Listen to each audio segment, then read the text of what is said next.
In a world where the strength of pets decides everything, the former body of Su Ping is occupied by a transmigrator. Becoming the owner of the store he left behind, Su unlocks the super pet system, starting his journey to turn cute little pets into big ferocious beasts. Su Ping, an 18-year-old transmigrator, is about to meet his demise along with his pet. Despite being in this situation, he hasn't lost his will to fight and charges at the monsters that surround him.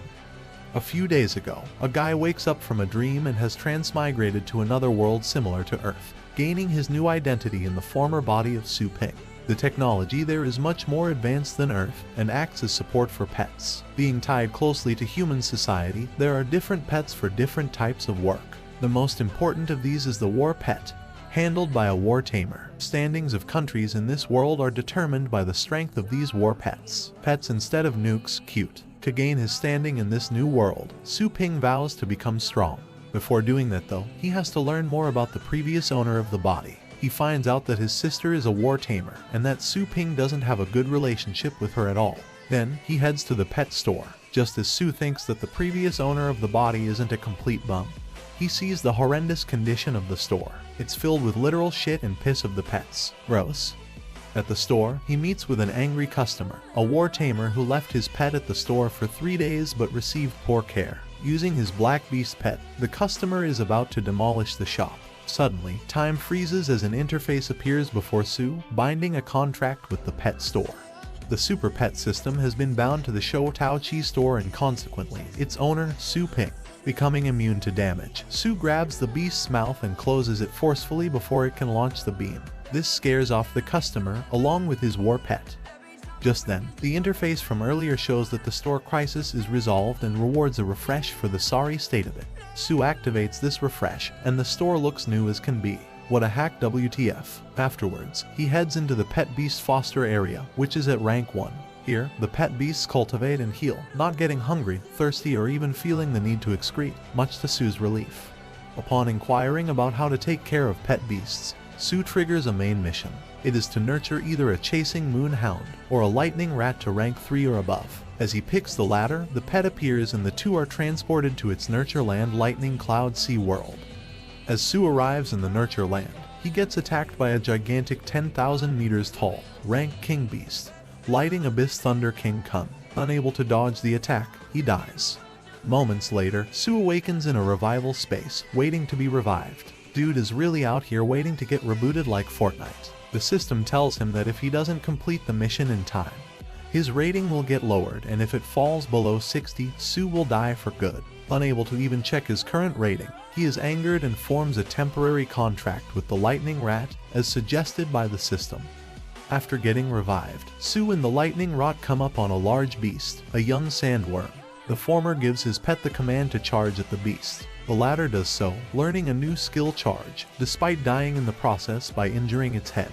Luckily, the pet receives unlimited revives and only its death isn't a problem at all. Continuously dying and then getting revived trying to kill the worm, Su's lightning rat keeps getting stronger. After a while, it has absorbed some of the lightning from the environment and gained the skill lightning charge. Using it, the pet finishes off the worm. Best rat. Suddenly, the ground starts shaking and erupts, revealing dozens upon dozens of large adult sandworms. Seeing the huge ability gap, Su gives up and thinks that he will just revive. However, Lightning Rat uses Lightning Charge to protect him despite having no stamina, and not having received orders. Inspired by his pet's actions, he stands up and is ready to go down fighting, charging at the monsters that surround him. Back to the beginning. Having died, Su revives at a random location but feels extremely tired. The toll of death on his body and mind will linger, not letting him spam revives for free. Just then, a 10 meters beast, the rock cockroach, appears before Su and his lightning rat. Going all out, the latter kills the beast. Some time has passed. Su and his pet lay on the ground covered in bruises, totally exhausted. The mission is finally complete. At this moment, Su has used up 69 revives, while Lightning Rat has been revived 847 times. The total kill count being 472 beasts. Dude ended with negative KD. What's the point? Through this, Lightning Rat has learned the skills Lightning After Image and Lightning Flash, couple of the rumored top 10 Lightning secret arts, being excellent grade abilities, whose learning method has been lost in time. Learning them is a huge feat. Proud of their accomplishments and having learned the analysis technique himself, Sue heads back, reaching the end of his temporary contract with the lightning rat. Aw, it was cute though. The Star Pet Tournament is reaching the conclusion of its preliminaries. Yi Hao, Zhang Zuhan and Zhang Shou are three favorites to win the entire thing. A war tamer, Su Yanying, faced the first two of the three in her preliminary matches, resulting in complete losses and having her pets injured. However, Yan's unlucky streak isn't over as she has to face the last of the three for her last match. Not giving up without at least participating, she goes to pick up her lightning rat from the Shou Taoqi pet store. Little does she know, her pet just got free upgrades. There, Yan meets Sue, who returns to her the improved lightning rat. Afterwards, the latter unlocks a new mission to nurture a pet belonging to himself. The system tells Sue that he can become a war tamer by buying an awakening potion, though he doesn't have the required energy to do so. Dude's broke as shit, RIP. The conversion from yuan to energy is 100 to 1. Enraging Sue is his last job that killed him 69 times, only paid 108 yuan. Oof, talk about underpaid. At the Star Pet Tournament, Yan Ying is losing her last match 0 to 1 against Zhang Shou. Her chances at getting a spot in the War Pioneers team look slim. Only having the lightning rat left in her arsenal of pets, she wonders if she should just quit as the audience cheers on her opponent. Just as Yan Ying is about to surrender, Lightning Rat enters the battlefield. Proclaiming the battle's end, Zhang Shou commands his demon dragon hound to burn his opponent down.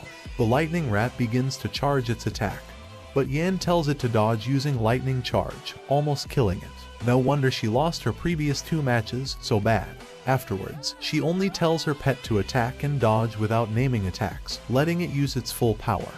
Launching the rank 7 skill Thunder Slash, the rank 1 on the pet ranks, Lightning Rat takes out the demon hound in one blow. The score is tied 1 to 1. Promising to not underestimate his opponent again, Zhang Shou brings out a rank 4 Earth-type pet, Golem Rhino Beast. The fight begins and the former uses his War Tamer skills to buff his pet, strengthening him to around a rank 5's level. The War Pioneers look on as the Lightning Rat doesn't seem to back down at all. Before Yan is even able to buff her pet, it charges at the golem, suddenly splitting in two to dodge its attack. The Lightning Pet has activated another rank 7 skill, Lightning After Image. Impressed, the War Pioneers are ready to take Yan Ying even before the conclusion of the fight. W Pet.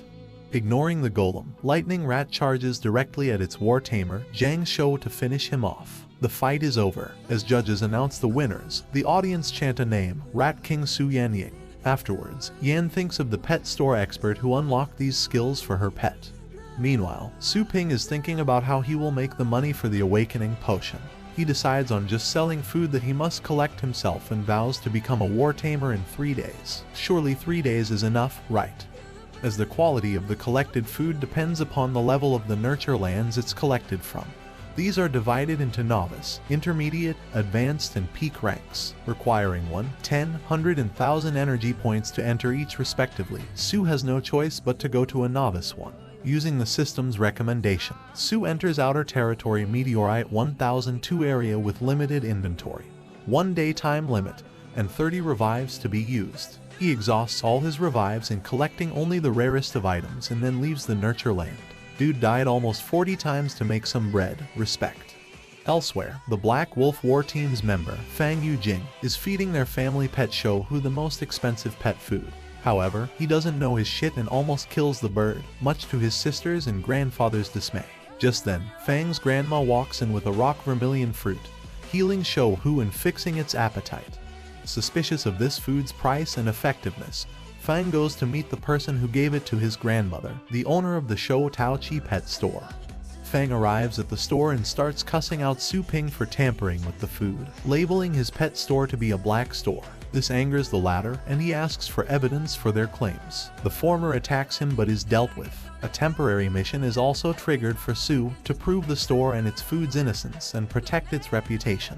At this point, a crowd has gathered and seeing Su attack Fang, collectively shout at him to close the store. He shuts them up and asks for a low-rank water pet to demonstrate his store's innocence. Fang's sister summons her rank 1 pet. Su Ping feeds it the blue essence fruit, ranking it up to level 2, shocking the spectators. Fang and his sister apologize to Su and are made to pay for the food used in the demonstration. This showcase completely changes the opinions of the onlookers, and they rush to buy the food, earning Su 31,560 yuan or 315 energy points and completing the mission. Rich hours. Finally having the money to buy the awakening potion, he becomes a war tamer. Using 100 more energy points, he upgrades the Chaos Pure Breed Spirit Bond to rank 2, giving him higher chances of obtaining a high rank star pet. To test this out, Su presses the breed button on his interface. What will he get? The Chaos Pawn gives Su a small skeleton, the lowest rank pet among the demon attribute. Bruh, what a scam. However, this completes his breed mission, unlocking him the novice rank War Tamer skill Killing Intention. This enables the War Tamer's pet to enter a berserk state to deal ferocious attacks. Just then, Su unlocks a new mission to level up a pet to high intermediate rank. Despite being so strong, Lightning Rat was only low intermediate rank, making him think that this is going to be a challenge. Moments later, Yan Ying enters the store with her friend and meets Su Ping again. Seeing her Lightning Rat prostrate itself before the latter, even though it wasn't scared of the near rank 5 golem, makes Yan think that Su is rank 6. Dude's only rank 1 though, boom. To prove her sincerity to the terrifying store owner, she transfers up to 100,000 yuan to him. Su desperately wants to accept, but the system auto-rejects it, making Yan think that he is a noble person. He really isn't, dude just wants to make some bank. Afterwards, she requests him to nurture her Lightning Rat for 3 more days and heal her other pets in the foster care that Su has to upgrade. With a total bill of 31,600 yuan, the latter now has total energy points of 291. A mission is unlocked to raise Yan's pet's combat level to 2 times or more. Su gladly accepts as it will let him do 2 missions at the same time. A win-win situation. Redeeming the reward from earlier, Su heads inside the peak rank Chaos Death Spirit world to rank up his baby skeleton. A pungent smell of blood and corpses surrounds him. Suddenly, something shatters the pet skeleton. This mysterious attacker is a large-sized skeleton of level rank 7. He attacks the monster with Lightning Rat and the skeleton, making the former use its limb organization at the same spot with every attack. Having been killed by this monster and revived several times, Su's pets get scared. To overcome this, he activates the War Tamer's Killing Intention skill, giving them a berserker buff. Because of the pet's repeated attacks, the skeleton monster spams its limb skill, getting more unbalanced every time. Su has started to get killed too, but he doesn't care. This dude is too alpha, right? Finally, after an endless barrage, the skeleton monster is defeated. Lightning Rats gets multiple lightning after image and gains experience. Being of the demon class, the baby skeleton possesses a special devour skill that lets him absorb the power of a defeated monster, provided that it's of his own species. The baby skeleton ranks up to novice rank 1 using it. Just then, a mysterious female figure shows up there, having both human and skeleton physical attributes. 10/10 would smash. Never mind. This new foe is so high rank that Su can't even analyze her stats, thinking that she may be the big bad boss of the place and might bear some big rewards on defeat. He charges at her. However, in a single instant, the humanoid skeleton pulls out Su's soul. After several tries of trying to talk to her with his unlimited revives, he gives up as she just keeps munching on him, wasting his free given time. Just like a real woman. Deciding to head someplace else in the meanwhile, Su spawns across the feminine skeleton once again. However, she is panicking. Suddenly, he gets grappled by a strong pressure and asked his purpose for being there. Turns out, Su spawned right on top of the skeleton king's head, alerting the latter at his ability to come near him undetected. Realizing that he is seen as a threat, Su creates leverage for himself. He tells the king and his army that he is the strongest humans clone, sent to annihilate them if their threat is too high. The loyal skeleton knight rushes to protect his king but is instantly killed by the latter. Su mocks him for killing his own subordinates. The king takes the bait, freeing him from his strong restraint and kills Su. The former declares that protection is contempt towards him, as he is the strongest in the world. Why even have underlings then? WTF. Suddenly, Su reappears before the king, standing unfazed. All the skeleton creatures are shocked at this time reversal. Using the gem on his ring, the skeleton king continuously kills Su, but to no avail. As he inquires the latter about his scary presence that defies death itself, Su rushes in.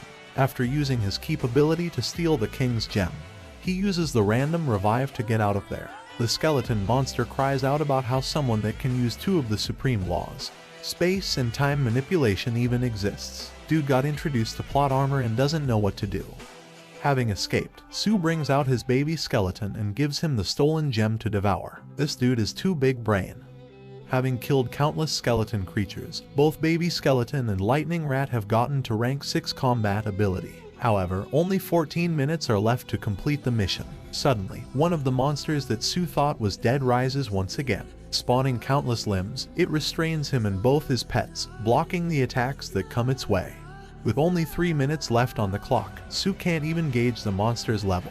He calls out to Lightning Rat to cover its body's surface in lightning, unlocking Lightning Coat that does double damage to the demon attribute. As the monster is caught off guard, the baby skeleton is freed and finishes the kill using its sword ability it gained by absorbing a small chunk of the king's gem. All the missions reach completion, and Sue gets back to reap the rewards. He sees that Lightning Rat has somehow unlocked undead skills and Baby Skeleton has the king's talent, both being high intermediate in quality now. Sue then pulls out the Chaos Pure Star power map that he got from the quest, unlocking a lost ancient cultivation method for him. Great, dude got even more hacks. Using the newly acquired cultivation method, Sue enters the Astral universe and starts absorbing the stars. After using 3 primary essence pills with it, he soon reaches the first stage of the Chaos Star map, Astral Swirl Realm. Having gained astral power, he has also unlocked his profile panel. Sue is not yet able to see his score but can see that his power is now level 3, the same as his sister. Later, he has dinner with his foster mother and heads back to his room. On the way back, Sue sees his sister cultivating without spending any effort. Trying to replicate it, he unlocks the spinning technique, gathering the astral power in a big mass and then swirling it around in clockwise, as well as counterclockwise directions. Sue masters the most efficient cultivation method. The cheats just don't stop coming, do they? Meanwhile, his sister wonders how such powerful pressure can be coming from her loser brother's room and thinks that a powerful cultivator must have passed by. Little does the little sister know. As Sue is busy cultivating, Yan Ying comes back to retrieve her pets. However, all of them seem to be attached to the former and are sad to leave. She is surprised by this, as astral pets don't get attached to their owners, even with bonding contracts. Dude got the riz. After buying some food for her pets from Sue's shop after the exceptional service, Yan challenges her friend Lily's strongest pet to a practice duel with Lightning Rat. The latter brings out her hybrid rock-type humanoid astral pet, Earth Monk.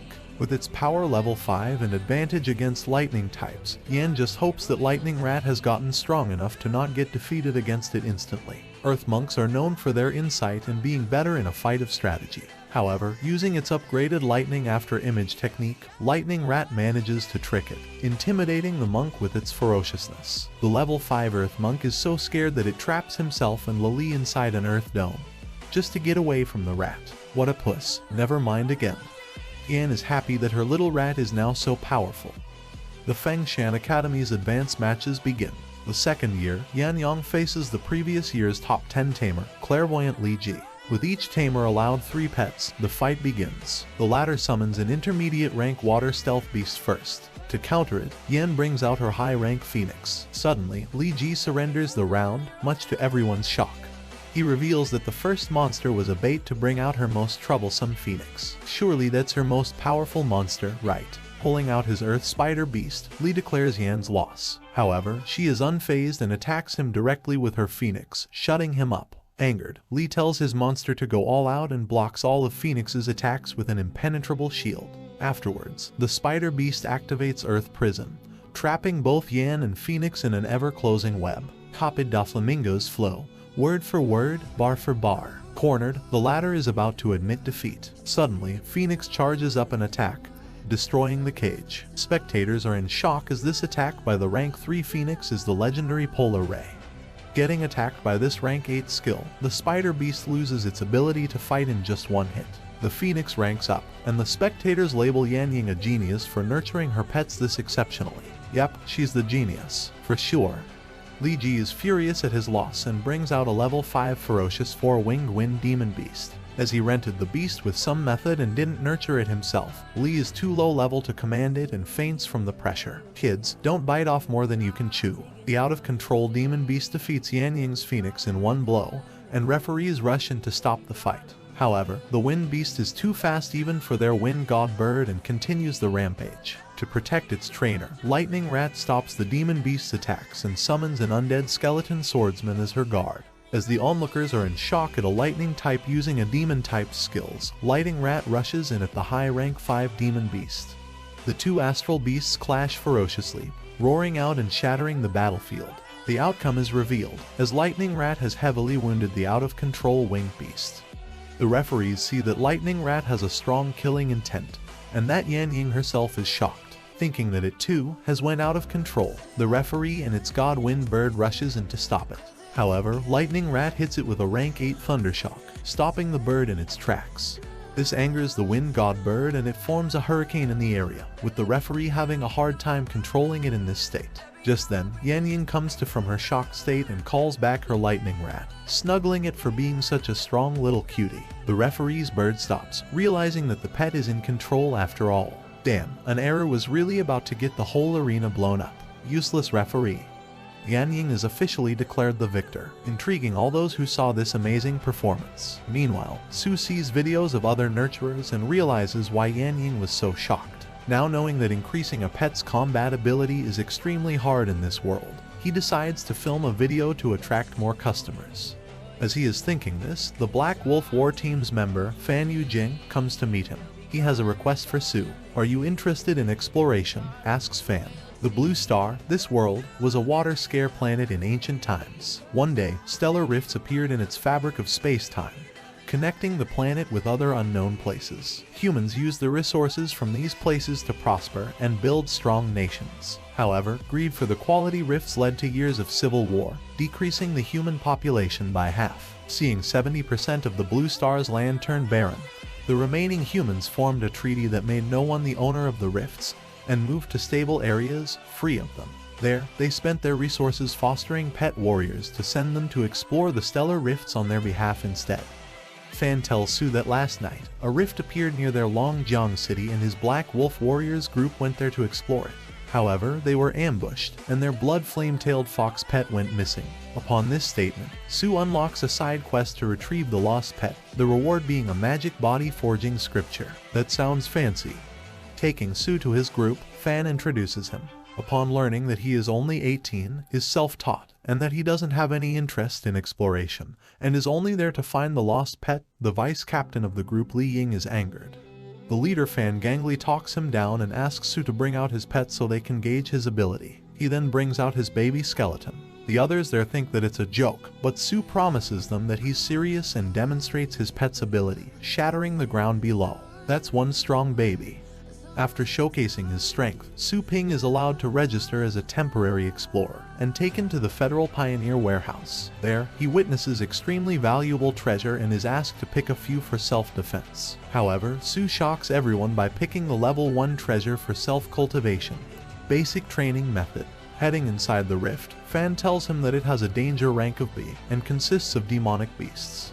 A silver medal explorer, Lin Mukong, awaits their arrival there. He almost kills the two by scaring their ride and talks with the group leader. Despite Fan's warning of not questioning Lin, Su asks him for an explanation about his earlier actions. Talk that talk. The silver medal explorer doesn't take well to it and belittles him, telling Su to listen to him unquestioningly while inside. Vice leader Li Ying looks at the latter's eyes and gets intimidated, remarking that Su's glare at Lin is as if he's looking at someone dead. He wonders if it's really the former's first time in the wilderness. Oh boy, little does he know. Upon Fan telling him not to take Lin's remarks personally, Su reveals that he doesn't, and actually agrees with his thoughts about the wilderness not being a place for any rando. As the team heads in, they come across a tiger tapir beast. Su warns him to be careful as he doesn't think it's actually one and that something's off. Ignoring his warning, Lin rushes to attack it and realizes that the pet expert was right all along, getting his pet killed. What an absolute buffoon. The tiger tapir reveals itself to be a power level 7 spirit beast that lures its prey by acting weak, and is accompanied by a dangerous blood soul beast of power level 9.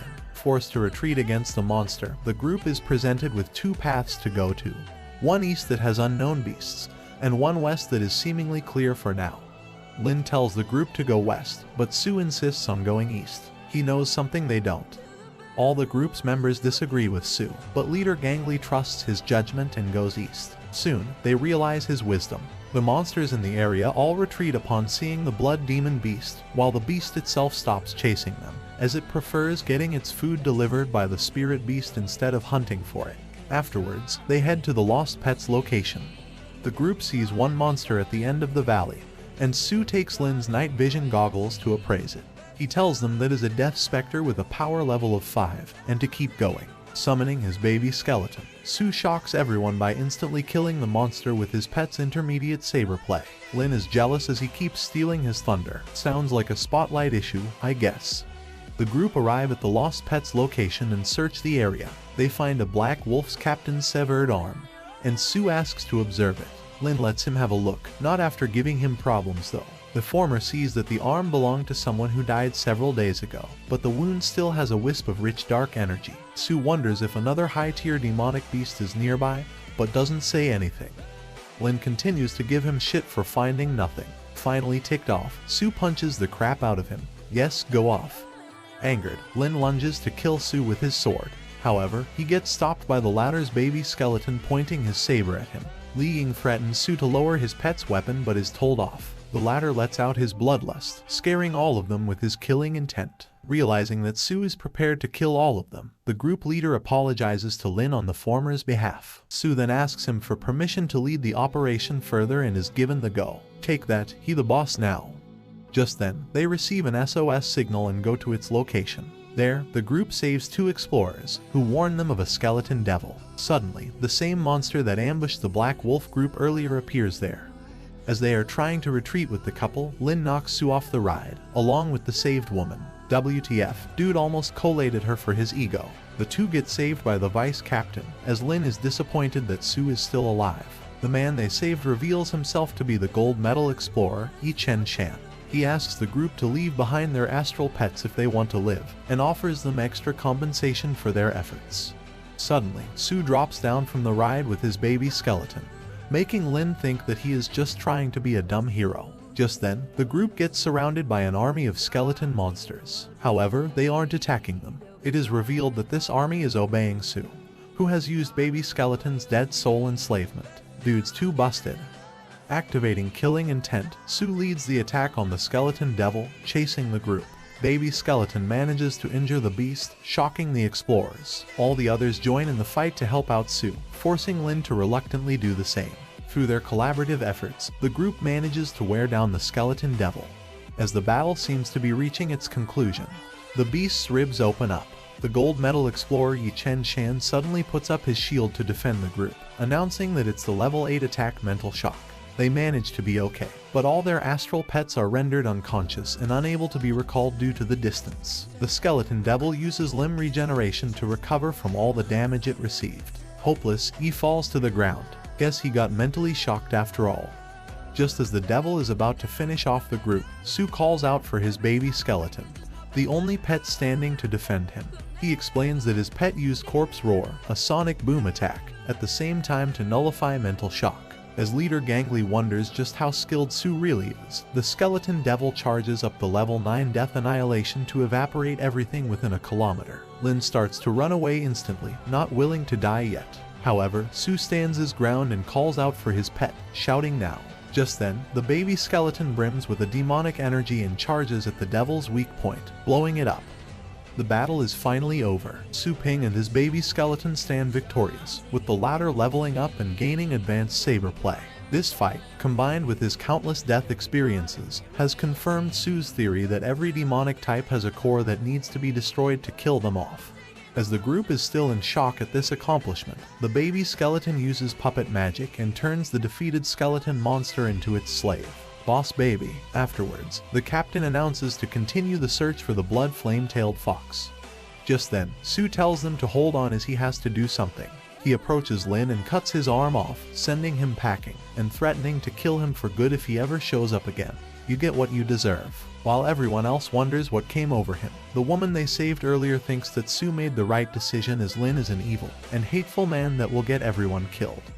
Afterwards, they arrive at the cave where the missing pet is. The task complete, the captain calls to head back, but Su tells him he senses something hidden in the cave. The group doesn't seem to be interested in the mysterious crystal they find, as that's the government's job, and head back. However, Su Ping takes it with him as baby skeleton seems to love it. The quest is finally complete, and Su gets a golden crow divine demon scripture. After getting back, the woman they saved is revealed to be Lu Guxu, senior instructor at Fengshan Academy. She invites him to the academy to meet the principal, but he isn't interested in going to school and politely refuses. Lu regrets not telling Su clearly that she was going to invite him to be an instructor. Open with that woman. Later, he inspects the scripture and sees that it's the body-forming cultivation method of the ancient divine demons golden crows that were strong enough to even crush stars. As Su is about to accept, the system warns him that the gruesome process will reshape his body and requires great astral power, as well as extensive materials. So needy. However, only the inside of his body will change and he doesn't need to worry about his appearance to continue his normal life. Wondering if he even has a normal life in this world, Su accepts. Su Ping receives all the mission rewards from the federal warehouse. He gets a new armor, as well as enough materials to get the first layer of the Golden Crow Divine Demon body. Wondering what to do with the mysterious ore he collected from the rift, Su asks the system if he can modify the foster care tanks, using it to waive off the energy cost. This unlocks new permissions, giving Su the ability to form the Shadow Foster Tank, having effects especially tuned for demon-type pets. Oh no, dude is about to get even more OP. Despite all this, Su's shop hasn't quite been popping off lately. To fix this, he calls Yan Ying and asks her to film a short video with her for fame. Her mind thinks it's another type of video entirely, but she accepts it still as she wants to get closer to him. Now, why is that the first thing she thought of? Wait, she accepted. She for the streets. Yan Ying arrives at Su's store, dressed for the occasion. He tells her to summon the lightning rat before the filming can begin, making her have extremely outrageous thoughts. Sis needs to get her mind of the gutter, WTF. After Su reveals that it's for a promotional video for his store, she feels like an idiot. Afterwards, Yan invites him to come with her for the final match against champion Yi Hao, with his 9th order bloodline Silver Snake Thunder Dragon Beast, who defeated her lightning rat last time. What the hell is wrong with these names, man? Thinking that it's going to be a great opportunity to show off, Su accepts her invitation. Su and Yan arrive at the Phoenix Mountain Academy. There, Yi Hao meets the latter, and tells her not to use Lightning Rat in their upcoming match, as his dragon beast could get carried away. Su tells him not to worry as the Lightning Rat won't be scared of even a king beast anymore, let alone a dragon beast that isn't even an adult yet. Yi Hao asks about his identity and gets to know that he nurtured the Lightning Rat. Yan tells Su that he is a big spender on his star pets, making him come up with a plan. Scam time. He makes Yi Hao think that his shop is popular and asks for 500k to let him skip the line. Su attacks his ego, convincing him to seal the deal for this absurd amount, provided that the Lightning Rat wins against his dragon beast. Dude fell for it hook, line and sinker. Meanwhile, Su's sister, Lingyu, has beaten her opponent in the performance, finally setting the stage for the final fight. The two competitors enter the arena and bring out their pets. Lingyu is shocked to see her loser brother on the stage. Why so mean? Su scares the lightning rat with his presence, while everyone thinks that Yi Hao's lightning serpent is the cause. Finally, the battle commences, and Yan uses her phoenix to attack. However, even its strongest attack is useless and does no damage. The silver serpent then begins its counterattack, letting out fire, wind, and ice at the same time. This blow is too powerful for the phoenix to bear, and it is defeated. Just then, Su activates Killing Intent for the Lightning Rat. Using Thunder Flash and Necro Claw, it closes the distance between itself and the dragon, injuring the latter. Yi Hao makes his serpent use its Freeze Breath, turning the entire battlefield into ice. Su tells Lightning Rat to use the combo he taught it to strike the beast's weak point, its mouth. The rat uses lightning to break out of the ice, and follows up with 3 clones. The serpent kills all 3, as one of them must be a fake. However, there was a 4th that it missed. The original rat strikes the serpent's mouth, shocking everyone at its moves, moving like Michael Jackson in his prime. Frustrated, Yi Hao commands the serpent to attack Yan and Su directly. Hey, they are frozen. Unfair. However, the attack is stopped by Lightning Rat. Never mind. It uses Thunder Break to attack the serpent, defeating it with a mighty beam of lightning. A guy gets reincarnated into the body of Su Ping. In the new world he finds himself in, pets are used as battle beasts in all sorts of situations. Imagine Pokemon but with R-rated levels of violence. After defeating Yihao's Silver Snake Thunder Dragon, still can't believe that's the actual name, Yan and Su are congratulated on winning the annual match. While Yan is simply in shock at their win, Su Ping decides to be a dumbest of a winner. He turns to Yihao and asks when he can expect the 500,000 they'd wagered. Hao tells him he'll get it soon enough and then asks a question. Can his Silver Snake Thunder Dragon beast be trained to be as strong as the Lightning Rat? Well, sure, just make sure to wait your turn. Saying that, Su walks away, smug son of a gun. After seeing Su's performance in the match, several recruiters have taken an interest in him and wish to gain his loyalty. To this end, Yan and Su are made to wait in the vice principal's office while the recruiters come to speak to them. Su Ping does what he wants though. If he's gotta wait, he's gonna do it as comfortably as possible. He proceeds to hijack a VIP seat and drink the tea in the office. As Yan loses her metaphorical shite over Su's disrespectful attitude, 3 core captains enter the office and meet Su. Along with them come Lu and the vice principal. The principal starts sucking up to him, thinking Su's a student at the academy. Lu, however, explains who he really is, and that he's the one who saved her in the recent frontier expansion. After hearing this, all the core captains are quick to make ridiculous offers in hopes of recruiting him. Like people work their whole lives for these opportunities, levels of ridiculous. So naturally, Su turns them all down. Wait, what? All he's interested in is his shop and his cultivation. Talk about being a simple man. With this in mind, Lu makes her own offer. Su can be an instructor at their academy with just 1 class to teach per week. As an added benefit, he'll have unrestricted access to all the academy's resources. Resources, the exact thing he needs to cultivate the Golden Crow Divine Demon Body. Count him in. And it'll get his shop a better reputation, so that's cool too. For his appointment as an instructor at the academy, Su must first face a great enemy, possibly the most hated being by young people in any educational institution. Tests? Yeah, apparently there's a lot of them if he wants to get the job. Luckily, the suck-up of a vice principal is there to save him from Lu. He says that Su's achievements speak for themselves and he'll be able to teach just fine with some experience. All he needs to do is pass their physical fitness test. Great deal, right? Well, yeah, but Su sees through the older man. This is an attempt to dock his benefits if his level isn't high enough in the test. The 3 head over to the academy's advanced test field and Su is shown his test. He has to fight White Marsh, a huge robotic deer, goat, whatever it is. It looks creepy as hell thanks to the robotic face under its neck. Anyways, Su's test is to last in a fight for a minimum of 1 minute against the robot without the use of a pet. Once the test starts, Su is forced to dodge around a ton of energy attacks from White Marsh. When he can't dodge, he uses Star Shield to block. Unfortunately, his shield isn't strong enough and soon shatters under the attacks. Following this, Su proceeds to get his world rocked by the robot. As the vice principal notes that 20 seconds have passed, Su is caught in White Marsh's bindings. As Lu watches, the robot engulfs him in a wave of fire, so intense they can't even see him. She tells the VP to stop the test, but the old git just says Su hasn't called out for help yet. He's probably fine. Ain't like he's getting barbecued. No sir. However, even he gets worried when a full 10 seconds have passed, and White Marsh hasn't stopped its flames. They're supposed to get stronger with each passing second. Surely Su can't still be conscious in there. Looks like someone doesn't know who the main character is here.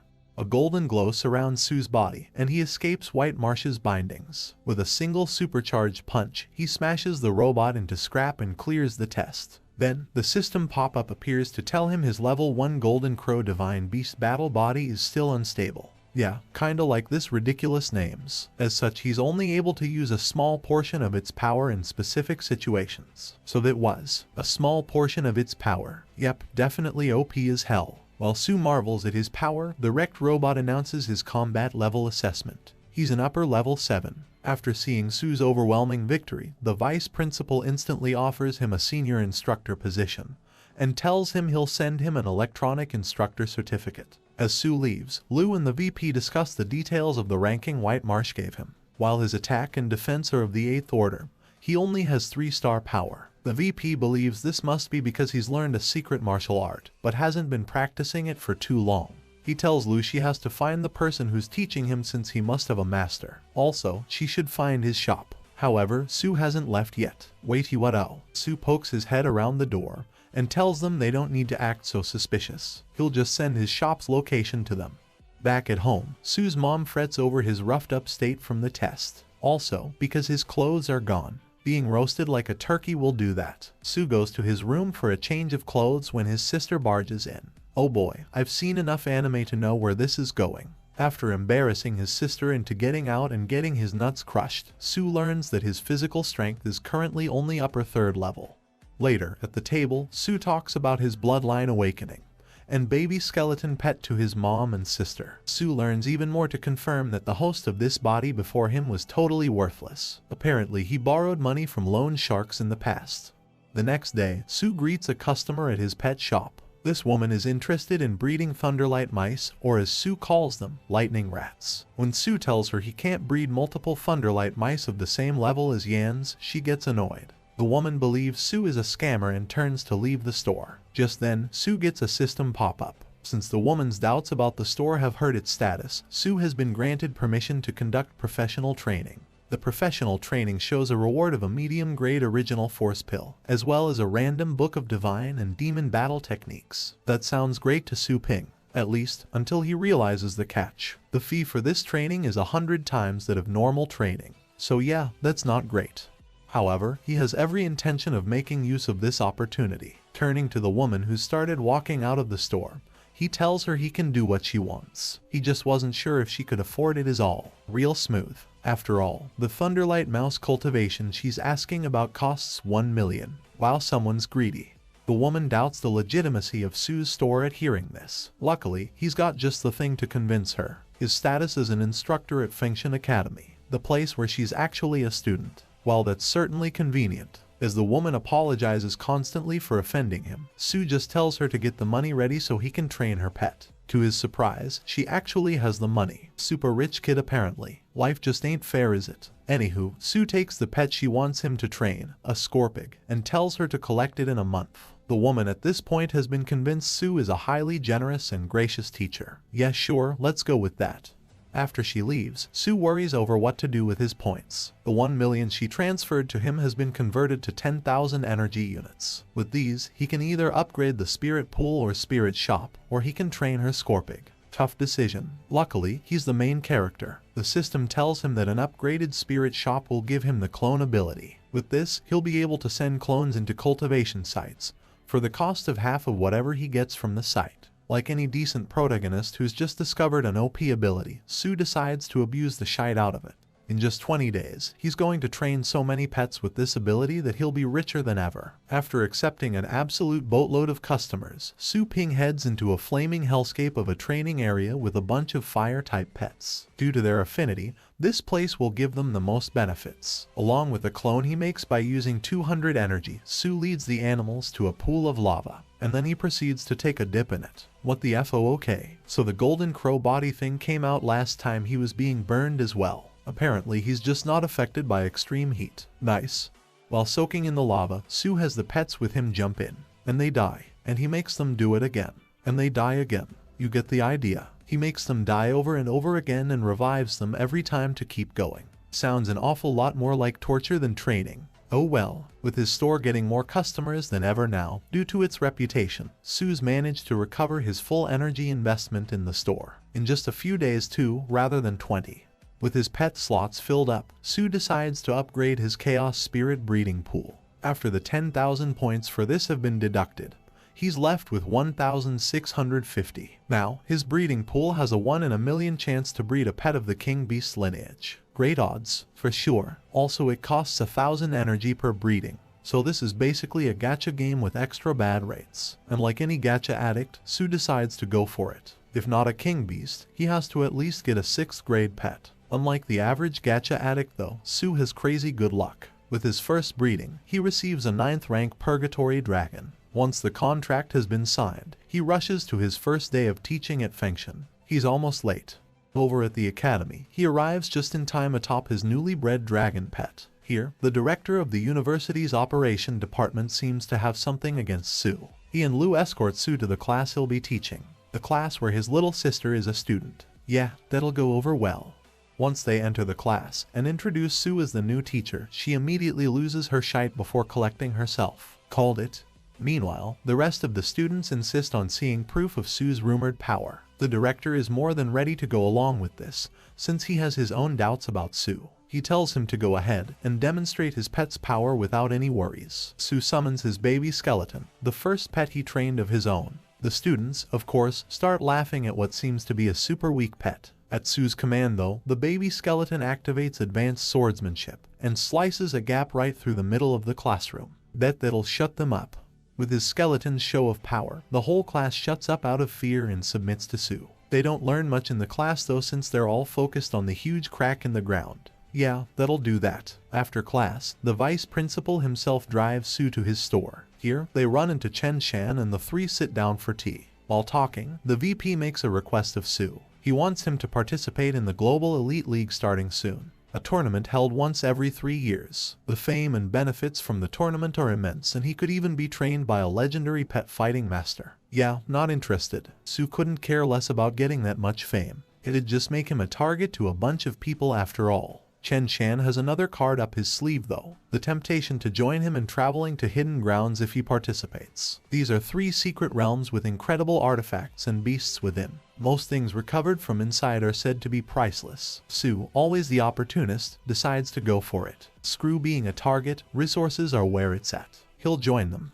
After the meeting with Chen Shan, Su tries to find the secret realms with the system's help. Unfortunately, even it cannot help him with this. Instead, he chooses another realm, the Dragon King Inheritance Land, for his latest training. Su initiates a contract with a First Order Oigetsu dog pet in his care. Its master died unexpectedly, so the dog is his now. With the dog, his baby skeleton, dragon and the Scorpic, he enters the Dragon King Inheritance Land. The training has a duration of 7 days. Around them, they see the skeleton of an enormous dragon and a tower with 9 sections. Suddenly, a voice speaks from the skeleton. The Yuan inheritance test has been initiated. The dragon once shed 109 scalars that spread to different parts of the continent. Due to pollution, they've caused monsters to be created. Su's task is to purify all 109 of these scales so the dragon can reclaim the king's soul. To do this, he must advance up the sections of the tower and reach the top. There he will get the final inheritance exam. Sounds easy enough, doesn't it? Once he steps inside the tower, Su instantly feels an incredible pressure pushing down on him. To make matters worse, his dog is gone and he's hearing a strange voice. Could it be a ghost? Lol, no way, those aren't real. Mom, come pick me up, I'm scared. Okay, yeah, they're not real. Thank God. It was just a trick of the darkness. The only thing on the floor is a bunch of statues. They try to kill him. Baby skeleton defends him and he dies anyways. Good times. After reviving, Su realizes the true purpose of the first floor's test. Balls. That is to say, respect, confidence, and guts. Yeah, that. By showing his resolve, he's allowed to carry on. Near the end of the floor, a dragon comes flying at him, but Su sees right through it. It's all just an illusion. And so, without much more trouble, Su manages to clear the whole tower. Not really interesting enough to show the whole thing, so just know he's a badass. The next day, he arrives to his store to see a crowd of people waiting for him to open it. From a distance, Su's sister watches on, confused as to why these people are showing so much respect. Then, surprisingly, Yihao arrives on the scene. As the crowd parts to let him through, he walks up to Su Ping, who doesn't recognize him at first. Lol. Insulted and deciding to jog his memory, Yihao summons forth his Silver Snake Thunder Dragon Beast. Stupid ass name. As he tries to intimidate Su, everyone else in the area is awed by the power they can feel pouring off of the Silver Snake Thunder Dragon Beast. His true goal here, however, is to have his beast trained by Su. Su knows this, but he currently can't handle a high-star pet like Yihao's. He first needs to complete a professional training and upgrade his store to level 3. And upgrading it requires expanding the store to an area of 3,000 square feet. Well, that's a bummer. He can't admit this either, since that'll just hurt his store's reputation. Yeah, not the best spot to find yourself in. As the crowd begins gossiping about the power of a Silver Snake Thunder Dragon Beast, doubts start rising about Su's ability to handle it. Thinking fast, Su comes up with a way to wash away these doubts. He summons forth Purgatory Dragon, and brings everyone present down to their knees. This even includes Yihao's pet itself. To prove his pet is better, Su points out the difference in their powers. Silver Snake Thunder Dragon has had to work hard to become the incredible beast it is today. His Purgatory Dragon, on the other hand, is still just a baby. It was born with this power. Talk about humiliating your ops, man. Sheesh. Su just tells Yihao that his pet's turn will come, so he should just wait for now. Oh, the power of bullshitting your way out of a tight spot. Meanwhile, Su's sister is shocked by how powerful her brother seems to have gotten. That night, Su Ping finds himself with a huge problem, getting the money to expand his store to 3,000 square feet. Realistically, it'll probably cost no less than 10 million. How the hell is he supposed to make that much money? As he tries to think of a solution, Su finds himself blanking out. The only way he can think of that might work is through his status of a senior instructor. In the Shengcheng district of Longjiang City, Zhu Kuang, the third-year pet expert of War God Academy, receives a message. Su Ping arrives in Shengcheng at Zhu Kuang's residence. Though the guards are rude to him at first, they instantly let him in when he mentions that he's Zhu Kuang's guest. Inside, he's led to a huge battleground where Zhu Kuang is battling a training robot. As the robot flies at him, Zhu Kuang gathers up his star power and punches a hole straight through the machine. Aren't those things like expensive? Who am I kidding? This guy's clearly too loaded to care. Once he's done, the man finally turns to meet Su Ping, and instantly, he's disappointed. He asked for the best instructor in all of Fengshan Academy. This guy's just a kid. Oh boy, he's in for a shock. Su Ping assures him that he's indeed the best instructor available, and he can teach Zhu a thing or two. Su, however, is offended by this. Based on what he's sensing, Su doesn't have anywhere near the level of star power he himself does. To prove his own power, Su baits Zhu into having a mock battle with him. He goads Zhu into attacking him with the strongest punch he's got. When Zhu tries to load up star power into his fist though, he finds that it's too hard to grasp properly. The star power in the area has been disrupted. Zhu quickly realizes the disruption was caused by Su Ping. With this, he begins to realize that things aren't quite what they seem. You think? Curious as to who exactly Su is, he asks the boy's title. Su simply tells him he's not qualified enough to ask such a thing. Accepting this since he has a strong instructor now either way, Zhu decides to continue the mock battle. He summons forth two pets, a swamp chaser and a soul eater. Those don't sound ominous at all. As they try to trick and attack him, Su shows the fruits of his training.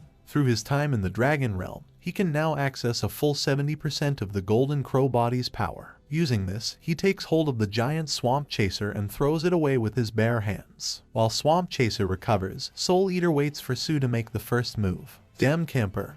After absolutely demolishing Zhu Kuang's pets, Su proceeds to give him a breakdown of the reasons they lost. Between their lack of teamwork and overdependence on their high power, they won't last long against any opponent who has more experience than Zhu Kuang. Harsh, fair though.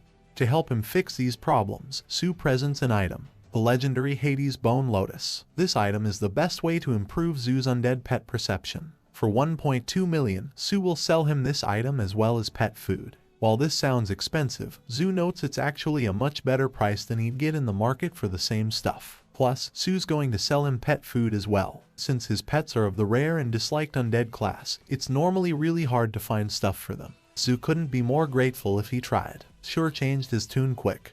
After finishing with Zhu, Su returns home to find a feast cooked by his mother. It's the first time in forever that his sisters actually left some of the food for him. I guess she hates him a little less now.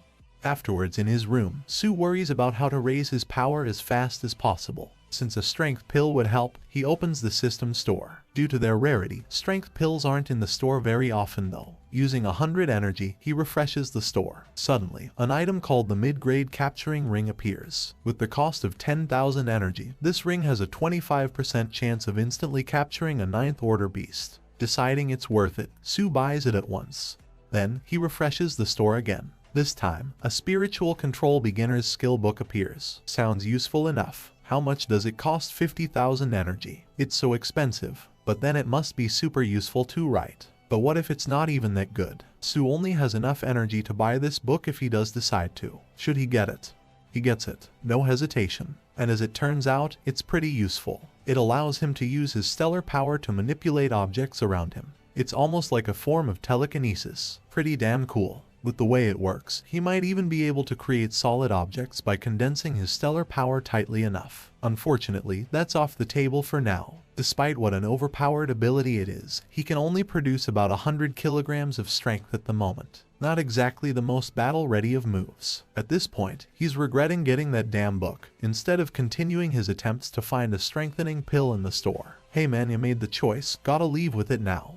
The next day, Su Ping can be seen speeding towards Fengshan Academy on his bicycle. As he often is, he's almost late for something important. When he reaches the academy though, he finds something that requires his attention. A couple of first years being bullied by students from Jianlin Academy. Just as they're about to lay the hurt on the kids, Sue steps in and grabs one of the bullies by the wrist. Staring down at the bullies, he simply orders to release the kids. As the bullies start getting disrespectful, Sue crushes the wrist of the boy he's grabbed. Once more, he orders to release them. "Oh, y'all done messed up now." The Fengshan students are shocked and relieved by Sue's appearance. They're about to mention who he is, but Sue tells them to keep quiet. These bullies can think whatever they want of him. It'll just make it more satisfying to deal with them. Oh, he's planning to go in. Kick their asses, big man. The bullies try to make fun of Sue for coming in on a bicycle and comment that he should really work out his legs more. That's literally what a bicycle does, you morons. Exerting some of his stellar power, Su Ping drives the lead bully, Dai, into the ground. While the rest of them think he just tripped, Dai and a couple of others can tell it was Su Ping's work. As Su continues to talk shite to the bullies, Dai loses his temper and decides to get serious. Stepping forward, he summons his pet, a golden-haired saw-claw bear. God, I hate these names. Unlike what they expected though, Su remains unfazed. Since he's almost late for his class, he tells the guys to just come at him all at once. Over in the vice principal's office, Lu and the VP are seen speaking to the principal and VP of Jianling Academy. The two schools have quite the rivalry between them, and this is just as strong between its leaders as its students. As they're discussing their upcoming tournament, the Jianling students enter the office, with their asses beat to a pulp.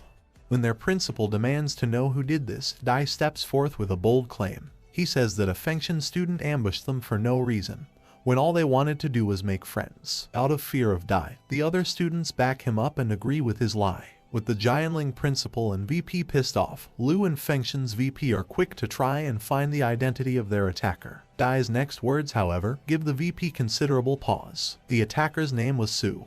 While training at his shop, Su receives a video call from Fengshan's VP. After talking about the incident with the Jianling students, he tells Su that he understands that he must have had his reasons for what he did. But the students he injured were participants in the upcoming tournament between Jianling and Fengshan. For now, he shouldn't come anywhere near the academy. Even the VP won't be able to protect him from Jianling if he does. The Fengshan students he saved are in no condition to back up his side of the story in any way. Well, at least he's kinda nice about it. Su believes there's more to the situation though. After ending the call, he shoots a message to Zhu Quang.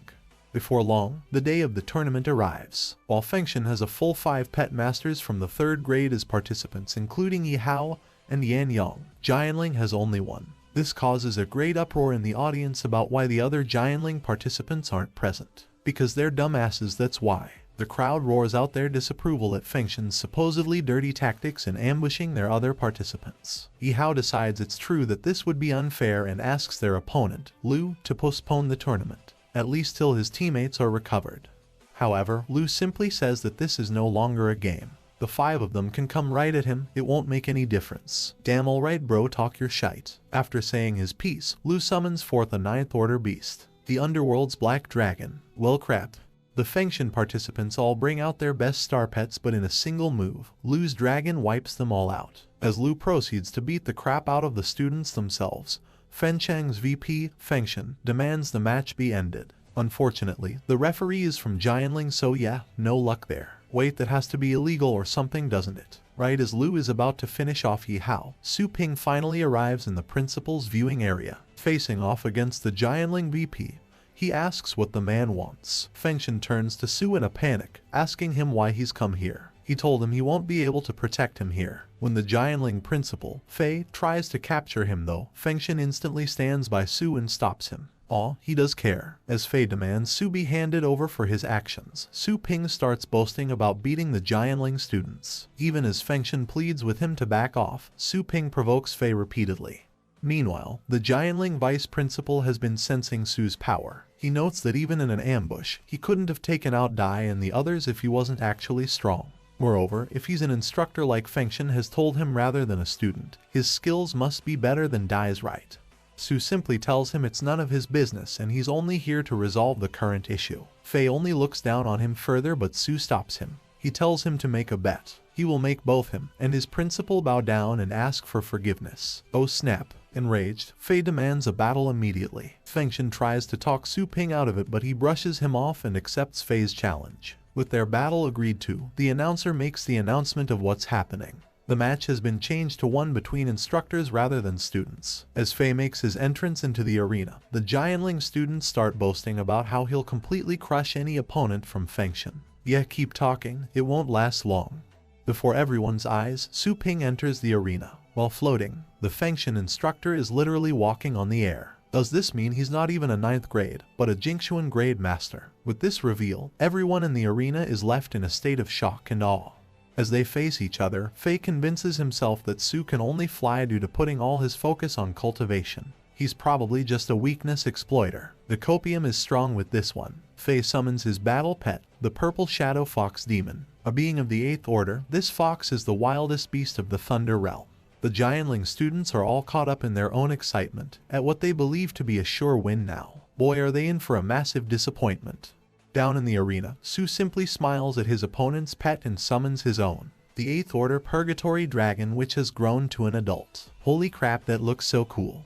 Seeing the battle for the pot of destruction it's going to become, Fengshen orders the protective barriers around the arena to be raised to max level. Good move, old man. With their fight finally begins, Fei once again claims that Su's is a lesser 8th order beast than his own. Okay grandpa, let's get you to bed. After buffing his fox up to 9th order, Fei has it shoot an octuple thunder rend at Su. This will take him out in a single move. Not, Purgatory Dragon just yells it out of existence. Refusing to back down, Fei has his fox create multiple clones. Each of these shoot forward and attack with several rat bites. Surely these will take him out. Yeah, no, he just tanks it all head on. Based as hell. Even further, his dragon has caught the real fox in its jaws. In a last-ditch effort, Fei has his fox shoot thunder cannon at Purgatory Dragon from point-blank range. Surely this will take him out. Nope, still doesn't. The cannon barely scratched Su's dragon. On the other hand, the demonic fox itself has been greatly damaged by its own attack. With a brutal finisher, Su's Purgatory Dragon finishes off Fei's fox. Thanks to the defensive skills it had to learn back in the Dragon Realm, it's practically unbeatable. Though he's infuriated, Fei announces he's far from beaten. His main pet hasn't even come out yet. For their second match, he summons the demonic serpent of the abyss, a 9th grade beast. While everyone in the crowd boasts about how it's definitely over for Su now, he says that Purgatory Dragon was hardly his main pet either. With a smile on his face, he summons forth his most fearsome beast, Baby Skeleton. Tiny skeleton, not really a baby anymore. Everyone in the area can only laugh and make fun of Su's pet. Even Fei talks down to him, however, he can feel something strange. For the first time in his life, he's sensing fear from the demonic serpent. Before anyone can make a single move, Su's tiny skeleton has moved across the arena with his sword drawn. Behind him, the demonic serpent lays slashed apart and defeated. Despite his victory, Dai and the other Jianling students try to have Su captured for an apology. This is when he reveals his plan. He connects his watch to the stadium's big screen and calls Zhu Quang. With his help, Su has gotten the Fengshen students that were attacked by Dai advanced medical treatment. Now, they can testify the truth about what happened the day Dai and his minions were hurt by Su Ping. Busted. Dai tries to escape the arena, but his VP is the first to catch him. He will be expelled, his bloodline taken and his connection to stellar pets removed forever. He's finished. Turning to Fengshen, he asks forgiveness for his students' actions and asks for their academies to be allies moving forwards. Right then, Su Ping arrives in their viewing area and tells him he's forgetting something. He still has to kneel and ask forgiveness. Holy shite, that's such a gigachad move.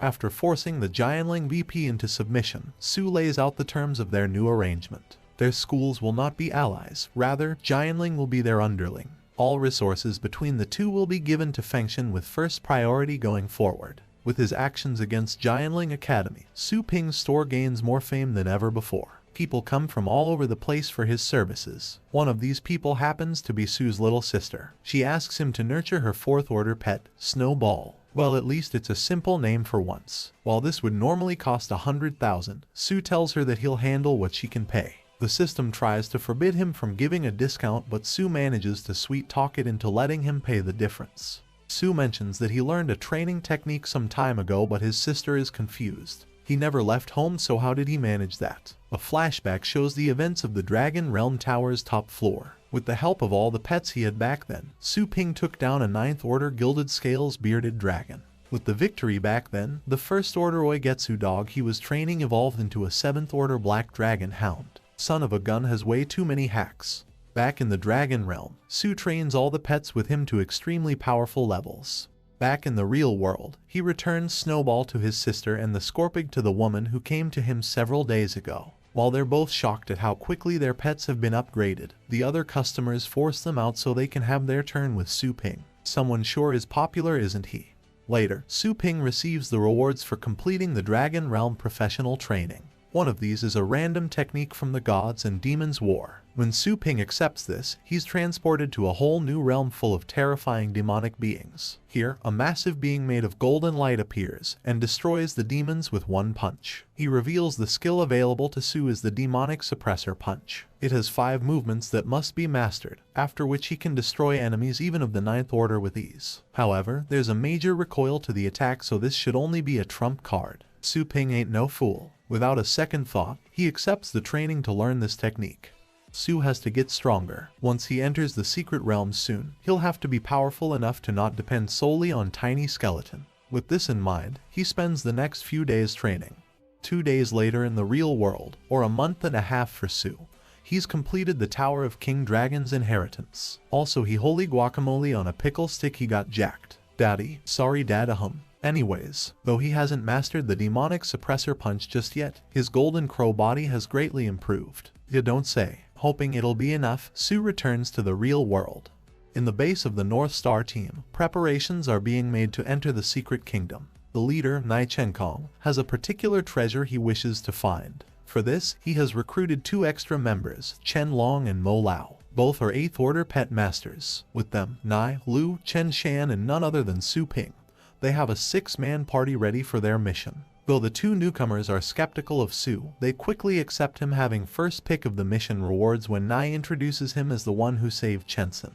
At the entrance to the secret kingdom of the Dragon Mountain, Su's group are stuck climbing the mountain stairs. This is due to all fighting and summoning being banned on the mountain. Except if you're from a big family apparently. The masters of the Chen and Tang family are fighting all over the place to enter the realm first. Their actions cause a rock avalanche that Su has to destroy with the help of his comrades. Freaking spoiled rich kids. At the top of the mountain where the entrance to the secret kingdom lays, the Tang family has created a line. Under the leadership of Tang Ryuan, they've announced that none outside their family may cross into the Dragon Realm. While Chen Xiaoshan, leader of Qi family, fights Ryuan, the Tang family enforces the line. Floating up in the air is wait, is that Gildarts? No, it's Shanks. No, it's Dao Zun. Yeah, that's just a lawsuit waiting to happen. The 9th Order Master, Dao Zun, demands to know why no one has entered the realm. The people below try to cross the line in an attempt to follow Dao Zun. Unfortunately, they're stopped by the Tang family's enforcers. Well, most of them. Su Ping shows up and crosses it. He ain't nobody's dog. Enraged at Su's arrogance, the Tang family attacks. Luckily, Dao Zun stops the attack and allows Su Ping to enter the Dragon Realm with ease. Angered even further, the Tang family follow after him. Inside the Dragon Realm, Su decides to go see how different the tower here is from the one in the Dragon Realm created by the system. Back on the ground, Ryuan is met by her family members who apologize for letting Su through. Their family was supposed to be the first to clear the tower. After all, they're the only ones who have reached the 6th floor so far. Ryuan assures them it doesn't matter. Even if he did enter first, it's not like he'll make it further than them. Right? Wrong. Su completes the whole thing in minutes. He's just built different. Since the tower is identical to the one made by the system, Su Ping speeds through the whole thing with his newly acquired Demonic Suppressor Punch. After finishing the tower, he returns to his team and tells them he just went off to warm up somewhere. While the 2 outsiders with them believe he's being reckless, the others realize he's the one who cleared the tower just now. Together, they head to the 92 Kingdom in the Long Lang continent. The treasure they want is here. While Mo Lao and Lu use their own pets to scout out for enemies, Su summons his own dark dragon dog. Using its superior sense of smell, Su knows there's a wave of enemies coming. Mo Lao believes he's just lying for attention though, since his pet doesn't sense anything. Yeah, alright buddy, get ready then. Moments later, the team are set upon by a massive swarm of flying pythons. Each of them is sure to be a 9th Order beast. They have to prepare to fight. As the swarm closes in, the team all summon their own pets. While most of them hold a line to fight against the pythons, the masters take shelter inside the quadruped guardian Kesidigarbha. Inside the guardian, Luo and Chen worry about Dark Dragon God. As a 7th Order beast, they're worried it won't survive the swarm. Mo Lao and Chen Long don't believe it's worth risking their shelter to save it, but the others insist. Before the disagreement can go further, Su steps in and tells them his pet will be just fine.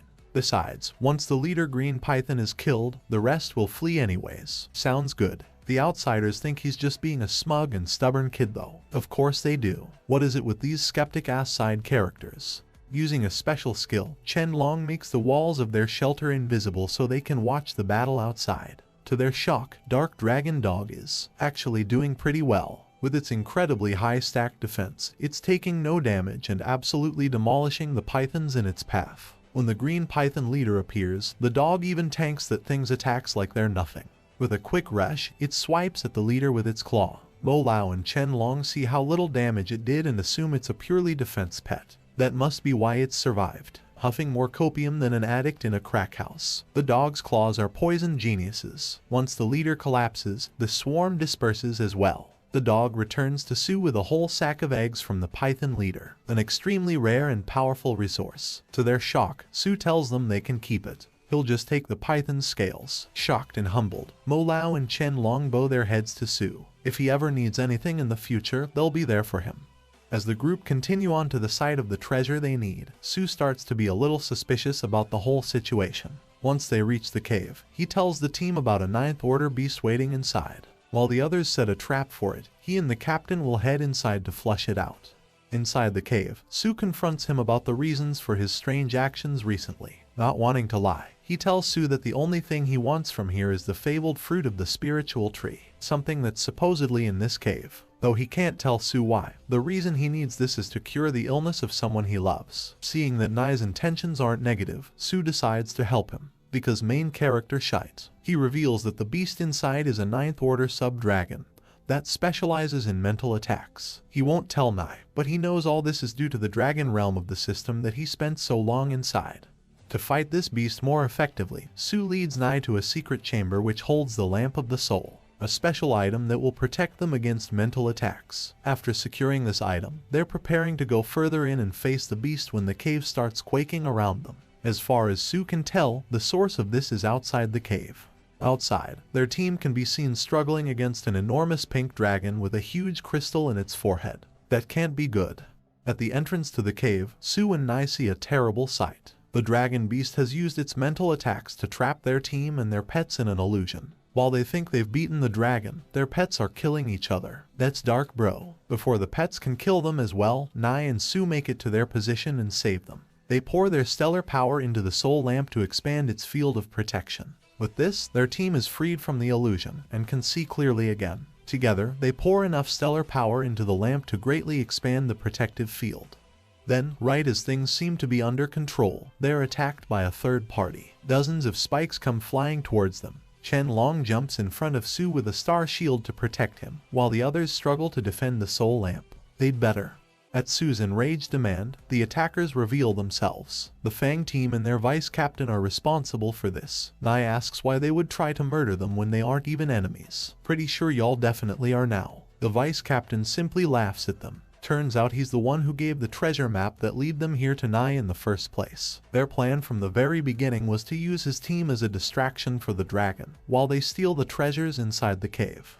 Having heard all he needs, Su Ping makes his move. After summoning Little Skeleton, he finally brings out the item he got from the system shop, the mid-range hunting ring. Without a second thought, he throws it right at the blood dragon, causing it to be trapped in a web of golden chains.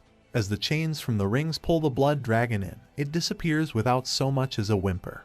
Up on the cliff where they were watching from, the Fang team are shocked by what they've just seen. As though the dragon's disappearance wasn't enough, Su Ping is floating in the sky right behind them. The Fang team members are quick to realize just how outmatched they are. They already know they don't stand a chance. But of course, their vice captain has to be a cocky dumbass. It's like all these bad guys have to pass the same course or something. He insists that Su only has a Little Skeleton summon. They can totally beat him. Not. Little Skeleton slices them all up like a bunch of vegetables in just seconds.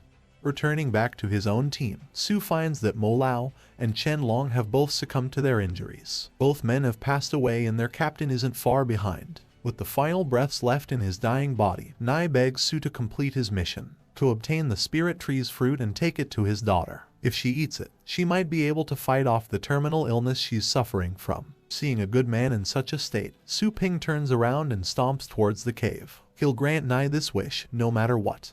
Deep inside the cave, the Fang team's captain is plundering all the treasures available. Among these is the spiritual tree. He orders his men to destroy the tree after plucking every fruit on it, so no one else can get any. Before this can happen, the team members start dropping like flies. One after another, their bodies are all stabbed through by a golden light. At the end, only the captain himself remains. Realizing he has no option but to fight, he starts summoning his dual 9th order battle pets. Before they can even be fully summoned though, Little Skeleton slices them dead in a flash. Defeated and on his knees, the captain begs Su to spare his life. When he realizes that won't happen, he asks to at least know the name of his killer. Before he can so much as finish his sentence, Su pierces his head with his condensed stellar power. No enemy of his will ever get a second chance. That's cold, man, ice cold. After gathering the Fang team's bodies in a pile, Su has his purgatory dragon burn them to little more than ashes. He returns to the nearest pioneer base along with Luo, Chengshan, and all the treasure from the cave. Here, he tells them this is where they part ways. He can't keep doing this, and without their captain, they'll have to disband their team as well. Before he leaves, Su tells them to get the spirit tree's fruit to Captain Nai's daughter. This surprises them since they didn't know he had a daughter, not to mention the fact that Su doesn't want the fruit for himself. He simply says to grant their captain's final wish and divide the treasures they got to the families of the deceased. Before this though, their treasures must be taken to the inspection office and registered. There, some government officials try to force them to hand over the spirit tree. When Su declines, they blow him through a wall and declare that he's broken the law. As he faces off against them, a voice from above calls out to Su. From up in the rafters, Dao Zun has been watching. He tells Su to make his own path with his own strength. Taking this advice to heart, Su uses star power condensation and smashes both his enemies into the ground. After beating the officers, Su takes the spirit tree himself so he can protect it for the time being. Afterwards, he receives 60 million star coins as compensation for the trouble from a more senior officer. Glad some people have some sense about them. Also, Cha-Ching baby. Su tells Lu and Chen Shang to reach the peak of 8th order and then come to him for a free star fruit each. That should help them ascend to 9th order with ease. Later, Su finds himself in the continent of dragon scales. Here, he instructs his dark dragon dog to keep watch while he goes underwater in search of a secret treasure. Deep underwater, he finds a dojo of sorts. Inside, the skeleton of a monk sights with a glowing box in its lap. That's not creepy at all. Su Ping retrieves the box and brings out the treasure inside. The Chinkan parchment. With this scroll, he can create a pocket dimension of his own. With his current star power, it should be about 4 times the size of a basketball court. The perfect place to plant the spirit tree. Up on the surface, Dark Dragon Dog has seen a spy pet in the air. Seeing this, Su remembers another treasure in the area. The undead demonic fruit. With this, any undead pet can gain immunity to fatal wounds one time. The perfect item for his little skeleton since all his stats are offensive. Deciding to find this fruit, Su follows after the spy pet. Over in the wooden forest death of the 7 peaches. Yes, ridiculous name, I know, it's just a thing. The Tang family is seen abusing and killing a pair of battle pet masters to steal a treasure they've found. After getting the treasure away from them, they're about to secure it when it disappears. Su has used capture to steal it. Karma's bad, ain't it? Seeing their stolen treasure being stolen in turn, the Tang family turn in the direction it went. Desperate to get it back, they send the 9th order shadow beast, Shura, forth. And in mere moments it gets demolished by Dragon Dog and Purgatory Dragon. What else is new? Deciding to use a different tactic, one of their masters, Feng Lao, uses spirit condensation to send a huge fist through the forest. Su has one more pet though. Well, he has a lot more technically, but you get the idea. Little skeleton steps forward and slashes clean through the palm. This opens a path straight from the Tang family to Su, revealing his identity to them. They're enraged to see this is the same boy who went into the Dragon Tower before them. Shira's master sends forth 2 more of his pets. However, they're killed by a little skeleton in an instant as well. And so is the forest for that matter. Little guy's attack took out every single tree in its path. Talk about overkill. Furious at their constant failure to hurt him, Feng Lao shoots swords made of his stellar power. These are rendered useless when Su pulls out the demonic suppressor punch. Feng Lao puts up a 9-layered shield to block, but even the first stance of Su's attack is enough to completely shatter such a defense. He uses another pet, Worm Dragon, to get Ruin away from the battle. With her gone, he activates his final trump card. Dementor. Wait, we're in Harry Potter now. Quick Sue, use a Patronus. Oh wait, no, my bad. Dementor is a technique that turns the user's body into a spiritual being that can kill the person it touches. In this form, Feng Lao flies towards Su Ping. Unfortunately for him, Su Ping still has the spirit lamp. Whipping it out, he pumps his stellar energy into it and makes a barrier Feng can't cross. After defeating Feng, Su is faced with Tang Ruin herself. Riding atop her pet, the fallen Wing King, she's returned to the battlefield. After a short philosophical argument, the two prepare to cut each other down. When Little Skeleton prepares to attack though, she's shocked to find even her own pet frightened. Realizing that a fight might not be the best option, she tries to negotiate with Su. Wow, someone with actual brains, how about that? Su tells her she has to break her contract with her pet if she wants him to let her go. Walking towards him, Ryuan agrees to do this. However, once she's close, she tries to surprise attack him with two pets. I take it back, she's just as dumb as the rest. Little Skeleton instantly cuts down her pets, and Su decides to use his newest tool. He brings out the Chinkan parchment and throws Ruin into his personal pocket dimension. Once she's in there, Su tries to question her. After a lot of back and forth, he manages to get an important piece of info from her. The legendary battle pet master, Yuan Tianchen, is going to come for him. The noble families had an agreement to never clear the final floor of the Dragon Tower as it was for him alone. This was all part of a scheme for him to monopolize the secret realms. But now that Su has cleared it, it's only a matter of time till Yuan finds out and comes for him. Su is confident in his abilities, but he accepts that he's never really fought a truly powerful opponent without info on them before. Right now, his first priority is to expand his store and have his family move in, so they can't be used against him. Su returns to his pet store and finds his business thriving more than ever. At his current rate, he should be able to afford the pet store's upgrade within 10 days. In the meantime, he decides to secure the land needed to expand its area. For this, he logs into the Pioneer Network, a one-stop shop for all the needs of a pioneer. As long as you've got the money, they'll get what you need. Eesh, I feel like a telemarketer. Anyways, Su gets in touch with a support member and explains his need. Unfortunately, it seems the price of land has doubled due to the Elite Worldwide League starting soon. Su doesn't really have the funds to afford it if that's the case. Luckily, he remembers he still has the captured blood dragon and the capture ring. He asks the woman how much he can sell it for, and is happy to learn he'll be able to cover the cost of the land he needs after all. With that settled, he goes to begin his training for the day. After finding a training realm even harder than the Dragon Realm, he spends 1,000 energy points to enter it. This is the Fallen Demigod's realm, the perfect realm for him, since it has the item he needs to cultivate his Demon King body further. Once he does that, his defense will reach 9th order and he'll be much tougher. Inside, he receives a pop-up asking if he wishes to buy a God language translator. Confused but not wanting to be caught off guard, he buys it. There goes another 500 energy points.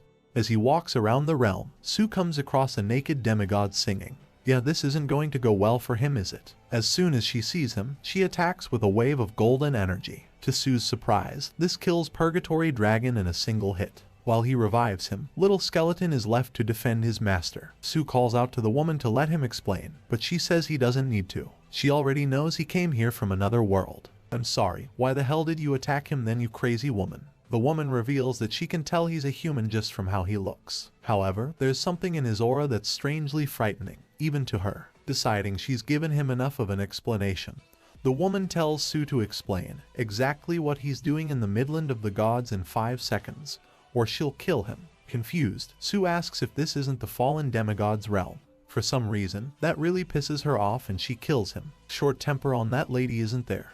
Su decides to go for a random revival and try his luck elsewhere in this world. That doesn't go too well either. After spawning in a desert, he's attacked by a massive worm beast, essentially just an insect, except it's a 9th order beast. That's a divine realm for you, I guess. Even the bugs are super strong. Though Dragon Dog ends up being killed, Su manages to stun the creature with Little Skeleton's help. This is fully thanks to the demonic fruit, giving it immunity to the first fatal blow so it can stab the insect's eye. Su combines his demon suppressor punch with flames from Purgatory Dragon and kills the insect in a huge blast. The revived Dragon Dog comes up to Su with a crystal from the insect's corpse. This is a divine crystal. With its help, a pet can be transformed into a divine beast. This gives them access to skills several times stronger than their normal versions as well as boosted stats. Sue uses it on Dragon Dog and nothing happens. Just an extra section shows up in his status window. Scam. I call for compensation. Oh, never mind. He just needs a ton more divine crystals to level his divine status up. Time to kill more insects then. Right as he decides this, Sue hears a cry for help from nearby. Two gods are under attack by a horde of insects, swooping in on a purgatory dragon. Sue rescues the two gods and flies away from the area. While flying, the two discuss their situation with Sue. They were sent to exterminate the insects here. Unlike the rare pureblood gods in their kingdom, they're demigods, so they don't even have wings. This means the woman Sue met before must have been one of those pure gods. She had wings as well when she attacked him. Talk about some rotten luck. As they talk further, Sue learns of the existence of a legendary realm, where a year of training is a single day outside. The kingdom of the supreme god. To Sue's surprise, this is actually a training realm he's seen in the system before. As they're speaking, Purgatory Dragon is suddenly ripped to shreds by a sneak attack. The insects from before have chased after them. To make matters worse, they're led by a Centurion bug. Deciding to take the lead, Sue begins unleashing his power and steps forward. He'll face these bugs while the others escape. Alongside his three pets, he begins a fierce battle with the bugs, and he dies several times. Rough times. Luckily, he already got a ton of divine crystals, so it's not a total loss. With the last of his energy, Su Ping activates his final random revive. And of all places, he spawns in the bedroom of the god who first killed him. Forget rotten, this is some straight up cursed luck. After being spawned into the goddess's bedroom, Su is forced to think fast if he wants to keep his life. Before she can kill him once more, he tells her he knows the way to reach the kingdom of the supreme god. In exchange for this information, he tells the goddess he wants power. To fulfill this deal, she offers him a secret training manual that'll basically allow his learning speed to permanently increase. Goddess ain't nobody's fool either though. She places a lock on it that will only allow him to use the manual after traveling to the kingdom of the supreme god. Su decides to try tricking her and to some extent succeeds. He gets her to agree to let him draw a marking that will allow him to transport her with him. In reality though, he's trying to draw the master pet contract seal. Yet again though, goddess ain't nobody's fool. She allows him to draw it, and then reverses the seal so he'll become her pet. Not like that, get your minds out of the gutter. Luckily, the laws of gods and the system, they clash and stuff, so her plan doesn't really work. Her powers end up being suppressed, and she gets dropped to the ground, while Su Ping recovers without any trouble. He just goes with the flow and pretends this was his plan all along. Since the master pet contract can't work with the goddess, Su asks the system to give him something else instead. For this, he receives the staff contract, in exchange for the goddess working as an employee of his store and always striving to benefit from it. She will get various perks. One of these is 7 days travel to any realm. Though she's hesitant, the goddess can't deny the heavenly aura coming from the contract, nor the great benefit. Reluctantly, she signs the contract and becomes Su Ping's employee. Her name is Chio Anna. Back at his pet store after the whole incident in the demigod realm, Su Ping receives a video call from an unknown person. When he answers the call, the man on the other side starts listing everything there is to know about Su. His age, his name, his job, his store, his family, their jobs, their residence. The guy knows everything. Worst of all, much like Su suspected, he's in his family's house. Su's mother and sister are tied up and unconscious in a corner. As expected, this is the work of none other than Yuan Tianchen. Thinking fast, Su puts forth his demand. He will face Yuan Tianchen, but it must be at his store, at his location, and his mother and sister must be brought with him. Good thinking. Dude's invincible in the store and all that. Very smart. Later, several master rankers descend from the sky above outside Su Ping's pet store. These people are from each of the 4 great families, including the Tangs and Chens. Surprisingly, Dao Zun is among these people as well. One of the masters attempts to forcefully raise the shutters of Su's store. The lot of them are stunned when his full force is unable to even make it budge a little bit. Su steps up to the store entrance himself and tells them all to shut up. Dao Zun is shocked at who the young man is, since he had actually hoped to mentor him after the events of the Dragon Realm. Another of the masters uses spirit condensation to grab Su. He simply breaks the attack apart however and drops that guy. Before anyone else can make a move, Yuan himself appears. Along with him are Su's unconscious mother and sister. Instantly, he uses his own spirit condensation to grab them, bring them into his store, and bind the guards holding them all at once. Bro really isn't messing around today. As the animosity between both groups builds up, Yuan enters Su's store. The two stand face to face, just inches apart. Staring Sue in the eyes, Yuen asks how it's possible for two legendaries to be stood in this tiny room. I don't know man, on your feet I guess. Yuen tells Sue that he's willing to present an offer to him. If he submits like the four great families behind him, Yuen will not only spare Sue but even become his mentor. Sue doesn't really like the guy, though on account of, kidnapping his mom and sister. He rejects the offer without a second thought, and says some stuff that really pisses off the old-timer. After giving him one last chance, Yuen fires a massive energy sword at Sue, only for it to be cracked to pieces by a one-handed strike from Anna. All the masters are shocked by the level of power she just displayed. Anna herself, however, simply starts bickering with Su Ping. Enraged, Yuen yells out that he'll kill them, and he gets owned. Yeah, probably shouldn't be annoying a goddess. She hits him with an attack that blows him into the side of a building. Next thing you know, he's summoning his strongest beast, the Beast King of Shadows. After summoning it, he merges with the pet and declares that he'll crush Anna and Sue, only to get owned again. Yeah, literal goddess man, just stop. Anna crushes his weapon, destroys his beast, and burns away all his power. In his current state, it'll take about 3 to 5 years for him to regain his full strength. All this in just one movement. As the other masters watch on in horror, Su Ping turns to them and tells them to come at him. Later, Sue's sister wakes up at their home's dining table to find her mom asleep next to her and her brother on the other side of the table. Also, there's a bunch of weird old men in the corner. Wait, what? Flashback to a few hours ago, Su Ping had Anna use one of her abilities to create a sort of mind control on the master rankers. It's not really mind control though, as much as just shifting their loyalties. In their state of shock, she used the spell to write an absolute truth into their hearts. The Su family is sacred and undefeated. As such, they're now present to act as instructors for Sue's sister in a variety of 9th order fields from healing to combat. Dao Zun is the sole master ranker who was left out of this because, well, he's just cool, ain't he? Su Ping just asks him to give him some swordsmanship lessons and tells him he'll contact him in a few days' time. On top of everything else, the land needed to expand the pet store has finally been acquired. With the store being upgraded, he can now breed pets of 7th to 9th order. That means more profit than ever as well. Things are looking better than ever for the Su family. With all his plans finally being realized, Su Ping's store has been expanded to take up more than 3,000 square meters of space. Rather than a store, you could call it a whole company in itself now. Inside this area, he uses the system to assign 300 meters of this space as the new home for his family. Additionally, he can even use it to create furniture, utilities, and anything else needed for the place. Damn systems an architect's dream. After getting everything set up, he brings his mom and sister to the store the next morning. While they're shocked by how big the store has gotten, they're even more stunned by the extremely luxurious living area Su has made for them. Also the super pretty girl who is in the store's lobby. When they ask him about her, Su Ping can only shudder at her being called nice. That woman killed him pretty painfully, you know. At his family's insistence, he has Anna join them for lunch. There, his mom instantly starts trying to set her up with Sue, but Anna makes it clear she's not interested in a relationship at the moment. Also, she's renamed herself Joanna for some reason. As they discuss the workload, for just her being pretty large with the store's expansion, Su Ping has an idea. The Tang family is under his thumb now, so he doesn't really have anything to fear. If he frees a certain someone from his pocket dimension, does he? And since he needs an extra employee, this might be a perfect opportunity. That's just wicked. Smart though. After releasing Ruin from the pocket dimension, Su Ping tells her he's not done making use of her just yet. Naturally, she tries to escape by jumping out the nearest window. Unnaturally, the window refuses to break since, it's Su Ping's domain.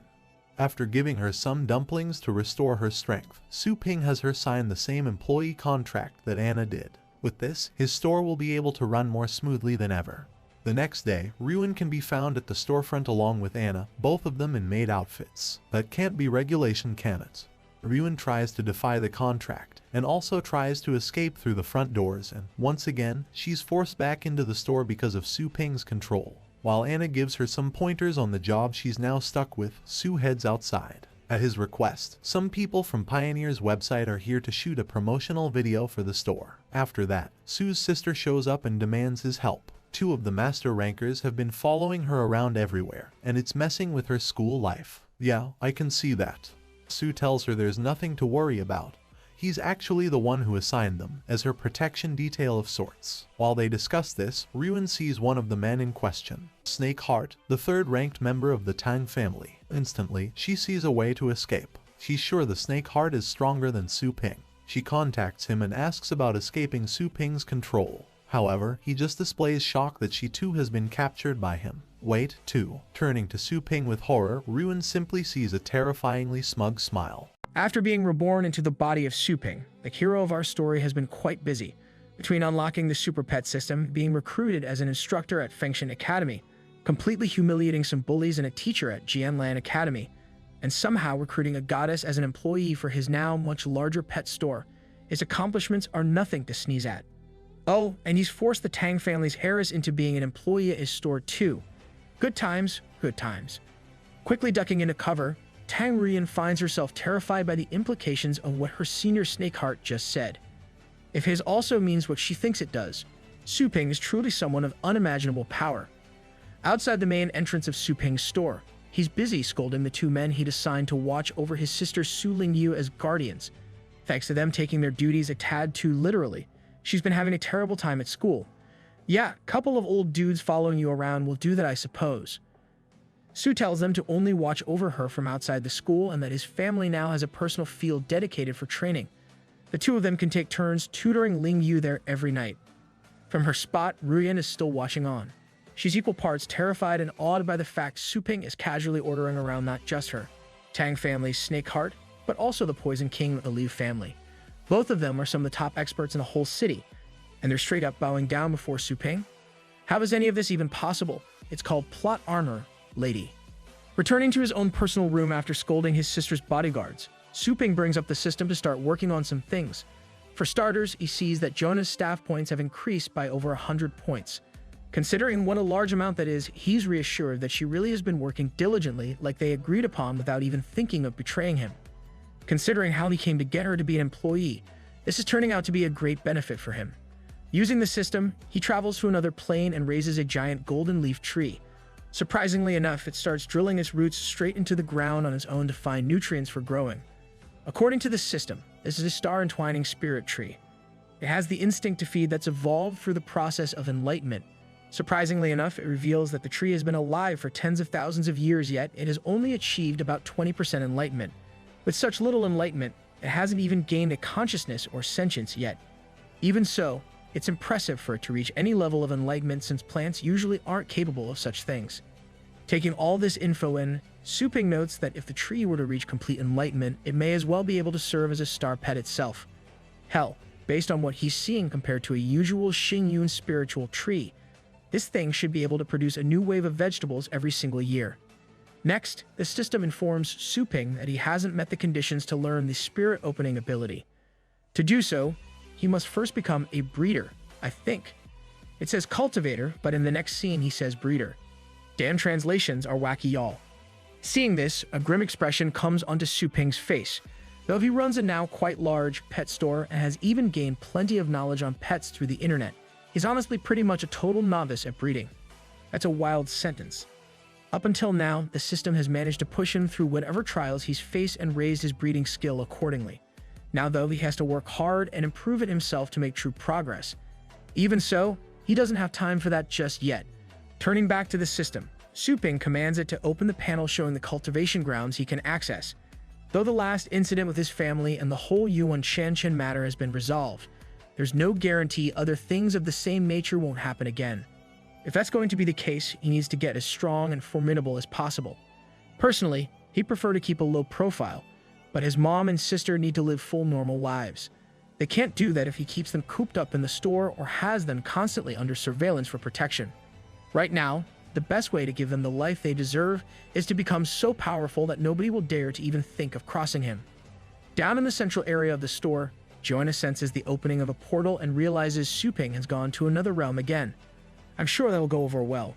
Later, after training for most of the day and managing to kill a Centurion commander, Su Ping returns to his room. After taking a short breather, he starts undressing to take a shower and, holy crap, he's jacked as hell. With the first form of the demon-suppressing fist completed, Su Ping's physique has reached an enviable level. Before he can get to the shower though, Joanna walks in with a tray of food sent by his mother. Unable to turn it down, Su Ping lets her in and has the soup while she starts talking. He's rather surprised by her sensory ability being so strong that she actually picked up on the moment he left the realm. Considering her own divine status, though, it's probably to be expected. Though Joanna claims to simply want to join him next time and she can help improve his cultivation, Suping has his suspicions. She definitely has some ulterior motive for this request. After all, she's been testing the boundaries of both the store and their contract. Regardless, that contract and the system will make sure she can't do anything that actually harm him, so he doesn't have anything to lose by accepting her proposal.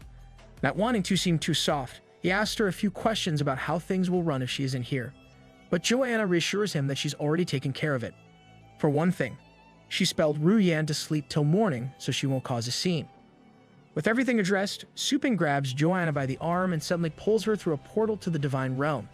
Once they enter, Joanna is instantly floored by the sight of the world tree. With this, Suping's ability to travel across realms is proven, and Joanna is more hopeful than ever that she'll be able to see the Supreme God realm again. As they wait to be picked up by someone Joanna is sent for, she explains the framework her god domain's realms are structured under. In simple terms, pure-blooded gods grow to adulthood and become true gods, who are as strong as the 10th Order bloodline pets she defeated a while back. Apart from that, they have 6 levels, or rather 5 at present, since the Supreme God realm is sealed off and hidden. Hearing that this is the case while enemies continue invading their domain, Suping can see for himself now why she was so willing to sign his employment contract. Right at that moment, the divine being Joanna called arrives and flies the two of them to a large palace. As they enter, the servants bow before Joanna and instantly go to prepare the divine spring at her command. Hearing this, Suping almost scoffs at how spoiled she must be. But it's not what he thought at all. The divine spring is actually a bath filled with the golden blood of several Titan-like beings. According to Joanna, this spring cleanses impurities and improves enlightenment, qualifications, and more. The effect on cultivation alone is 100 times better than what's found in foster tanks back on Earth. Considering its incredible features, the bath is normally only drawn for the best of the gods once a year. However, she has a deal for Suping. Every time he brings her to this realm, she'll arrange for him to soak once in the spring. In return, she'd like to ask that he not hunt the space Zerg in the future. The space Zerg, bugs that are invading the divine realm, are an enemy of the gods as well. Suping is understandably confused as to why Joanna would want him to stop attacking them. Before she explains that, she tells Ping about the World Tree and its history. The World Tree is the mother of the gods in a way. When they die, their physical experience turns into divine power and is returned to the tree.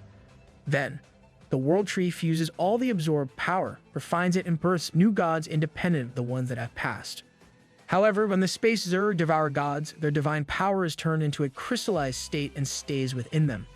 These are the god crystals Suping acquires when he defeats the Zerg. Normally, more and more divine power would be returned to the World Tree with every cycle, raising the total divine power of the entire domain and increasing the number of gods. But between the invasion of the Zerg and the disappearance of the Supreme God, their divine power has started declining instead. What a sad story. I'm totally sure Suping is utterly moved by how sad it. Never mind. He just grabs her hands and dumps a whole load of god crystals in them. Smiling at her, Suping says he's barely hunted today, so these are all he's collected. From now on, though, he'll keep his hands off the bugs. After all, he'd be no different than them if he kept hoarding the crystals after knowing what he's been told here. So he says at least, Bro's a little too chill about this. Something's up. Turning to the divine spring, Suping tells Joanna that it'll do just fine for raising his combat power, so she should take his pets to the arena and have them train in the meanwhile. With her own smile in place and gratitude for his understanding, Joanna is about to leave the room when Suping makes one more request. He needs one more material to level up his battle body, but he hasn't been able to find it on Earth. It's the Shenyan Lai Hujing. Geez, it's a mouthful. Joanna tells him that stuff is the core of the god Yan Ji and beast in the god realm. She'll send someone to fetch it for him as soon as possible. With that settled, Suping sinks deeper into the divine spring while Joanna leaves with his pets. Outside, she can't help but be happy at the arrangement that's been made with Suping.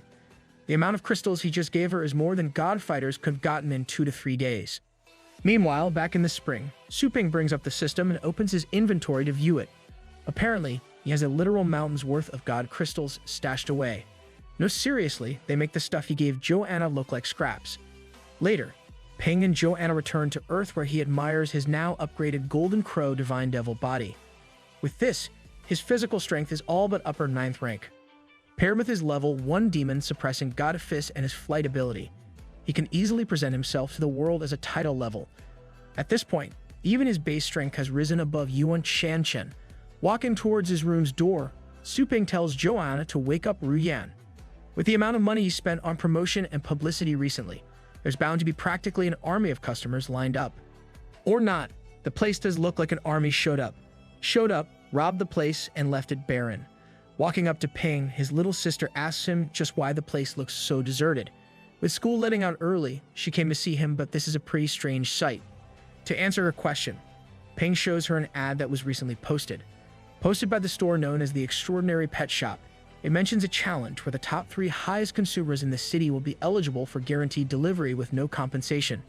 Seeing his little sister's rage at the cheap promotion tactic, Su Ping can't help but laugh and tease her a bit. At her demands for justice, he speaks of how they've gotten the previous champion to endorse them, the key factor that's attracting customers to them.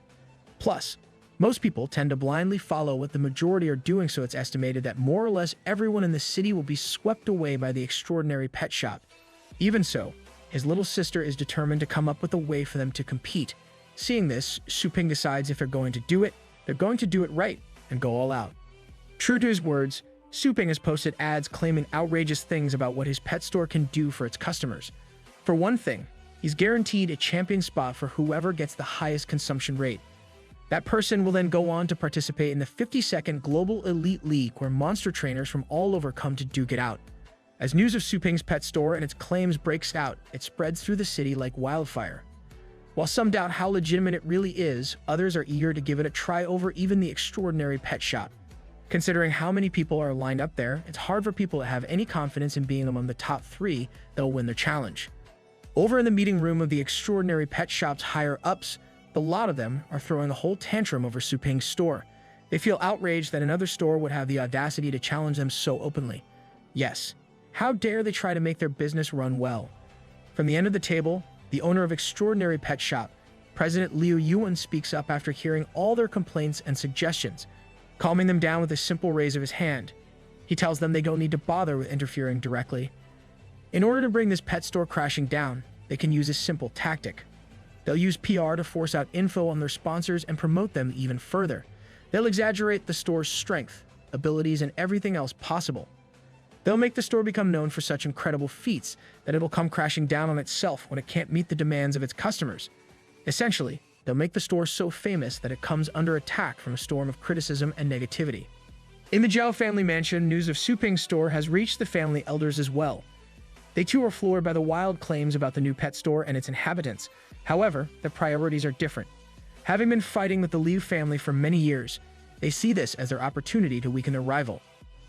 Meanwhile, in the Liu family mansion, their elders are having a similar meeting. Having heard the rumors about the new pet store, they've secured information about the owner of the place. All they know is that said owner, surnamed Su, is a senior tutor at Fengshan College and is of common birth. Quietly, one of the men speaks to the patriarch and informs him of the most concerning rumor of all, that the legendary Hara Yuan Shanchen entered the store only to be carried out and not be seen outside his mansion ever since. Since it's a matter regarding the honor of the legendary level, any and all witnesses to the incident have been silenced, so no one is fully aware of just how dangerous this Su person potentially is. Deciding to be cautious, the patriarch tells his man to keep the rumor to himself, but steer clear of Su. For now, they'll wait and see how he develops. Well, stalking's better than attacking him, I guess.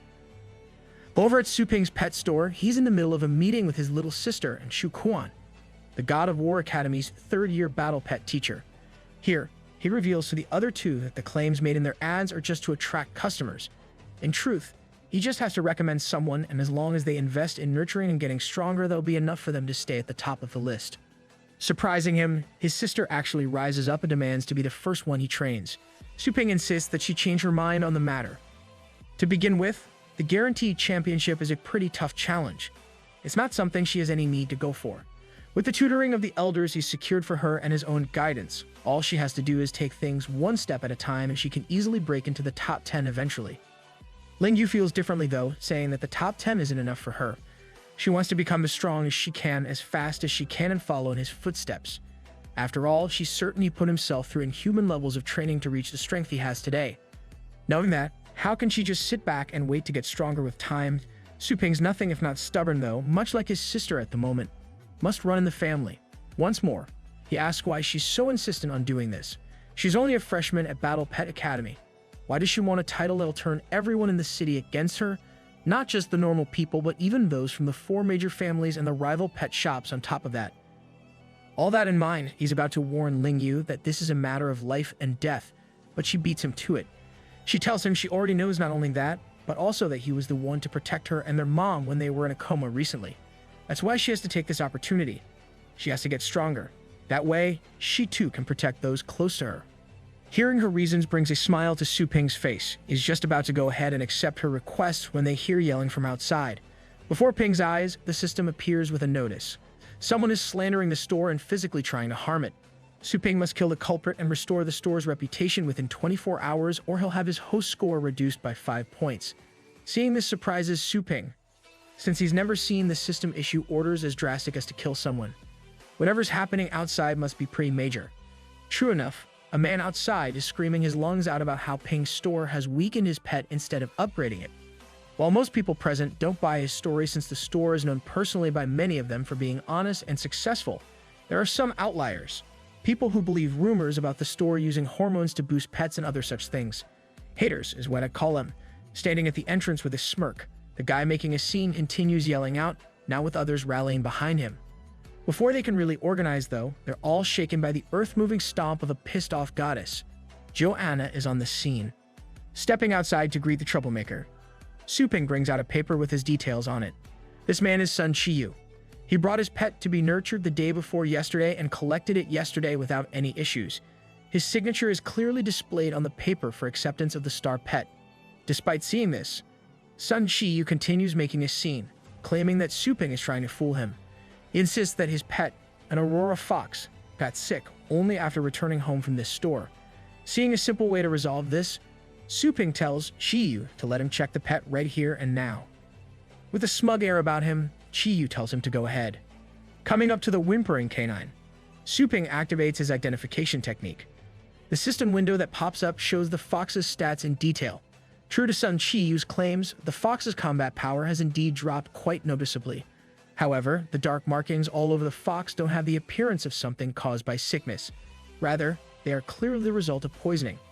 Ain't that just 7 different kinds of fishy? Turning his head towards Anna, Su Ping asks her if she knows how to heal. The maid goddess replies that she's not the best, but she does know a thing or two. Watching the interaction between the two, Sun Chiyu tries to take control of the situation again by saying that the two are pretending. He already took the fox to the Star Pet Hospital in Shangcheng. The doctor there said this is a mutation caused directly by the random breeding and drug usage of Ping's pet store. Forget being cured. Even living through this is unlikely for the poor fox that they bam.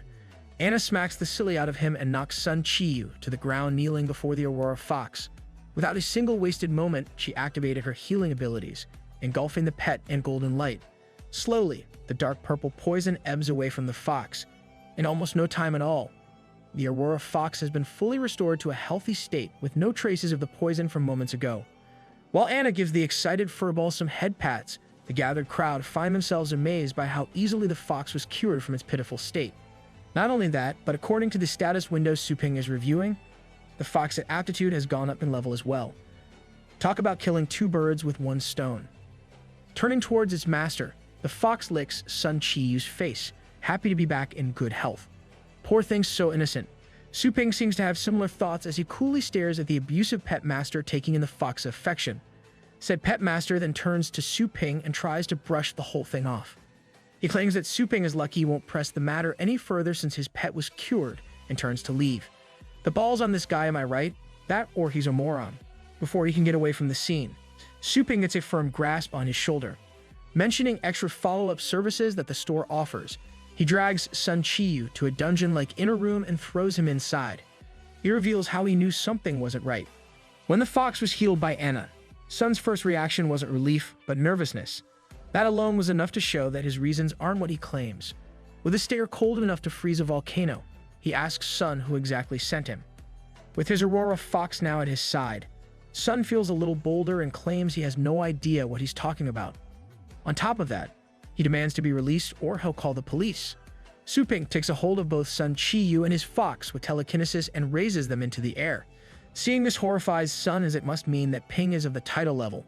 Not wanting to die here, he all but instantly gives in and melts like an ice cube in the Sahara. Without a second thought, he reveals that the ones to send him here to do this were the Liu family. Wanting to be sure he has all the facts right, Su Ping tells him to elaborate on what he's just said. Sun Chi goes on to tell him about how his fox was seriously injured while competing with other pets. Normally, it would take insane amounts of money to treat such injuries. That day, though, the Liu family saw him and promised free treatment for his fox if Sun just came here to slander Ping's store. Finally, Su Ping asks him the name of the specific man who spoke to him. Sun answers that he can't say for sure though, since they always hid their face. Just to be sure, Ping asks Anna if she has the ability to read minds. At her hesitation to use such a power and her confusion as to why he wants her to, Ping explains. The explanation Sun just gave was indeed good. As a matter of fact, it was too good. Like it was rehearsed over and over again till he could repeat it without thinking. Convinced, Anna turns her hand on Sun, ready to work her magic. Well, that was easy.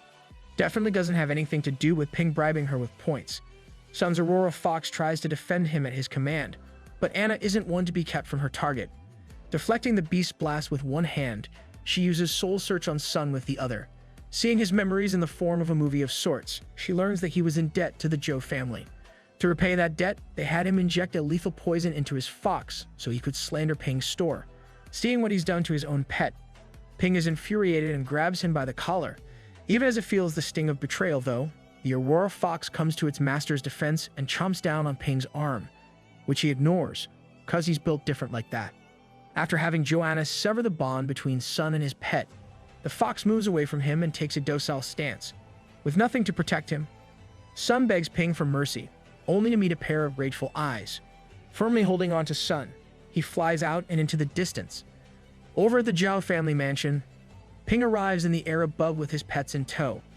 Talking down the family members present at the scene, he demands to meet the clan's patriarchs. Standing atop the head of his purgatory dragon beast, Su Ping's presence is greatly unnerving the members of the Zhou family as they wait for the patriarchs to arrive. Suddenly, Ping and his pets are shoved backwards and out of the mansion grounds by a crackling blue barrier. Rather than the patriarchs, the Zhou Wangjin have arrived.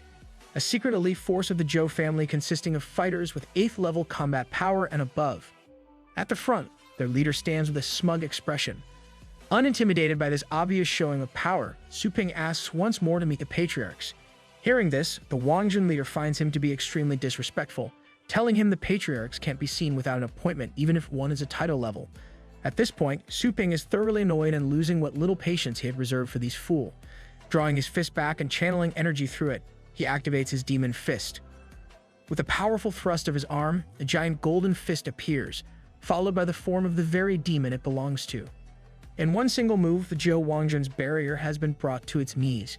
Even as the rest stand in shock of this feat, their leader stands strong and orders them to resist with all their strength. Anyone who flees now will be killed no matter what. The Wangjin leader insists that there is no way for their Xuan Wu subduing tiger formation can be beaten, let alone with a single move. Unfortunately for him, even as he says this, many of his men collapse with blood spewing from their mouths. Despite their efforts, the demon fist above hasn't even tired in the slightest.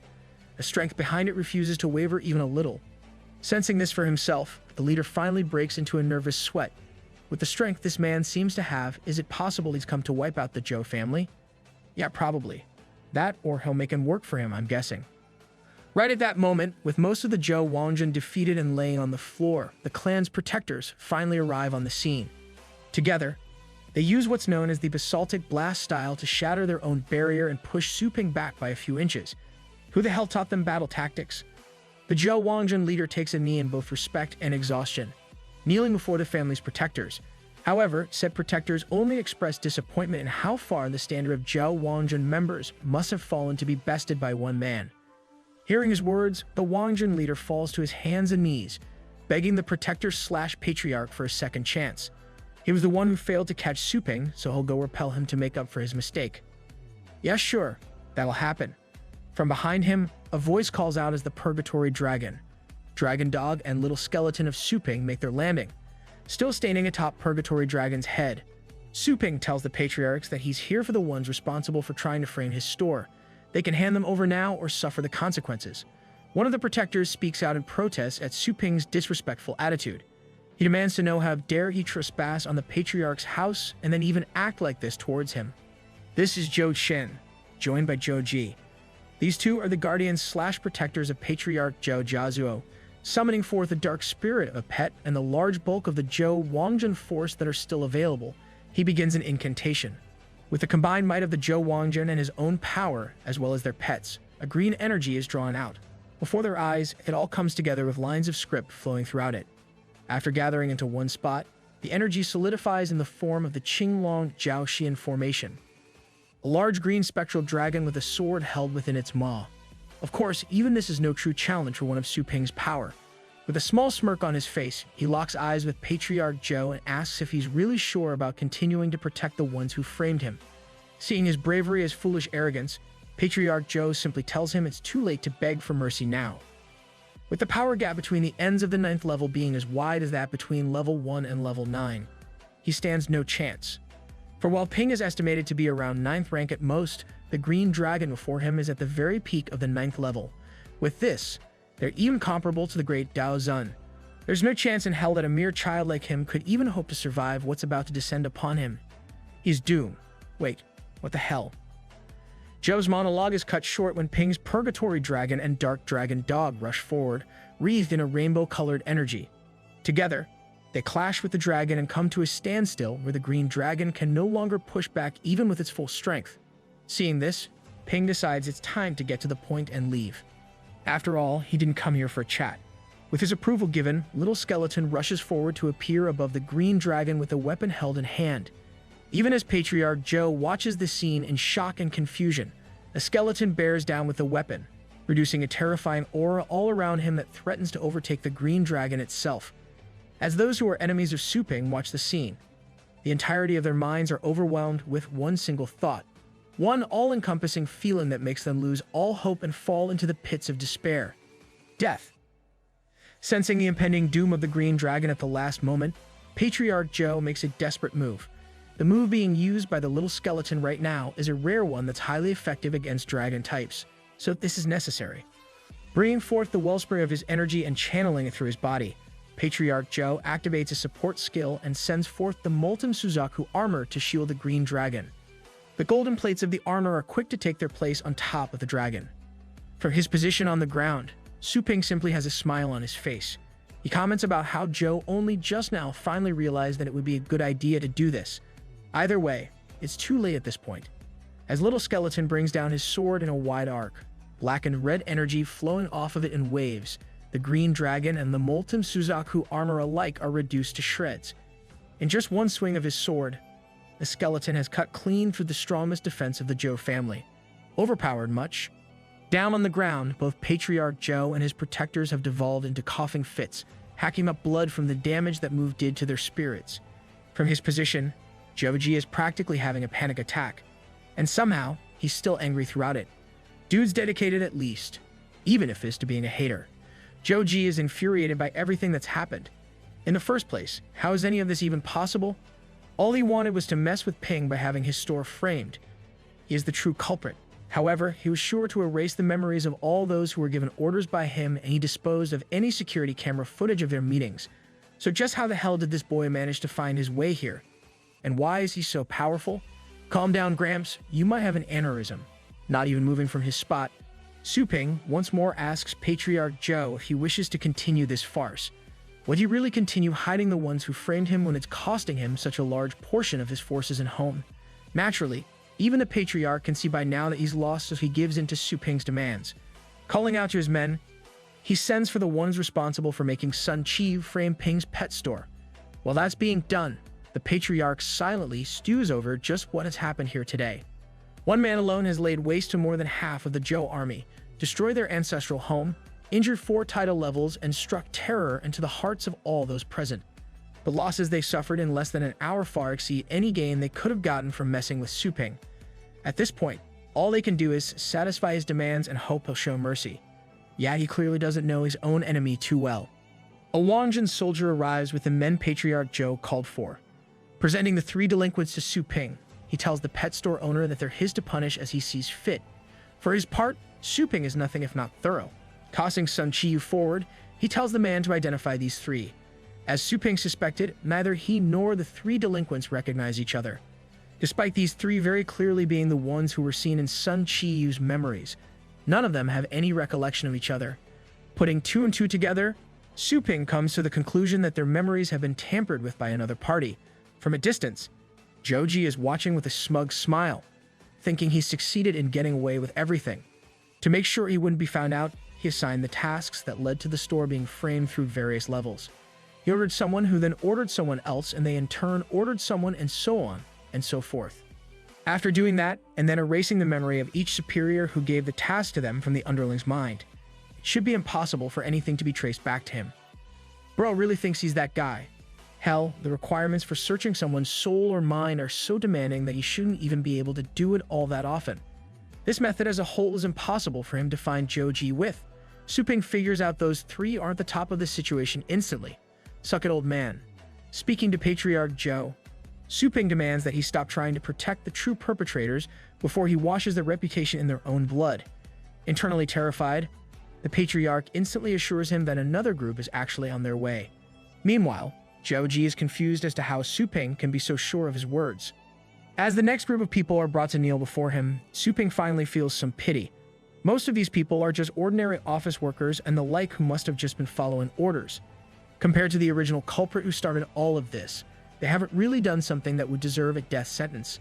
Even so, the purpose of this visit, apart from killing the true culprit, is to show his dominance and make sure no one thinks of messing with him going forward. If he's to make that happen, he can't afford to show any kind of softness here. With a series of pops, Su Ping ends the lives of each and every one of the Zhou family members who were part of the scheme against him. For his part, Joji thinks this is the end of it all and he really has gotten away with it. Unknown to him, the system is open before Su Ping's eyes, and it clearly states the main culprit is still alive. He's gonna kill them all, isn't he? With one word from Ping, Little Skeleton takes to the air and fires a massive energy wave from his blade. Yup, called it. With one swing, a large portion of the Zhou family forces is killed and their home is split clean down the middle. At the outrage of Zhao Shen Chen, Su Ping tells him it's only natural for him to take things into his own hands when they still haven't even handed over the true culprit. With his hands crossed behind his back, Su Ping calmly turns towards Patriarch Zhou and says he'll start with him. With no other choice left except to put the whole family at risk, Patriarch Zhou finally gives up completely. Opening his mouth, he commands Zhou Ji to come forward and accept his punishment. Shocked by this betrayal, Zhao Ji enters a manic state as he laughs at what's happening here. While ranting about how hard he's worked for the family, he turns to Sun Chi-yu and accuses him of exposing the protector. The only thought in his mind being that of vengeance, he vows to take Sun Chi-yu with him if he's to die here. Rushing forward, he strikes Sun Chi-yu with a fist to the chest, making him cough up blood. Before he can follow up, though, Joji himself is slashed from behind by Little Skeleton. Now that he can't escape, Su Ping orders his purgatory dragon to burn away the filth. The dragon spews forth a blazing red flame that consumes Joji and doesn't even leave any ash behind. From the sidelines, every member of the Zhou family who's watching decides there and then to never mess with Su Ping or his store for as long as they live. Meanwhile, Su Ping is relieved to see the system's latest notification. The culprit has been successfully eliminated. With only a scorch mark left in the place of Zhao Ji and Sun Chi-yu, Patriarch Zhou is eager to end the violence Su Ping is inflicting. Turning to the devil in human skin, he tells Su Ping that all the conspirators against him have now been handed over. With that, can he please calm down? To his shock, Su Ping says that it's not over yet at all. Sure, he's dealt with the wrongdoers, but the effect of their accusations and such is still far too noticeable around his store. In order for them to truly atone for what happened, they must do two things. For starters, they must issue an announcement throughout the city about how the accusations against the shop were completely made up and never had any basis in reality. With that, the innocence and honesty of the store will be reconfirmed. Second, once that's done, they must compensate Su Ping for the lost wages for this morning that he's had to spend straightening them out. As far as the apology goes, Patriarch Zhou admits that it's only natural for them to respect him with that gesture and take responsibility for the actions of their members. Hell, he'll handle the matter of the public apology personally. On the inside, though, the complete 180 is seen within Patriarch Zhou. He has now become what we in the real world refer to as a complete fanboy. Just thinking of the internet trolls who called Su Ping's power a rumor upsets him. After all, his power is no rumor but a fact. Next, for the compensation that they owe him, Patriarch Zhou asks what exactly Su Ping would like. They've got star money, property, treasures. pretty much anything he could desire. However, Ping tells him he's not interested in any of those things. What he wants is a set of natural talents and earthly treasures that are used for cultivating war pet masters. Not just any set, but the one they used to train the successor of the Zhou family himself. Hearing this, Patriarch Zhou feels hesitation and doubts creeping into him. The materials Su Ping is talking about are necessary for raising the qualifications of the young master to a level that surpasses the previous patriarch. With how rare they become, they'll never be able to advance their family in this lifetime if they hand over those materials. At that point, Ping will practically be making them live as pigs. In response, Su Ping simply smiles and tells him that he can even turn a pig into a patriarch with his abilities. While the protectors in Wangjin are enraged by this comment, Patriarch Zhou understands what it means. After silencing them, he reminds them of how Su Ping's little skeleton shows feats befitting a king beast. All that when he himself is a simple first-order monster. If Su Ping can make that happen, then who knows how powerful he can make them. Glad that he understands beforehand, Ping continues on with his proposal. If they are to cooperate with him, he can breed super powerful pets for them and even provide rare pet food at ridiculously cheap prices. With all the assistance he can offer, they'll finally be able to secure the power and numbers they need to go to war against the 4 major families and raise their own status. Hearing his promises, Patriarch Zhou is utterly floored. He can't help but ask if Su Ping's own target is also the 4 great families. To this, the store owner simply pats his shoulder and tells him to think bigger. Su Ping's goal is to expand his store till it swallows this entire city. The next day, the Zhou family's apology has made its rounds of social media and the reputation of Ping's store has been restored. Perhaps even more so than before, as even the doubters are now forced to accept its legitimacy and benefits. For his part, Su Ping is busy in his bedroom.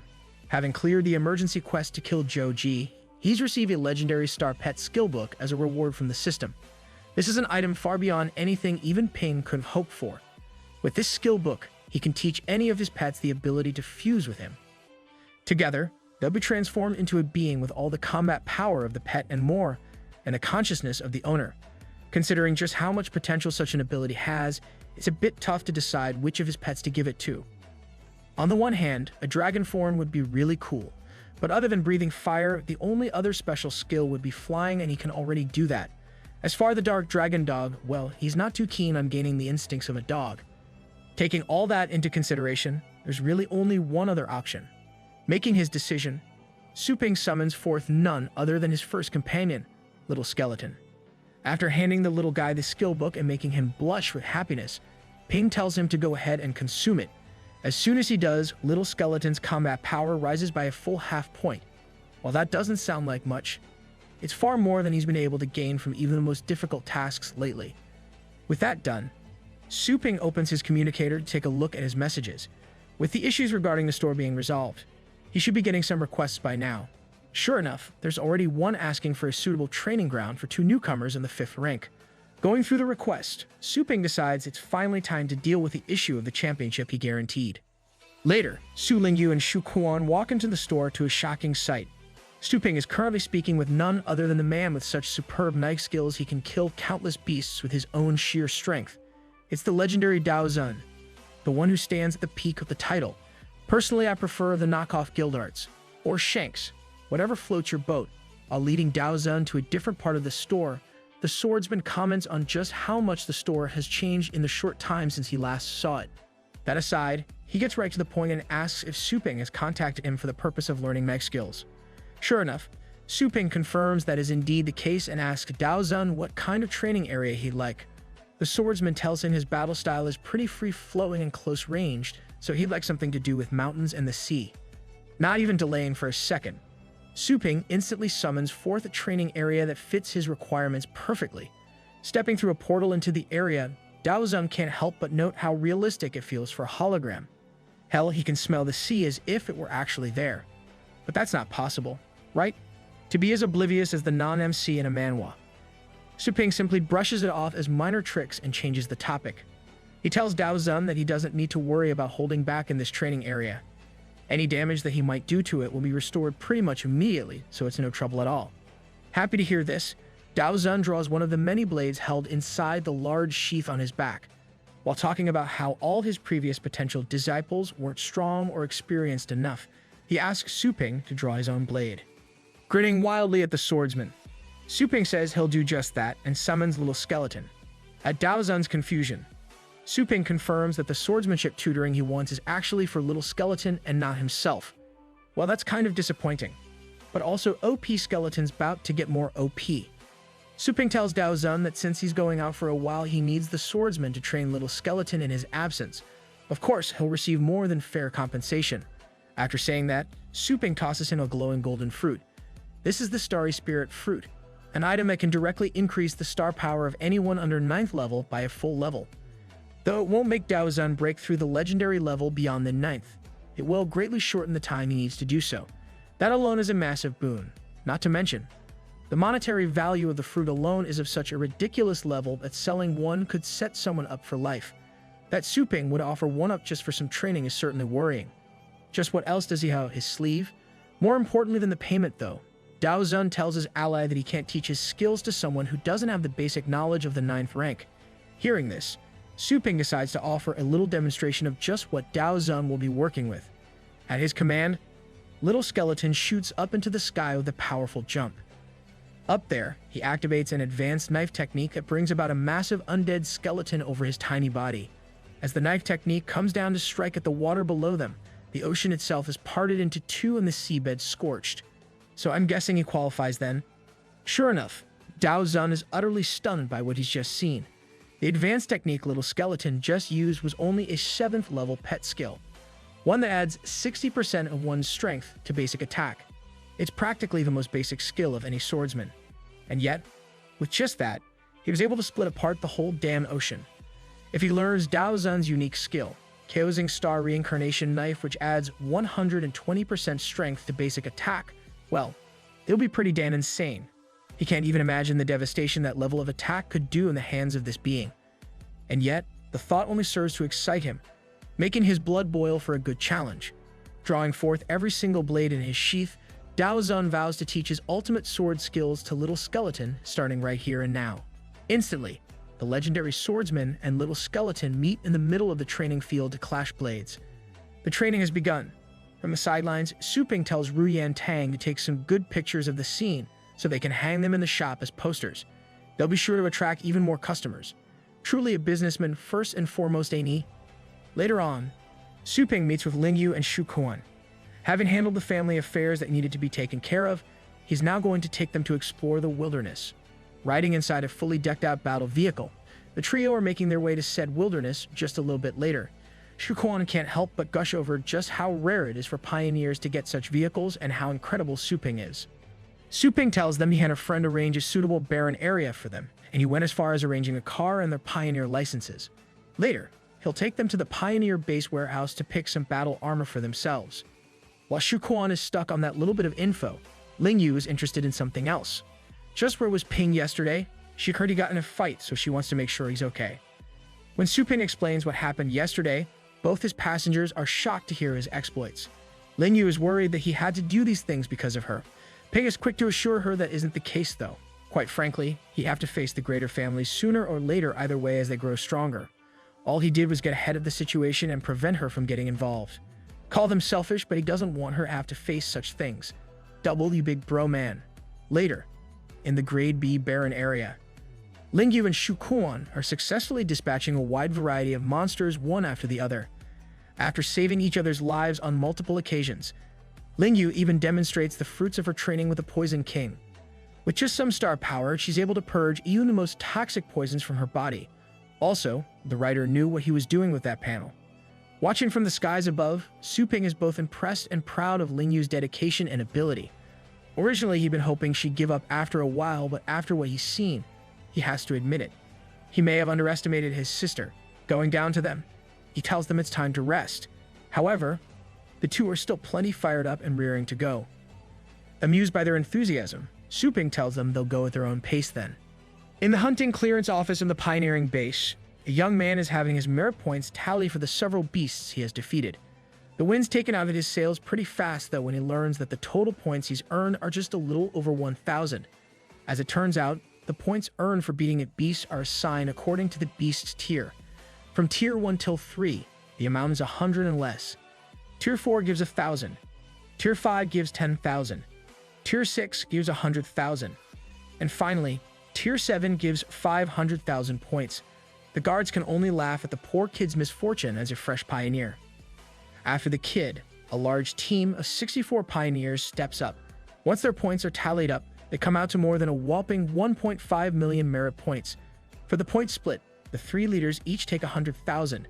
The team below them takes 20,000 each, and the interns get 5,000 each. Though it might seem low, it's still more than the other kid made on his own after working as hard as he could. The next team to arrive is one with just 3 members. 3 members with a combined merit point value over 2 million. When asked about the distribution, Su Ping says he's not even participating, so they're all Shu Quan and Ling Yu's.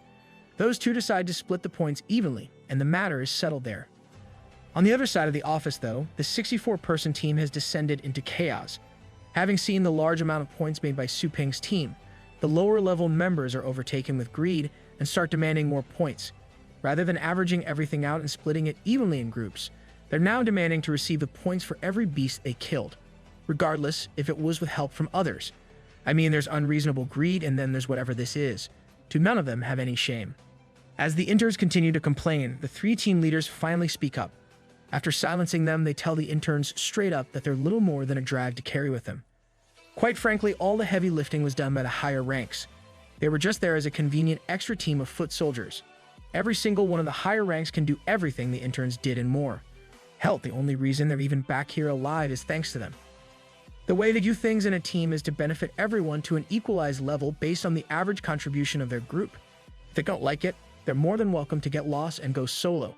Yikes, that's harsh, but fair, I'd say.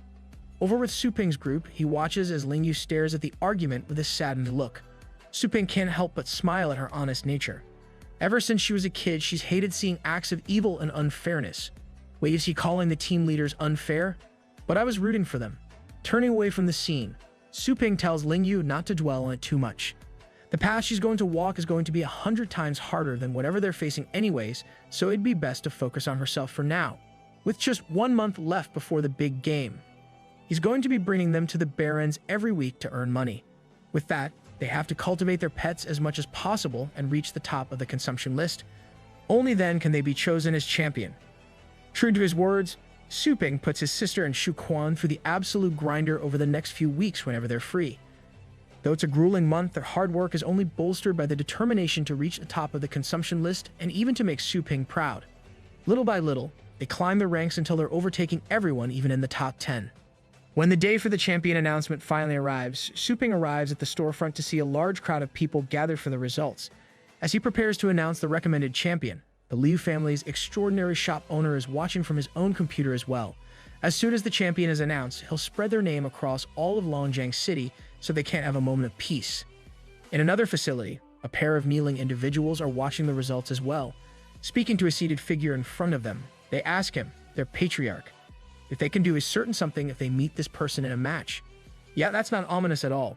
The much-anticipated 52nd Global Elite League has finally arrived.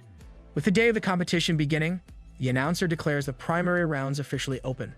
As the crowd goes wild with excitement over the spectacle they're about to watch, the announcer speaks up once more, silencing them as they hang off his every word.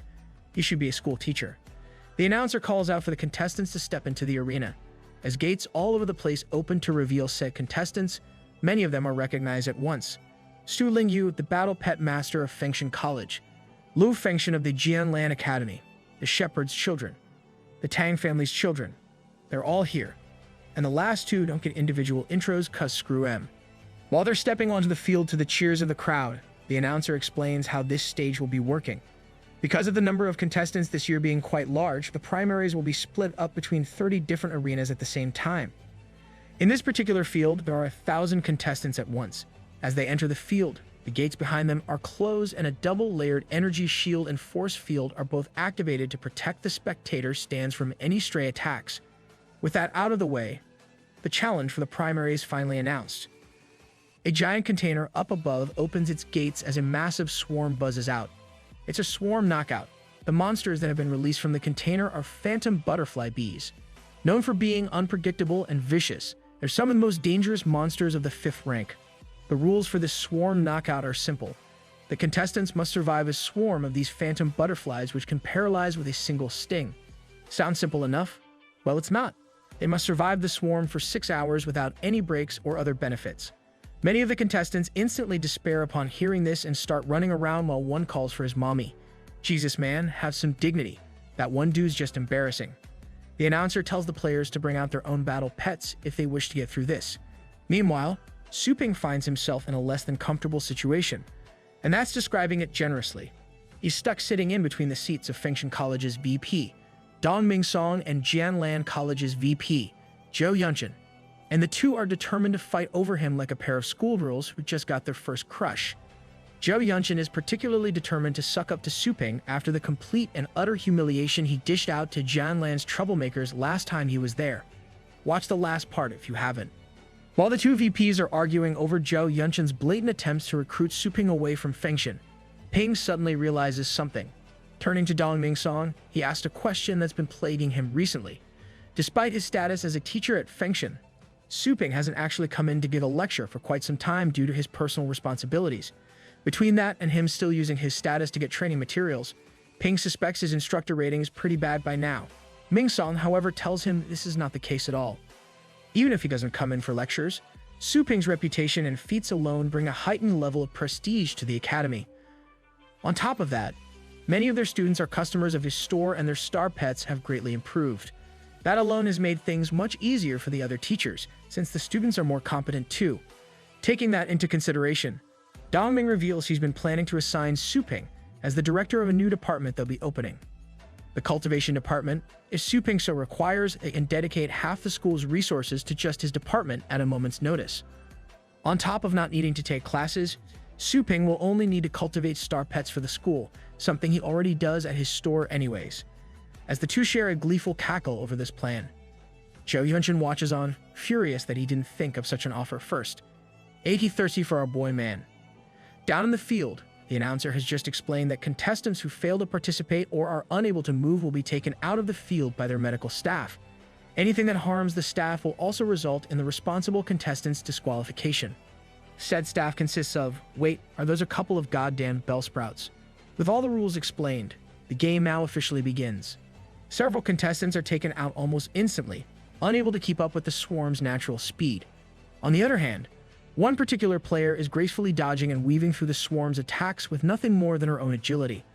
This is, of course, Su Lingyu. As she evades the bees, Lingyu notices that the swarm is actively avoiding the grass flowers of the medical staff. Yeah, grass flowers, sure. On the opposite end of the spectrum from Lingyu's tactic, another contestant is using his own strength and fire abilities to knock the swarm away from him whenever they get close. Unfortunately, that's the wrong move. The sheer number of bees quickly overwhelms him and he's carted away by the medical staff. Lingyu has been observing all of this and has come to a conclusion. The odds for this game are heavily stacked against the contestants, so much so that it's quite obvious the true goal isn't actually to display combat power but something else. Yeah, you sure displayed something else with that last panel. Good lord. Dashing towards the grass flowers that are carting away the last guy to fall, she confirms her theory. The swarm automatically ignores the grass flowers and leaves them alone.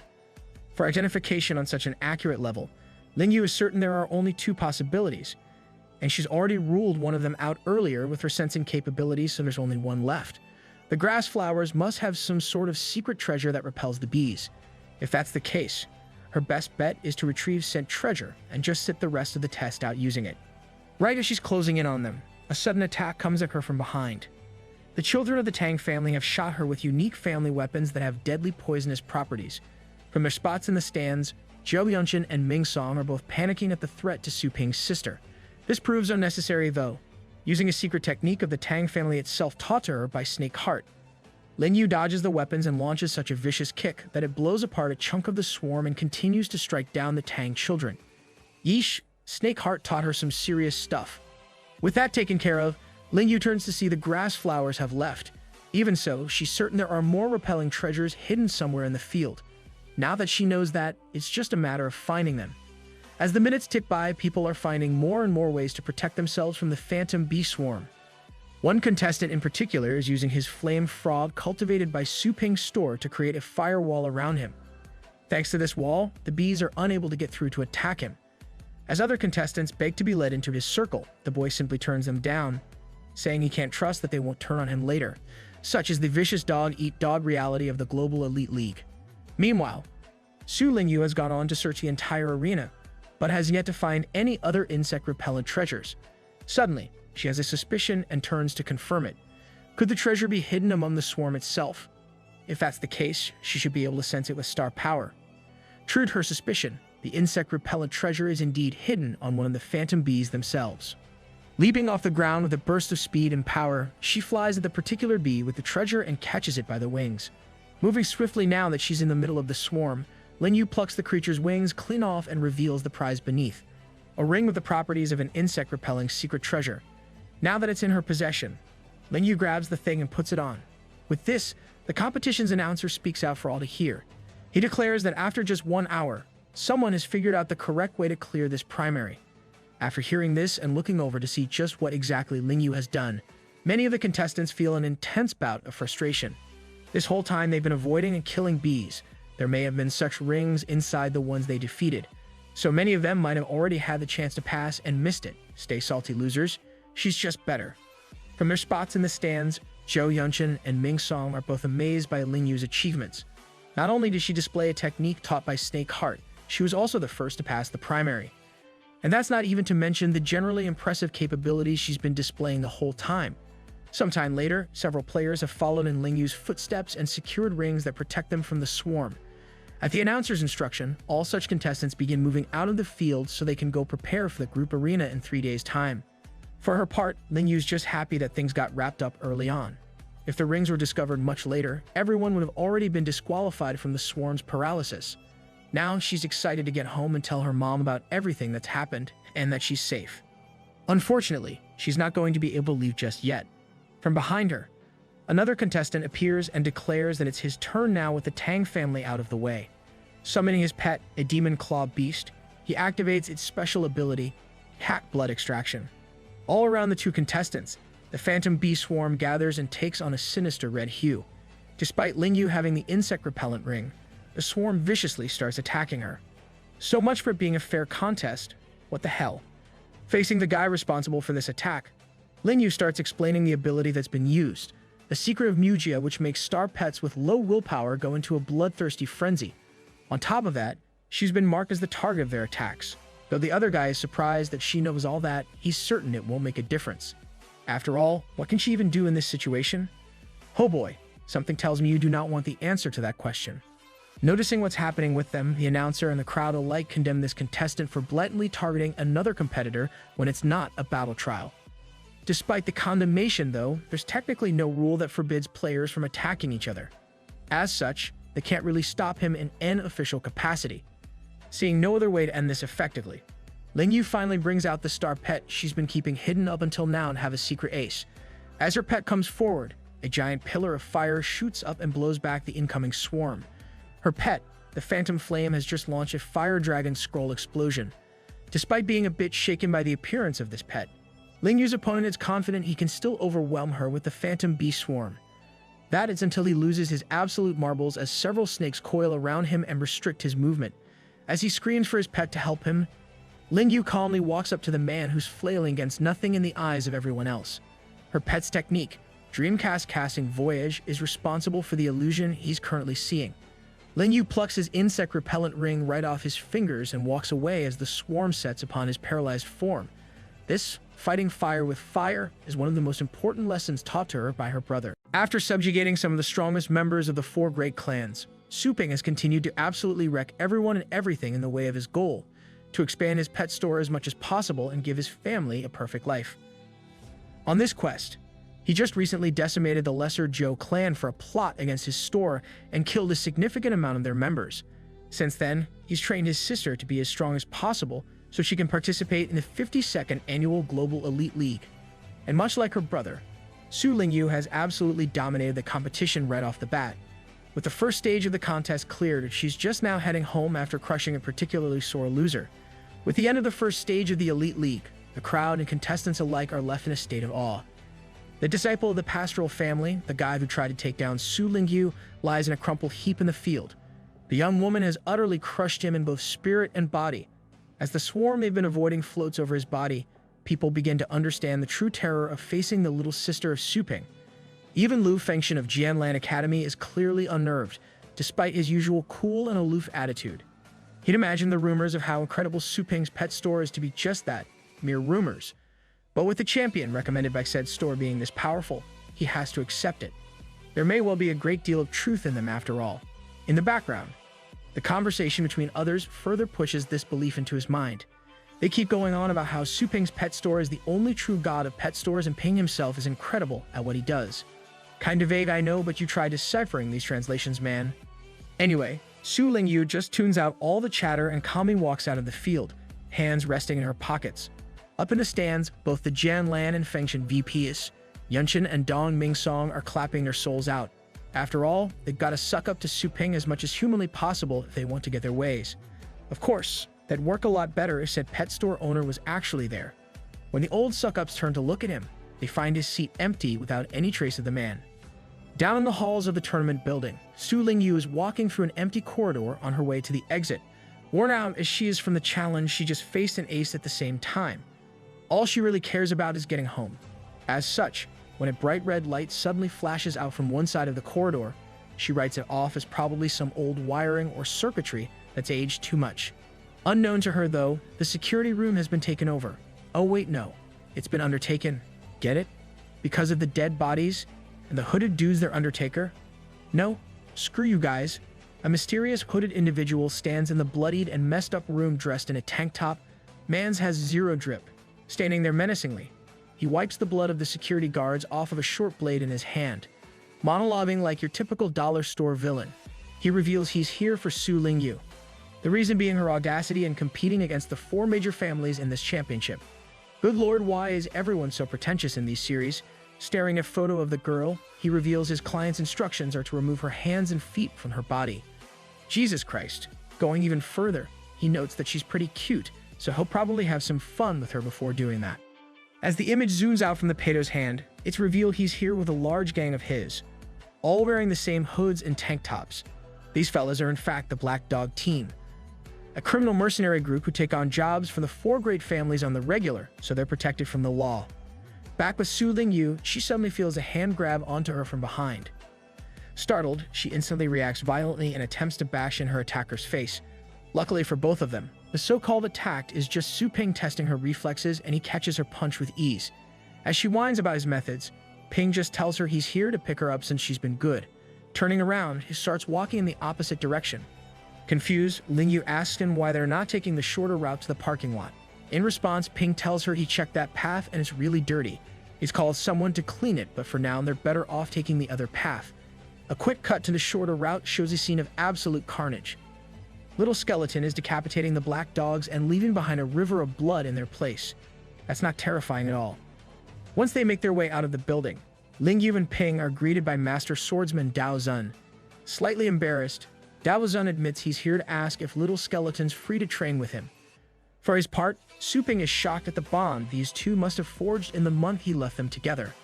More than happy to have his pet get stronger, he chucks Little Skeleton over to Dao Zun and leaves.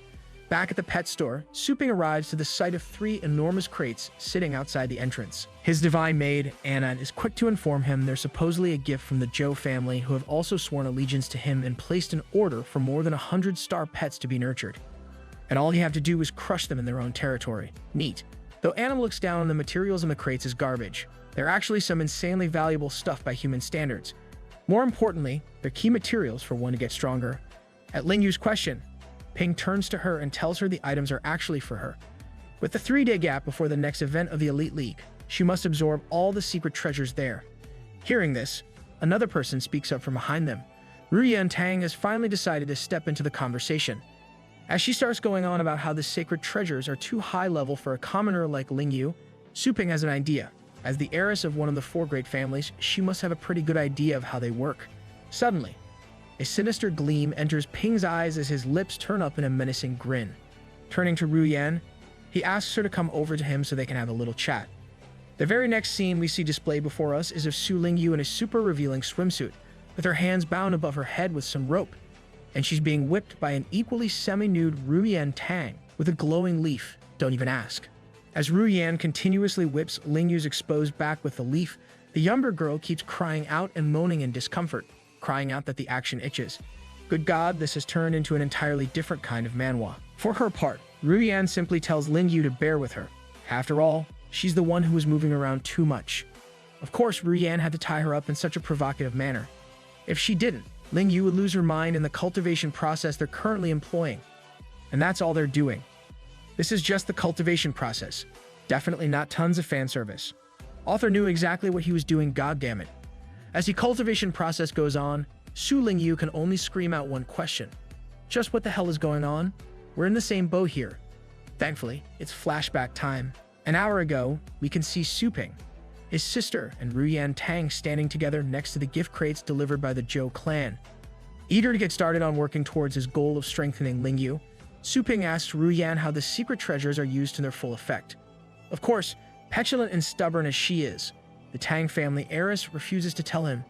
She states that there's no good in telling him the answer to that question and asks if he'll let her go in return. That is to say, completely free her of the contract binding her to his store and by extension, him. Surprisingly enough, Su Ping answers that he will free her, after he's completely dominated and subjugated the entirety of the Tang family to bring them under his heel. There it is, standing off to the side. Su Lingyu can only watch with a nervous stare, thinking that her big brother's starting to be more and more villain-like by the day. You're just noticing this now. But of course, Su Ping's words only feed into Ruyan Tang's inherent need to boast about her heritage. While talking down to him for his status as a commoner and his title-level power, she starts rambling on about how he could never actually take down the Tang family. She goes on and on and on, revealing things like the Tang family's large size and domain, just how much territory they span, how their base here in Longjiang City is simply a single branch and it rivals the other three great families. The woman seriously just won't shut up about her family. It'd be wholesome if it wasn't so arrogant and stuck up. Hell, at one point she just starts reciting the history and background of the family all the way from their inception centuries ago. It's at this point that Su Ping fully loses any interest and slash or patience he has left. With a single bead of sweat dripping down his exasperated face, he speaks to the system in his mind.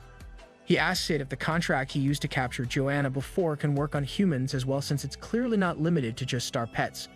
Luckily for him, the system informs Su Ping that this is indeed the case, seeing as how technically all living beings are animals of some sort or the other. He can form the contract with a human, but their thinking capability will be reduced. That is to say, they'll retain all their knowledge and power, but their ability to think for themselves will be decreased, and they'll be made to be much more submissive towards their master, so to speak. I can think of at least one person that would be really useful on. Evidently, the pet store owner feels the same way. Great minds think alike. While Ruyan is still busy with her speech about the Tang family, Su Ping suddenly takes a step towards her and says he wants to make a deal with her. Naturally, Ruyan is startled by the sudden switch in attitude and asks what he wants to do. In response, Su Ping steps into her personal space, grabs her wrists to hold them above her head and proceeds to place a single finger on her forehead. As he's doing this, he tells her it's a pity he has to resort to such tricks since they can't come to an agreement on their own. As Su Ping's finger leaves her forehead, a red symbol appears where it was placed. With this, a temporary contract between them has been signed. Confused by the lack of physical reaction, Ruyan demands to know just what he's done to her. Rather than answering her question, Su Ping responds with one of his own. How does she feel about him now? The sudden question surprises Ruyan and confuses her further. Even more concerning, as soon as she goes to reply to him normally, something takes over her senses completely. Even though she can see Su Ping in front of her, even though she can clearly feel her desire to kill him, for some reason everything about him suddenly feels majestic to her. Irresistible even. When he calls out her name next, she instantly falls to her hands and knees and asks what his orders for her are. Yep, contract's definitely working then. Maybe a little too well, actually. Su Ping smirks down at her while his sister displays shock at the sudden switch in personality. Looking down at the now subservient woman, Ping tells Ruyan to get up and act as normal. He actually kind of likes her usual rebellious self. Almost as quickly as she fell to her knees, Ruyan is right back up and telling him to hurry up with his instructions. Su Ping tells her to explain how the secret treasures are used so he can train Lingyu with them over the next 3 days. Unfortunately, Ruyan reveals such a thing is simply impossible. Secret treasures can be divided roughly into 3 aspects. Each aspect takes a considerable amount of time. Just the first one, a medicinal bath exercise, takes about 3 months to complete. If the stages aren't all properly completed, Lingyu stands at risk of her internal organs blowing up on her. Luckily, Su Ping has a way around this challenge, as he so often does in such situations. If he forms a contract with Ling Yu as well, she and Ru Yan can both enter his breeding/training realms with him. And in the cultivation field, a full day is equal to just 1 hour outside.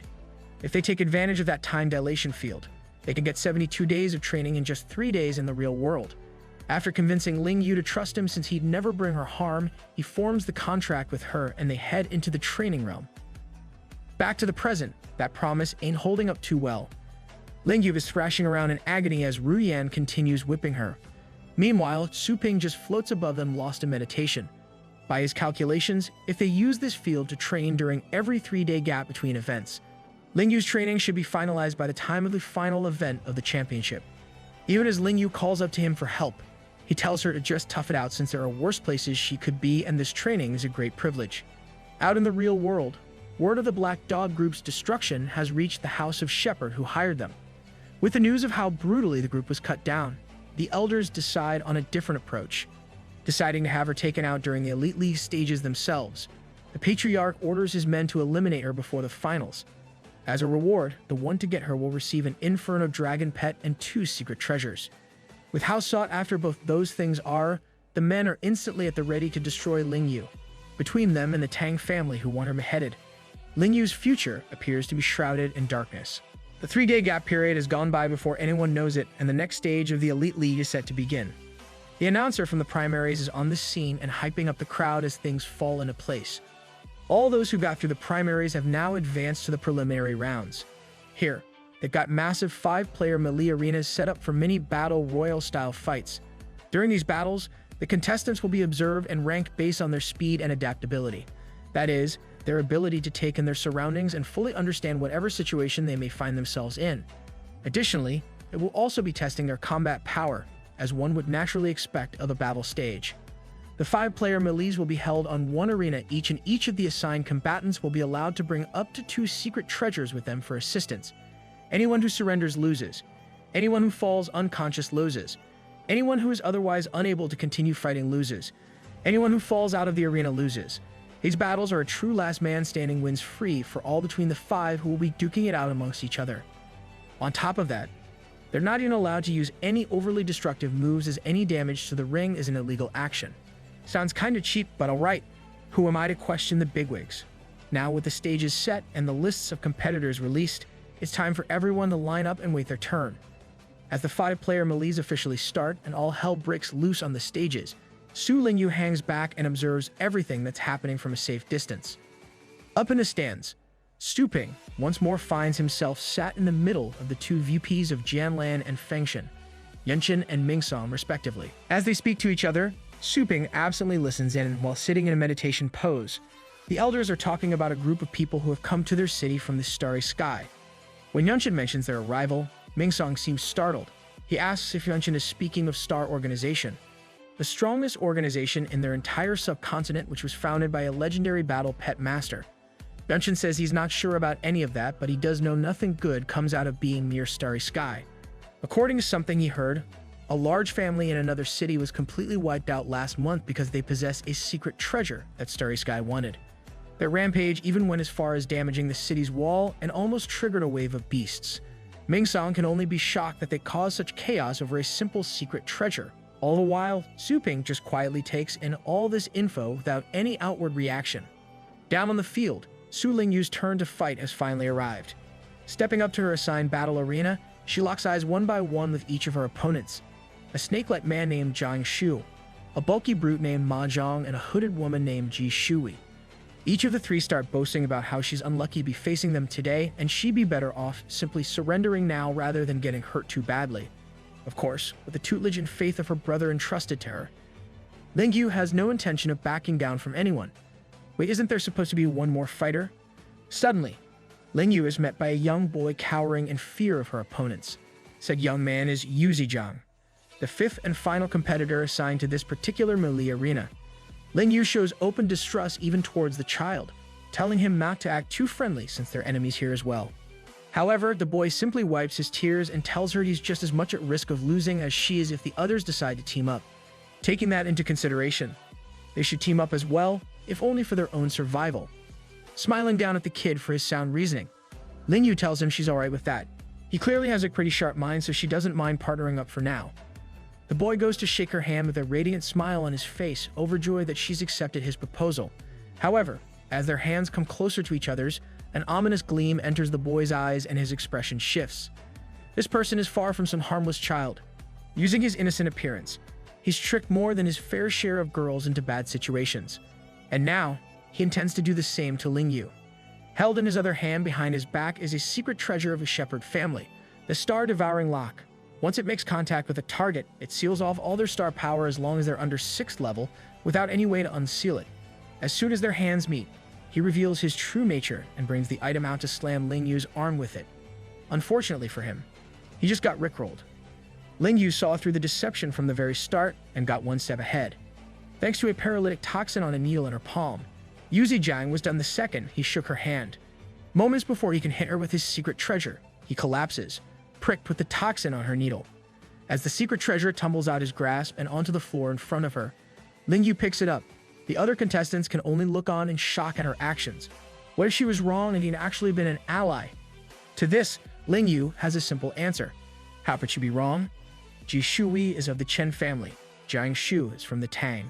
From the way they walk to how they breathe and their body language towards her, everything already identified them as enemies to her, especially with her brother's advice taken into consideration. That being that anyone from the 4 major families is to be shown no mercy. Infuriated at being made to look like fools, Ji and Jiang both summon their battle pets and send them at Lingyu. While that happens, Ji starts bickering with a brute from the shepherd family. Mahjong has summoned his as well. However, in the few moments that pass with said bickering, their 2 battle pets have already been defeated by Lingyu's snowball. Desperately clinging to some hope of beating the girl, Ji and Jiang both pull out their family's secret treasures and attack alongside their battle pets. Seeing the increased number of enemies, Lingyu decides it's time to get serious. With a 4-on-1 battle, even Snowball might have a rough time. Pulling on a cord around her neck, Lingyu suddenly undergoes a shocking transformation. Taking on features from her battle pet, Su Lingyu now stands armed with feline eyes, claws and horns to match Snowball's own. Hang on, isn't that just the 9 tails chakra? Okay, wrong franchise. Never mind. Finally, some decent translation. Gods be giving today. On with the story. As one. Ji and Jiang both leap at Lingyu and Snowball with attacks at the ready. When they make contact though, all they hit is a whole lot of nothing. The snowball they were seeing was just an illusion. From above, their targets suddenly fall upon them, ready to tear them to shreds. Sensing the two with just moments to spare, Ji shouts out a command to both Jiang and their battle pets. They shouldn't even bother attacking Shablaze. They should go for Shirley directly. A little context. Shablaze is Snowball and Shirley is Lingyu. New translators be tripping. I'll just use the original names. Unfortunately for her opponents, Lingyu is simply too fast for their attacks to hit. Weaving through every single one of their attacks, she activates a special move, Hellfire Claws, and slashes the enemy battle pets clean through. Ji and Jiang are all but paralyzed with shock at what they're seeing. Despite being a mere human, Lingyu is displaying feats of agility and power that are on par, hell even beyond. Grade 6 battle pets. While they may not have any explanation for what they're seeing, someone else does. Watching the battle unfold from a distance, Mahjong recognizes the ability that Lingyu is using. It is a secret pet taming art taught only to the highest-ranking disciples of the Mu family. The usual relationship between a battle tamer and their astral pet is one where the tamer gives out commands orally. In such cases, the pet and master have a synchronization rate ranging from 40 to 60%. More experienced tamers who have spent years with their pets and can communicate with a simple stare can reach up to 90%. Theoretically, the ideal synchronization rate is, of course, 100%. However, such a feat is only possible using the secret pet taming art of the Mu family, which allows battle tamer and pet to have a mutual consciousness. The action is much like telepathy, allowing them to understand each other on a mental level. In that state, the pair can go as far as reaching not 1, but 200% synchronization rate. True to how overpowered that sounds, Lingyu is just about to finish off a weakened and groveling Jiang Shu. Before she can deliver the final blow, she's grabbed by a massive shadow that appears out of nowhere. A dragon has appeared. This is the battle pet of Mahjong, the Abyss Crystal Dragon, ranked 15th in the entire dragon race and boasting a solid lower 8th grade combat power. This is the reason Mahjong refused to participate in the battle up until now. His plan from the start was to let Ji and Zhang tire her out while putting themselves at risk. Now that that's done, he plans to finish the girl off with the overwhelming power of his top-ranked dragon. Finally stepping into the fight, Ma Zhang tells Lingyu her speed isn't too bad, but she's not quite fast enough. At his command, Abyss Crystal Dragon roars out, using the special skill Dragon Might. With this, Lingyu is brought to her knees even though Snowball is able to stay up.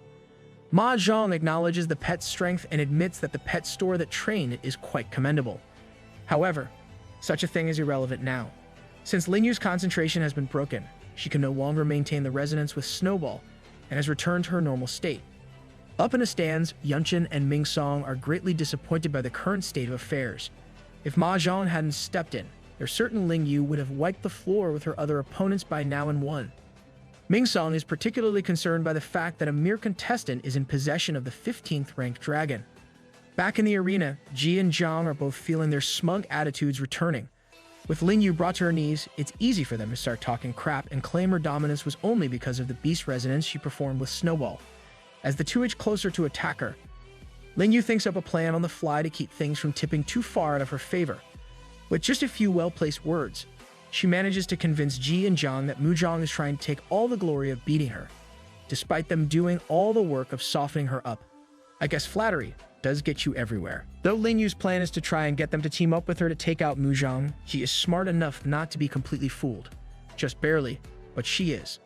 Holding Zhang back, she says that Lingyu seems to have a card or two left up her own sleeve. That being the case, it's best for them to let her and Mu Zhang fight it out amongst each other. Then they can see what to do with the winner. Hearing this, Mu Zhang is enraged and yells out that he won't hesitate to kill him first. However, he just smirks at him and tells him they'll team up with Lingyu to mess him up if he tries that. Getting him to position, she and Zhang start recovering with basic healing arts, leaving the battle between Lingyu and Mu Zhang to continue. For his part, the Dragon Tamer is fuming at the unexpected turn of events. If it weren't for the rule against damaging the arena, he would have already pulled out his move, Meteoric Shower, and crush all three of the other competitors. As things stand though, he'll just have to play along. As he dashes towards Lingyu with his dragon at his side, she prepares for the battle.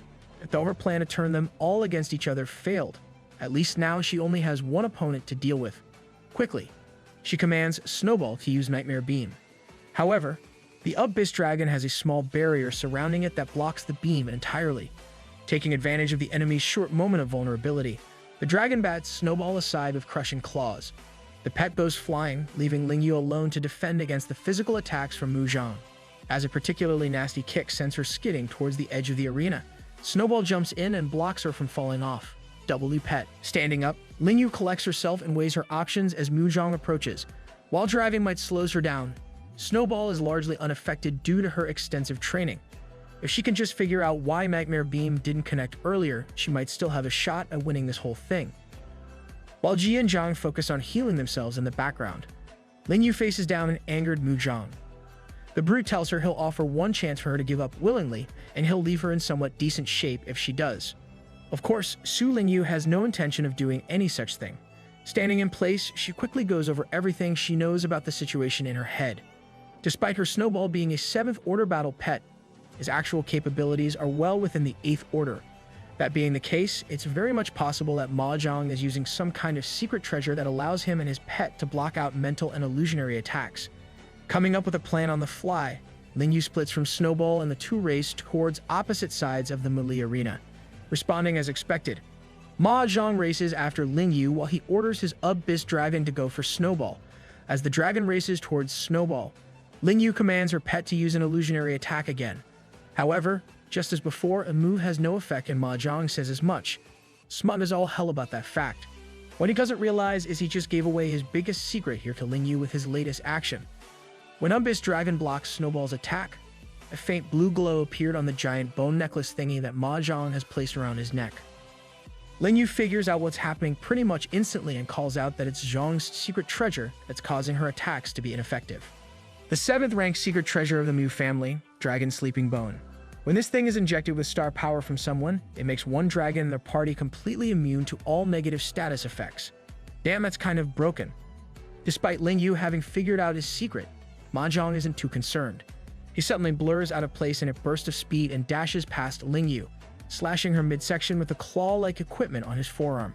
Surprised by his sheer speed, Ling Yu is left on the back foot as Mahjong decides to get on the offensive side of things. While calling her an idiot for leaving her battle pet's side in her weakened state, he activates another move, a 6th-ranking battle technique of the Mew family, Butterfly Shadow Step. Copied from the 8th-ranking battle pet, it's a technique created by Heaven's ruined snow butterfly. Don't ask. With this technique, one can move at such high speeds that they appear as little more than a blur, their body shape appearing and disappearing without a trace. Using this move and uninterrupted by any of the battle pets, Mahjong blitzes Ling Yu in a brutal fashion, swiping at her over and over again from all possible directions. As Ling Yu falls to the ground from the damage she's just sustained, the announcer starts calling out that she can't continue, and that Mahjong really is the disciple of the previous champion, Mujia.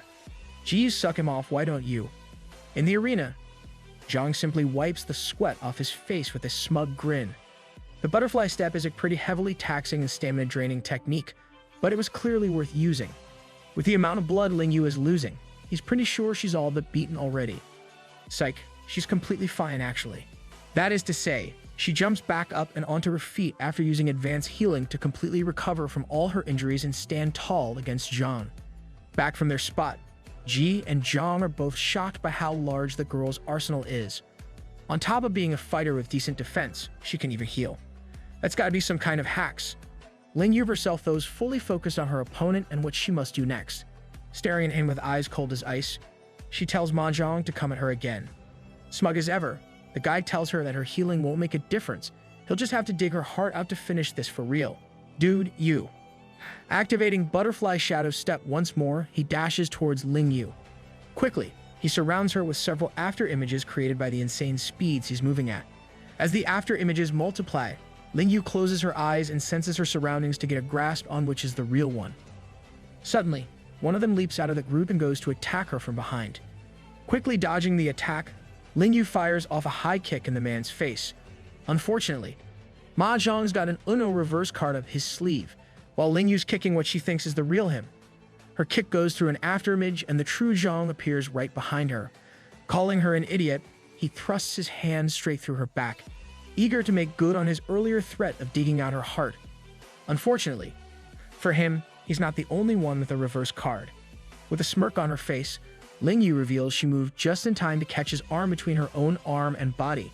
Now that he's stuck, she can carry out her own plan.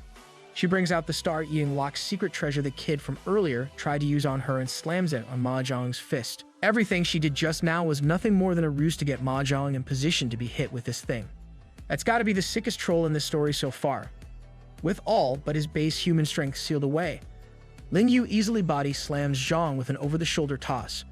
Zhang yells out for his Abyss Dragon to save him, but Ling Yu is prepared. At her command, Snowball hits the dragon with Nightmare Beam. Without any star power, Zhang can't activate the secret treasure that was nullifying mental attacks, so the dragon is fully caught in the move and left incapacitated. With this, things seem to be pretty much over as Zhang goes flying off the arena from Ling Yu's toss. And she would have gotten away with it too if it weren't for the meddling kids. That is to say, Ji and Zhang, who have just rejoined the battle and saved Mahjong from falling out the arena.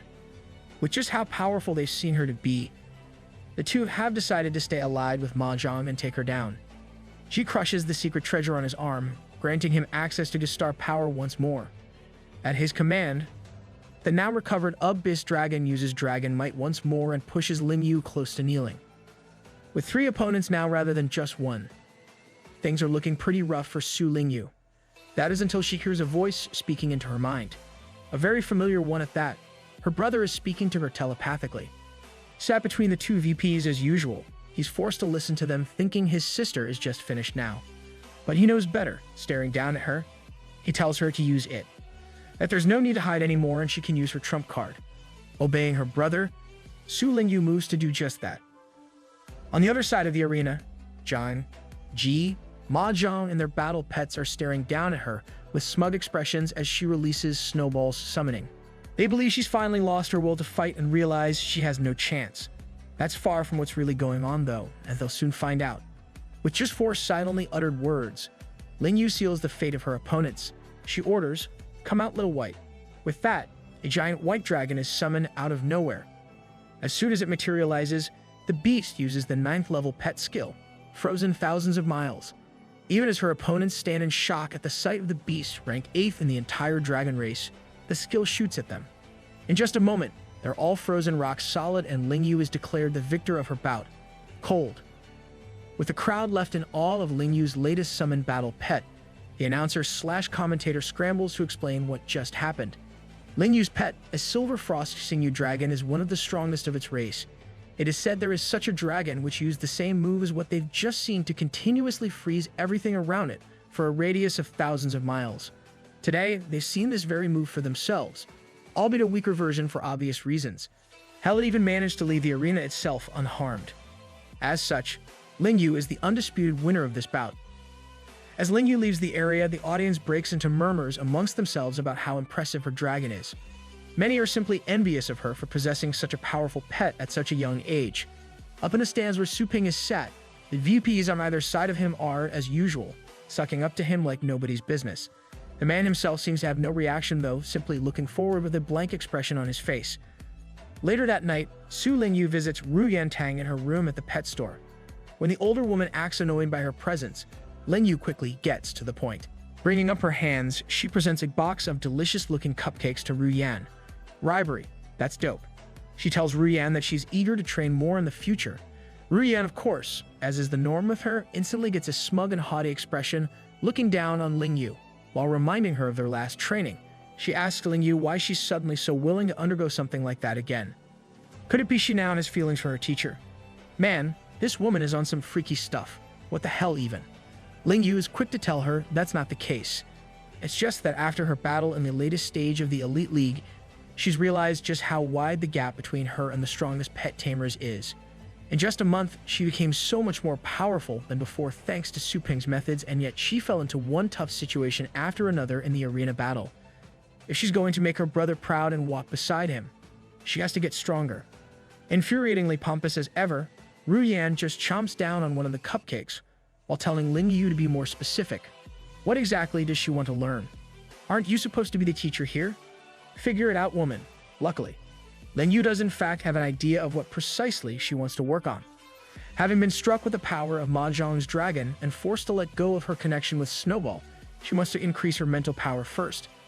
Surprisingly, Ru Yan actually compliments her approach, telling her it's a great idea. According to her, mental power is the single most difficult attribute for any battle pet master to improve.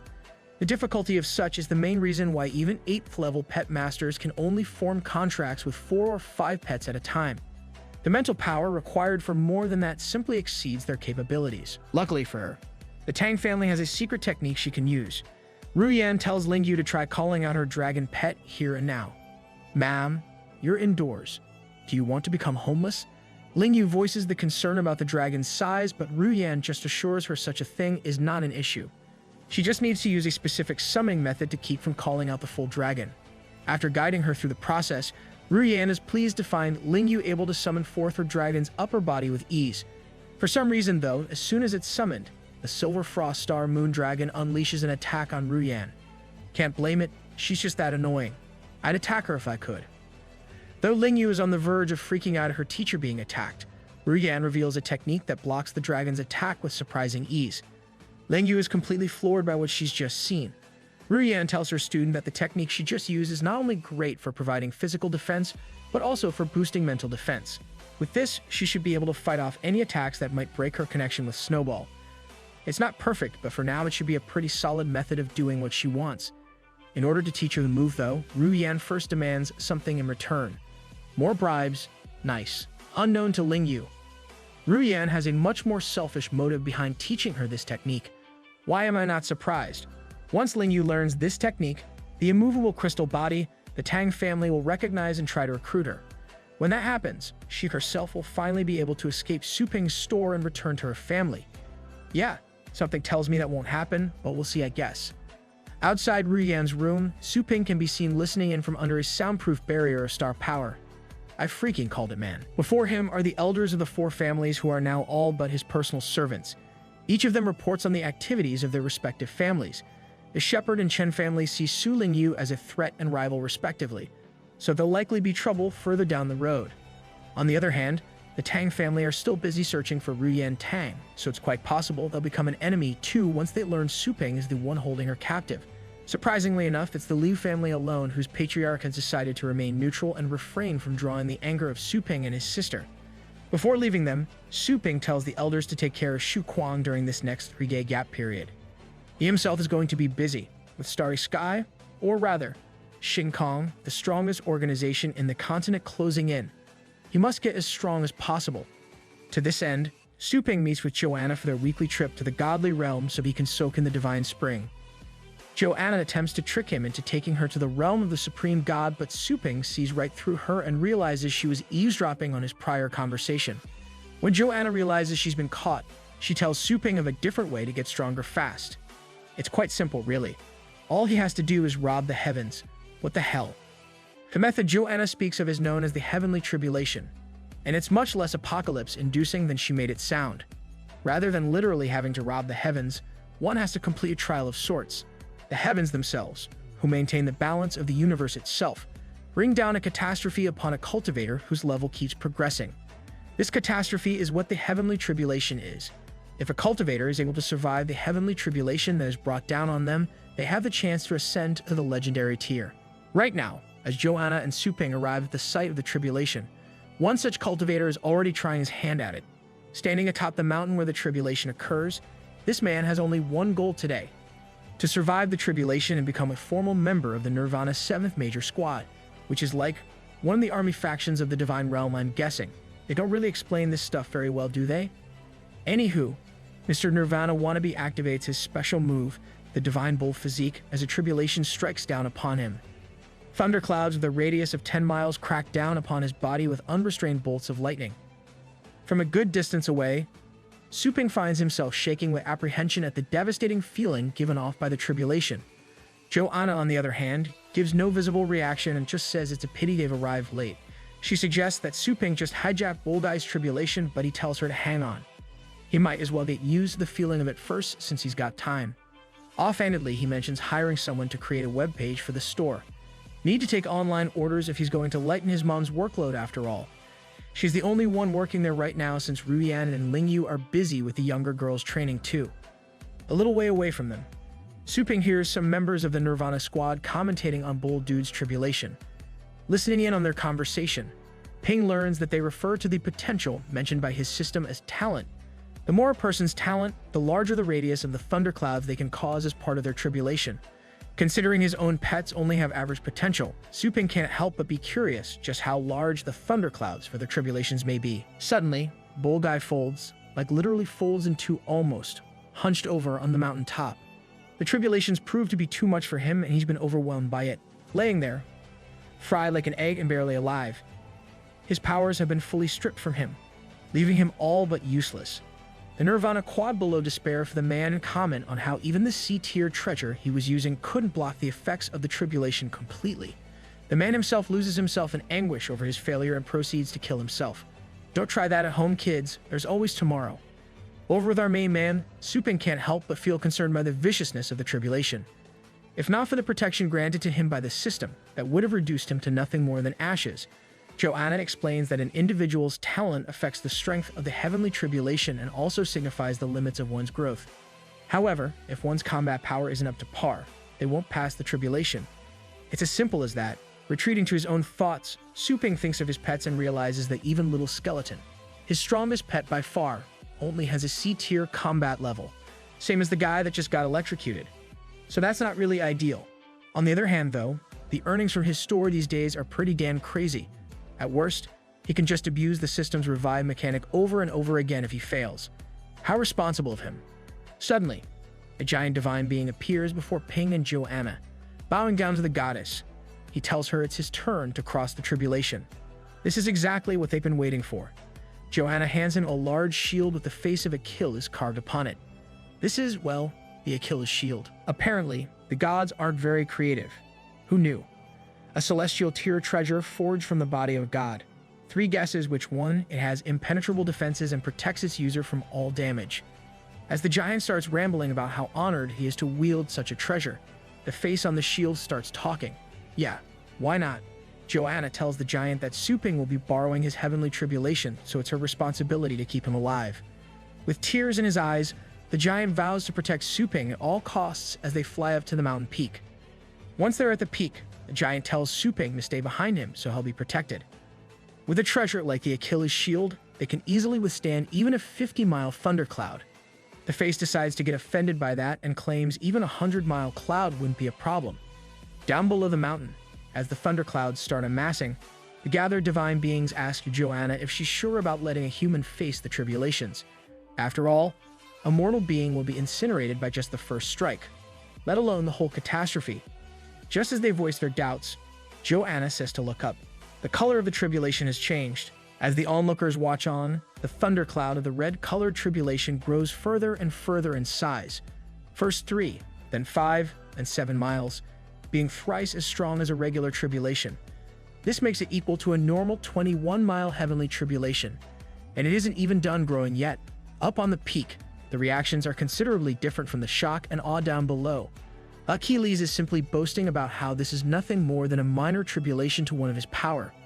They must be pretty damn weak if they need him for this. Just you wait, old man. You'll be eating those words soon enough. The giant sent with Su Ping eats up the shield's words, though, believing it to be their great savior in this terrible situation. With a relieved smile on his face, he tells Su Ping to hurry up and get under the shield with him. The first strike of the tribulation is about to hit. Taking in his words, Su Ping decides to summon forth his dark dragon dog, Umbrageddon. Yeah, they've got actual names now. God bless the new translator. At Su Ping's command, Umbrageddon unleashes his power, causing the thunder cloud above them to grow even further. Slowly but surely, it expands to 8 miles, then 9, then 10, then a whopping 11. Finally, it settles at 27 miles. Speaking out from his place on the face of the shield, Achilles claims that this is only now just starting to get interesting. They better keep going though, or he's just going to fall asleep from boredom. Cocky old coot. Surprised but pleasantly so, Su Ping continues summoning his pets. The next to come out is Lunar Dragon, the beast Ling Yu used at the end of her 5-person medley stage. God, these new names are so much nicer than before. With the summoning of Lunar Dragon, the thunder cloud expands even faster. Blowing past the 30-mile mark, then even the 40-mile mark, it finally settles on 50 miles. Su Ping is rather surprised. Despite having a combat power lower than that of Umbrageddon, Lunar Dragon's talent has expanded the thunder cloud even further than the dog did. Guess he really does deserve his spot in the top 10 ranked dragons. Next, he summons Blazikon, his purgatory dragon. With Blazikon's emergence, the thunder cloud straight up doubles in radius this time. In just moments, it reaches a full 100-mile radius. Even the giant sent with him is terrified by the power on display before him. Just how many pets does Su Ping have? Clearly a lot. With the greatly increased size of the heavenly tribulation, even the onlookers a good distance away are at risk. The sheer destruction soon to be brought on is of such a massive scale that even they aren't safe. When they ask Joanna to move further away, the goddess simply tells them to go ahead. But she's staying.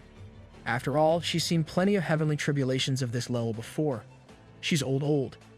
Despite her seemingly carefree attitude, Joanna is rather concerned about Su Ping and her servant who's with him. At this rate, she'll need to give them one more boon to get through what's about to happen. As she raises her hands to the sky, the golden light shines forth and deposits an item in her hands. This is the personal true godly treasure of the goddess. As soon as it's fully in her grasp, she shoots it straight at the mountain peak for the giant to catch. When the giant reveals what it is, Su Ping is happy to see he was right about her. She still had more hidden cards up her sleeves.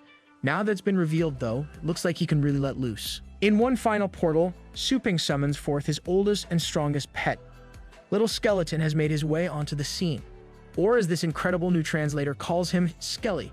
Naturally, with the addition of yet another pet of such insane power, the thundercloud grows larger than ever. The divine beings with Joanna are practically tumbling over each other in their attempts to flee the scene. Before anyone knows it, the heavenly tribulation has become a 200-mile thundercloud. Finally, even Achilles himself displays the beginnings of fear in his expression. At this point, he has to admit even he hasn't seen anything like this in the past. From the looks of it, he's going to have to sacrifice himself to save them.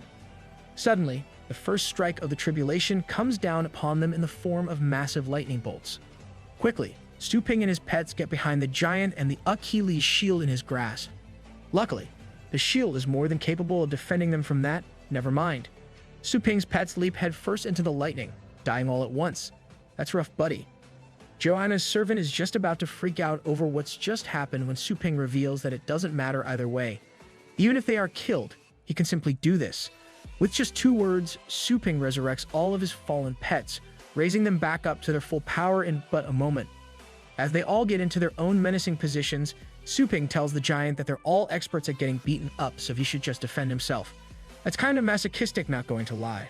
Very sus. Although he's marveling at the life-restoring ability Su Ping just displayed, the giant tells him they still can't let their guards down. What they just experienced was only the first strike of the tribulation. In total, they're going to have to face 9 of them, with each one being stronger than the last. Well, that doesn't sound fair at all, does it? Oh well, Su Ping's gonna crush this either way. Sure enough, strike after strike rains down from the thundercloud above, each one greater in power than the last. And just as sure, Su Ping and his pets firm their way through all of it. If you can count literally dying and getting revived as firming it. When the 3rd strike comes down, Su Ping doesn't even wait for his pets and leaps at it himself. With a full-powered demonic fist, he crushes the strike, allowing them to move on to the next. Over and over, they die, resurrect, and then repeat the process as the strikes pass. By the time they've reached the 9th and final strike, Su Ping has exhausted his mental energy. He can no longer resurrect himself or his pets, so close to clearing the tribulation, Su Ping can only despair at the thought that this will be his end. Luckily, they've still got one last bit of plot armor to rely on, one that he seems to have forgotten. With a cry to not give up, the giant throws something to Su Ping. Catching it, he realizes it's Joanna's treasure. This is the Prism Star Core, a godly tier treasure forged from the core of a mythical beast. Using this allows the wielder to access an all but limitless supply of energy. As he activates it, a golden aura flares to life all around Su Ping. Standing stronger than ever, he yells out that his reserves are overflowing. As the power of the Prism Star Core flows into his body, Su Ping realizes it's providing benefits beyond just the near infinite wellspring of energy. Thanks to its blessing, both his Golden Crow God Demon Physique and Demon Suppressing God Fist have temporarily gone up by a level each. On top of that, he then pulls out a technique that was unlocked some time ago. Through the special bond he shares with Little Skeleton, Su Ping is able to take on a whole new form by fusing with him. Before the transformation can be finalized though, the system brings him to his internal world. Here, he must choose which of Little Skeleton's skills he wishes to wield in their combined form. Thinking on the way things have been going so far, Su Ping has to admit that he's just been too limited overall when it comes to his ability to last against the tribulation. But right now, he has access to near limitless power thanks to the Prism Star Core. Using that power, he should be able to combine his Golden Crow flesh with Little Skeleton's ability to restructure broken and severed limbs. A combination like that will allow him to keep fighting damn near no matter what happens. With his mind made up, Su Ping chooses the regenerative ability. With this, he should be able to take the absolute maximum advantage of the tribulation's power boost. Out in the real world, Su Ping is transformed into his Beast Soul Overlay form. In this, he appears as a demonic tyrant of terrifying power. And to be fair, that's pretty much what he is as well, as we'll soon get to see. A massive red hand suddenly descends from the thunderclouds and comes straight at Su Ping. Before it can hit, Umbrageddon and Blaziken both apply practically a laundry list of defensive buffs to Su Ping. From rock armor to wind shield and lightning coat, he's pretty much coated in every elemental defense possible. With said buffs applied, Su Ping makes what is perhaps the boldest move since he was reincarnated into this life. He steps forward and grabs the massive fist. No, really, he literally plants his feet into the ground and shoves his hands right into the oncoming fist to stop it. And with a considerable amount of effort, he even manages to bring it to a standstill. Though it's causing a terrible pain within his very soul, Su Ping just smiles maniacally at what he's achieved. From some distance back, the giant who accompanied him is now cowering behind the Achilles shield, absolutely shell-shocked by the sheer nerve of this human. To go up directly against the heavenly tribulation, such a thing is unheard of. Unfortunately for him, his cover's about to disappear. Achilles finds himself excited beyond anything he's been in a while at what he's seeing. Eager to be part of it, he tells the giant to stay where he is and flies off towards the titanic clash taking place up ahead. Su Ping is fairly surprised as well when suddenly, the Achilles shield straps itself to his chest and tells him to go all out with confidence. It'll lend its defensive capabilities to him with pleasure. With Achilles' power added to his own, even the pain Su Ping previously felt is no more. With nothing left to hinder him, He bellows at the heavenly tribulation to be destroyed by him. Summoning the full spectral avatar of his golden crow body and demonic suppression fist, Su Ping and the catastrophe have a realm-shattering grapple for dominance. As the two cosmic entities grapple, the fists on Su Ping's avatar are shattered. But this right here is exactly where Little Skeleton's skill comes into play. If one punch won't do it, he'll just keep restoring his fists and hit with 100 punches. True to his claim, Su Ping absolutely batters the catastrophe with blow after blow after blow until cracks start appearing in its visage. Over from where they're observing, even the divine beings have to acknowledge Su Ping's power and show a newfound respect for him. On the other hand, Joanna is focused only on Su Ping's fists. Recognizing them, she wonders how he's related to the Golden Crow clan of the ancient chaotic period. Back at the heart of the clash, Su Ping cracks his fist against the catastrophes in one final, full power clash. And well enough, his monstrous power boosted by Joanna's treasure is the victor. The catastrophe is shattered into pieces and the sky clears up in a massive swirl energy. The heavenly tribulation has been completed. As he descends to the ground, Su Ping and Little Skeleton separate back into their individual forms. When Joanna arrives to ask how he feels, he reveals that the countless destruction and reconstruction of his body have made it stronger and lighter than ever before. Even his star power level has risen from lower 6th order to 6th order peak. There is one thing that Su Ping hadn't expected though. He can now see a golden progress bar above his companion, the giant's head. The system explains this is an enlightenment bar that allows the acquirement of the skill every time it fills up. Su Ping can only now see it as he accidentally touched the Thunder Dao in his battle with the catastrophe of the heavenly tribulation. He can now grant Thunder Dao skills to anyone with a full enlightenment bar. Sure enough, the second Su Ping thinks about it, he feels the knowledge of countless lightning skills running through his mind despite never learning them. According to the system, there are a total of 999 skills, most of which he will learn to grant with time and experience. Sometime later, Su Ping has summoned Lunar Dragon and Umbrageddon in his store. Since both of them have filled out enlightenment bars displayed above their heads, he plans to grant some nifty new skills to them. Since Umbrageddon is lacking defense, he grants it the 773rd Thunder Dao skill, Thunder and Murder Domain. With this, all enemies who step into a 10-meter radius of Umbrageddon will be strangled with the power of the Thunder God. For Lunar Dragon, it needs a precision attack, something it can use to deal massive damage to a single target quickly rather than AoE attacks. With this in mind, he grants it the 689th Thunder Dao skill, Wind God's Thundering Arrow. This highly powerful precision attack is capable of completely ignoring all defensive skills between itself and its target.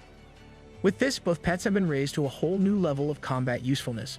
Since the next stage of the Elite League is soon, he'll probably be lending Umbrageddon to Shu Quan. The day of the final event for the Global Elite League's qualifying rounds has arrived. A full 1,000 contestants have made their way through the arena battle stage and to this one. In the upper city's Longjing Central Arena, these 1,000 contestants must now duke it out to find the finest among them. As the spectators take their seats and the contestants assemble, the announcer explains how exactly this will be working. All 1,000 candidates will be participating in what is known as the Nightmare Hunting Competition. What exactly is this? Well, it's quite simple really. Imagine Sword Art Online meets PUBG or COD or Fortnite. Honestly, pretty much any battle royale game works, because that's what this is. The contestants will be sent into a virtual, or rather, a dream world of sorts. To do this, the league will be making use of a modified version of the Abyss Nightmare Beast, a higher 9th grade combat power possessing creature with some insane abilities. This beast will lead their consciousnesses into a dream realm where they can battle it out without any limitations. The system for determining winners will be a point-based one. If you kill another contestant who has no points, you get 1 point. If you kill one who does have points, well, you get all of their points. Any contestants who die in the dream realm will automatically be eliminated and will be woken up from their slumber. Finally, when the battle ends, the 5 contestants who have the highest number of points will be the ones who move on to the finals. The time limit for this stage is 5 hours, and all contestants are allowed to use a single secret treasure. It does have to be one that's of a lower rank than their own combat power though. Can't have them being carried by their equipment now, can they? Oh, and one more thing. Screw campers. That is to say, in order to ensure no one's able to make use of that rather cheap tactic, the players with more than 100 points will be displayed on the map at all times for everyone to see. With all the rules and conditions explained, it's time for the Battle Royale to begin. All at once, the contestants laying in their individual pods are dosed with sleeping gas. sending them quite firmly into unconsciousness. As soon as they leave the waking world, they're transported into the dream world by Abyss Nightmare Beast. Out in the real world, Su Ping's watching from a seat in the stands when VP Dong Mingsong makes his appearance. Walking up to Su Ping, he tells the man that he needs a specific pair of VR goggles to spectate the battle. Handing one to him, Mingsong takes the seat next to Su Ping. Sure is a coincidence that they're both here. Yeah, Dong definitely didn't spend $1 million just to get this specific seat. Definitely didn't do that. Anywho, using the VR goggles created with a specific brand of biotechnology, Su Ping busies himself with surveying the dream world and what's happening within it. Inside said dream world, Su Lingyu has just landed and has similar plans. Removing her hairpins, she reveals them to be a secret treasure of the 6th grade mechanical bird. Unable to be detected by star power, the bird can move around swiftly and scout an area of roughly 20 miles around the user. Pretty neat. Almost no time has passed before Su Lingyu already hears a massive commotion from a clearing not far from her. Over in the clearing, 2 contestants can be seen battling it out against each other with their star pets out. More interesting, however, is the 3rd contestant, one who's laying hidden in the grass a pretty decent distance away from them. Laying in a prone position, he's using a grade 6 biotechnology treasure, Beast Sniper. Oh my lord, he's one of those. Someone kill him, please. As he looks down the scope of his sniper to take out the 2, the man sees something terrifying. The upside-down face of Su Lingyu in her transformed state. The one where she bonds with Snowball. And she has horns and whiskers. And claws. Yeah, that has to be pretty terrifying to see just inches away from you. Staying true to her demonic visage, Lingyu snaps the sniper's neck in a brutal fashion and flips onto a nearby tree. All with a rather disturbing grin on her face.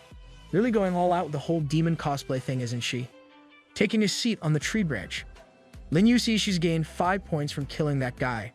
Realizing how effective this could be, she comes up with a simple strategy. The battle between the 2 guys nearby is pretty much a stalemate. Since it won't be ending anytime soon, it'll attract plenty of other contestants here as well. Lingyu plans to stay hidden in her spot and kill all the people that show up quietly. Then, once she has more than 100 points and can't camp anymore, she'll use the lunar dragon trained by her brother to fight anyone else she comes across head-on. Later, 5 golden beams of light shoot up into the sky from various spots in the dream realm.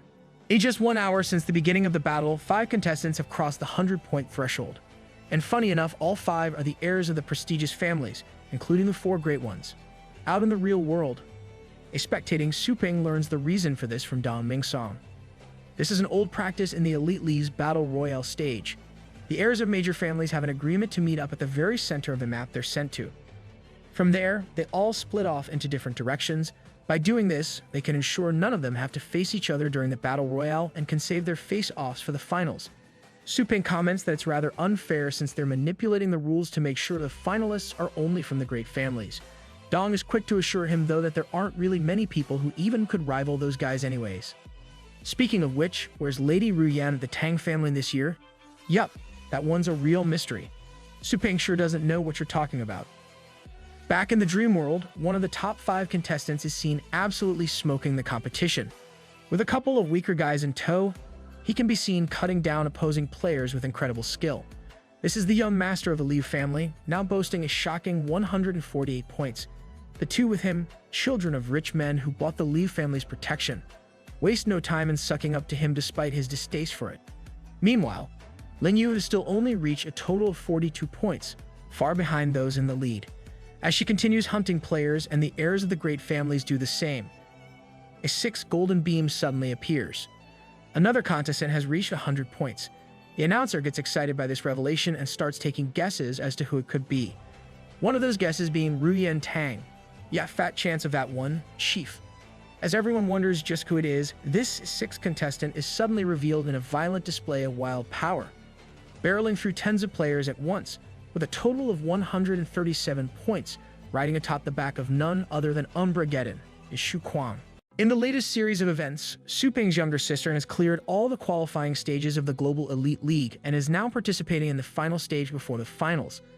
Alongside her, his student Su Kuang is also making quick work of his opponents on the field, brightening the name of Su Ping's pet store as intended and carving a path to the top for himself as well.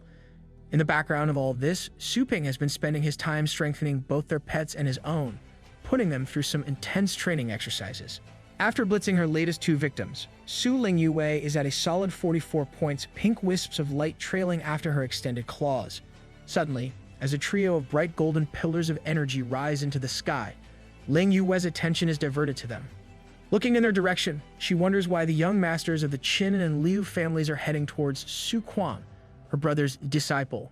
At once, she makes up her mind to rush over there and help him out however she can.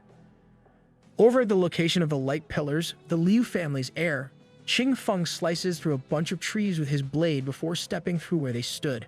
Behind him, his two lackeys follow like a pair of lost puppies, constantly praising him like the suck-ups they are.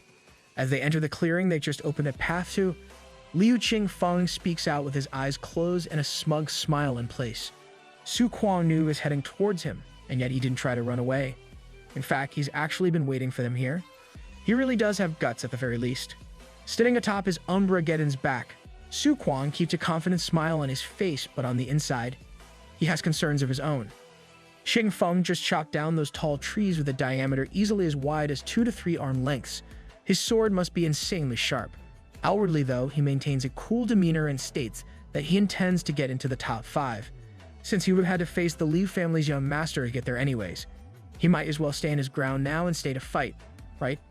Instantly, Qing Feng's brown-nosing toadies start spouting praises about him and belittle Su Quan for thinking he can compete with someone like their master.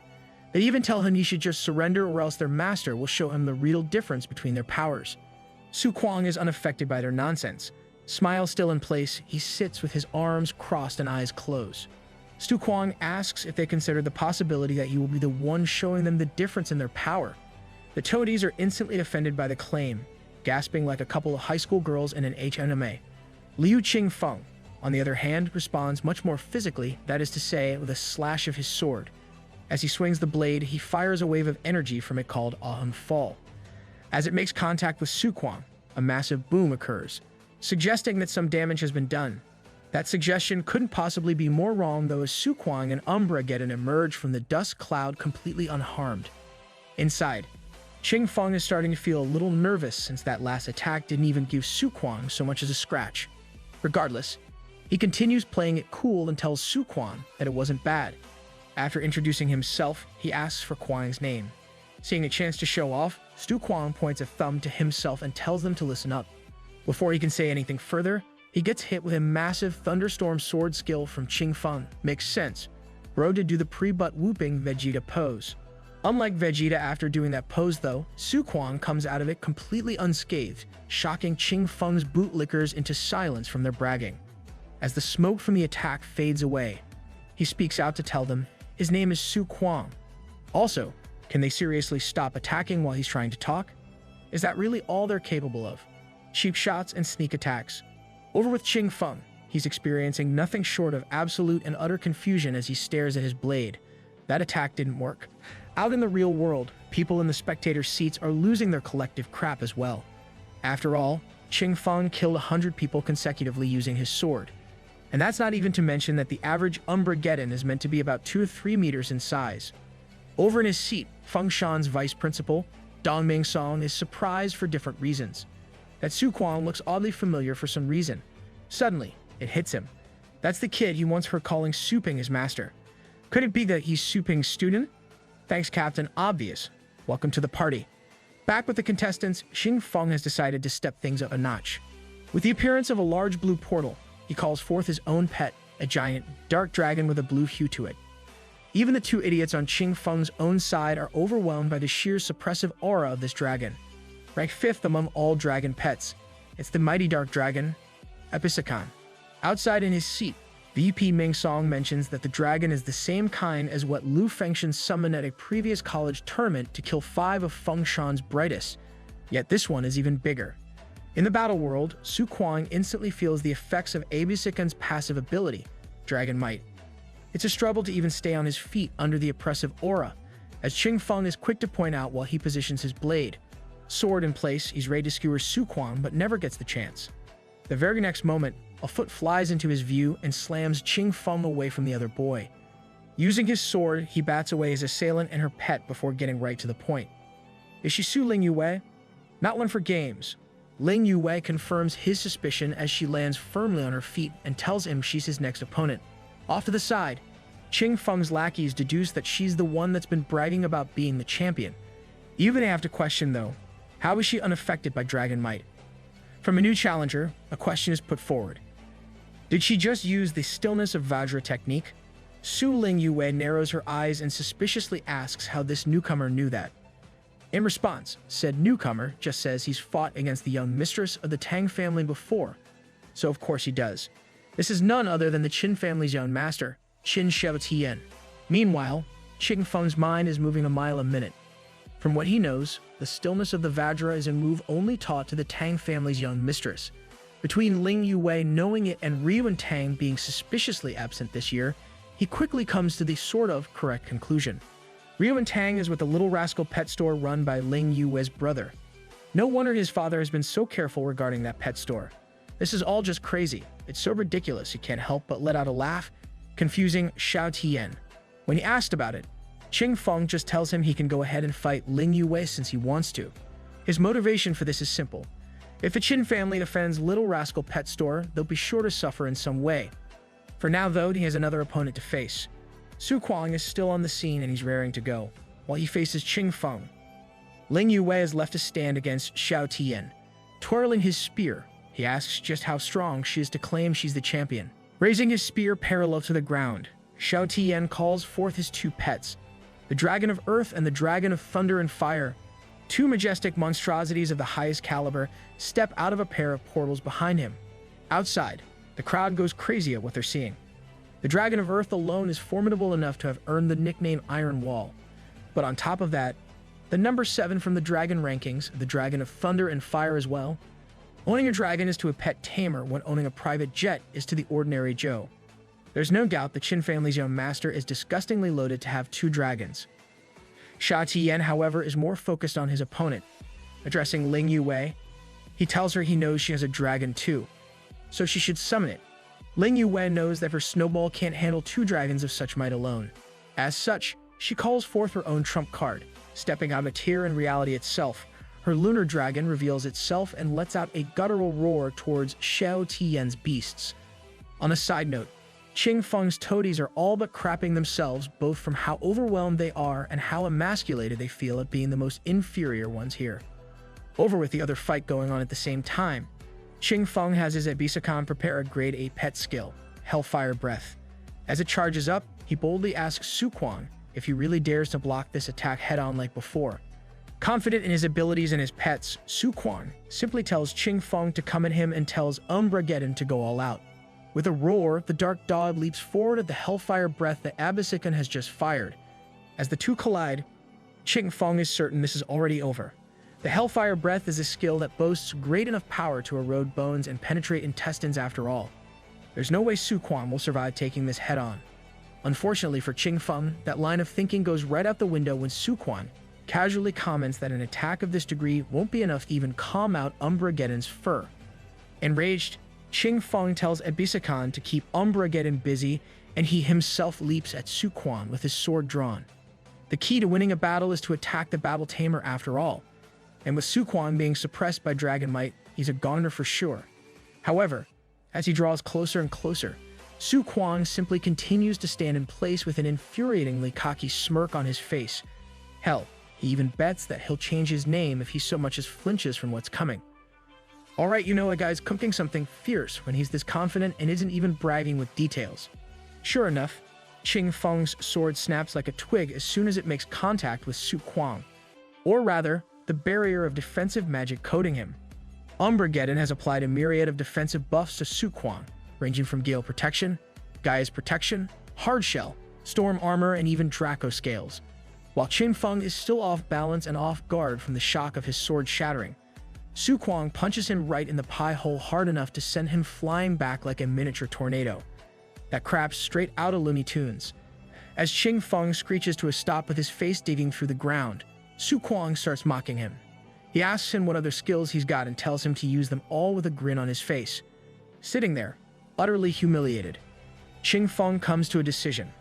The competition limited him to only bringing a grade 6 treasure at most, so he couldn't bring his Zhanlu sword, which would have sliced his head right off. However, there's one thing he can still do. Calling out to Abyssakan, he summons the dragon back to him, ending its clash with Umbrageddon. As he mounts the dragon, Su Quan mockingly asks if he's planning to run away. Once the dragon takes to the skies, though, Ching Feng's bluster returns and he tells Su Quan not to celebrate too early. With a quick rustle, Abyssakan begins charging up his ultimate move, Annihilation. Over with Ling Yue and Xiao Tian, the girl recognizes Annihilation for the grade 9 pet skill that it is. Seeing her concern, Xiao Tian asks if she's afraid and offers to let his Earth Dragon block it for her, all while pelting her with spear thrusts that she deftly dodges. Ling Yue simply tells him his dragons should worry about themselves while trying and failing to leg sweep him. After that, the two enter a clash lot between his spear and her claws, while Xiao Tian says her pet will become his dragon's toy. Outside, the audience is equal parts stunned and impressed at the promise being shown by Su Ling Yue. To fight on equal grounds with the Qin family's young master despite her underdog status is nothing short of amazing. More noticeably though, Annihilation is about to finish charging. Once that move goes off, it'll vaporize a full third of the island they're fighting on. Ching Feng yells out for everyone to die as he has Abyssakan hurl the massive energy sphere down. Even as Death Incarnate approaches though, Su Quan shows no fear at all. He simply mounts Umbrageddon and tells him to use that skill as a counter. The next moment sees Umbrageddon leaping into the air and right into the face of Annihilation. Once they're close enough, Su Quan orders Umbrageddon to activate the domain. A fraction of a moment later, the Dark Dog and its tamer are engulfed in the spectral avatar of the murderous Thunder Domain. The next thing anyone knows is said avatar clashing with the sphere of Annihilation, cracking its surface, piercing through it, and bam. Just like that, Annihilation is annihilated and Su Quan is no worse for wear. Outside, everybody loses their collective metaphorical shit at what just happened. For Annihilation itself to be completely destroyed like that is nothing short of insane. Su Quan, for his part, takes this opportunity to brag about the man he idolizes. Speaking out loud, he says Umbrageddon is a pet trained by his teacher. Of course he's special. Shocked and furious, Ching Feng demands to know who this teacher actually is. In response, while his domain batters Abyssakan, Su Quan declares that his master is none other than the infamous owner of Little Rascal Pet Store, Su Ping. Following Su Quan and Umbrageddon's fierce attack, Ching Feng has been defeated and is slowly fading from the battle world.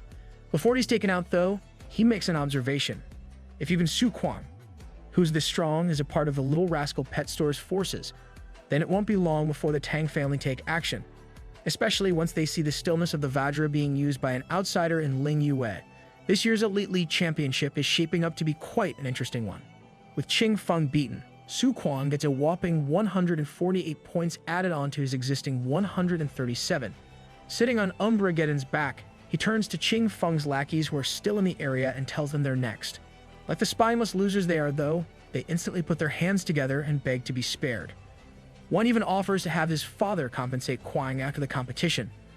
Uninterested in their silly pleas, Su Quan steers Umbrageddon forward and the brown nosers find themselves wiped out in half an instant.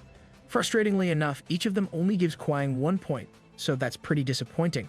Are those really the kind of losers that Extraordinary Pet Store is guaranteeing as top 10 material? Su Quang's doubts are shared by the audience out in the real world as well, albeit in a different manner.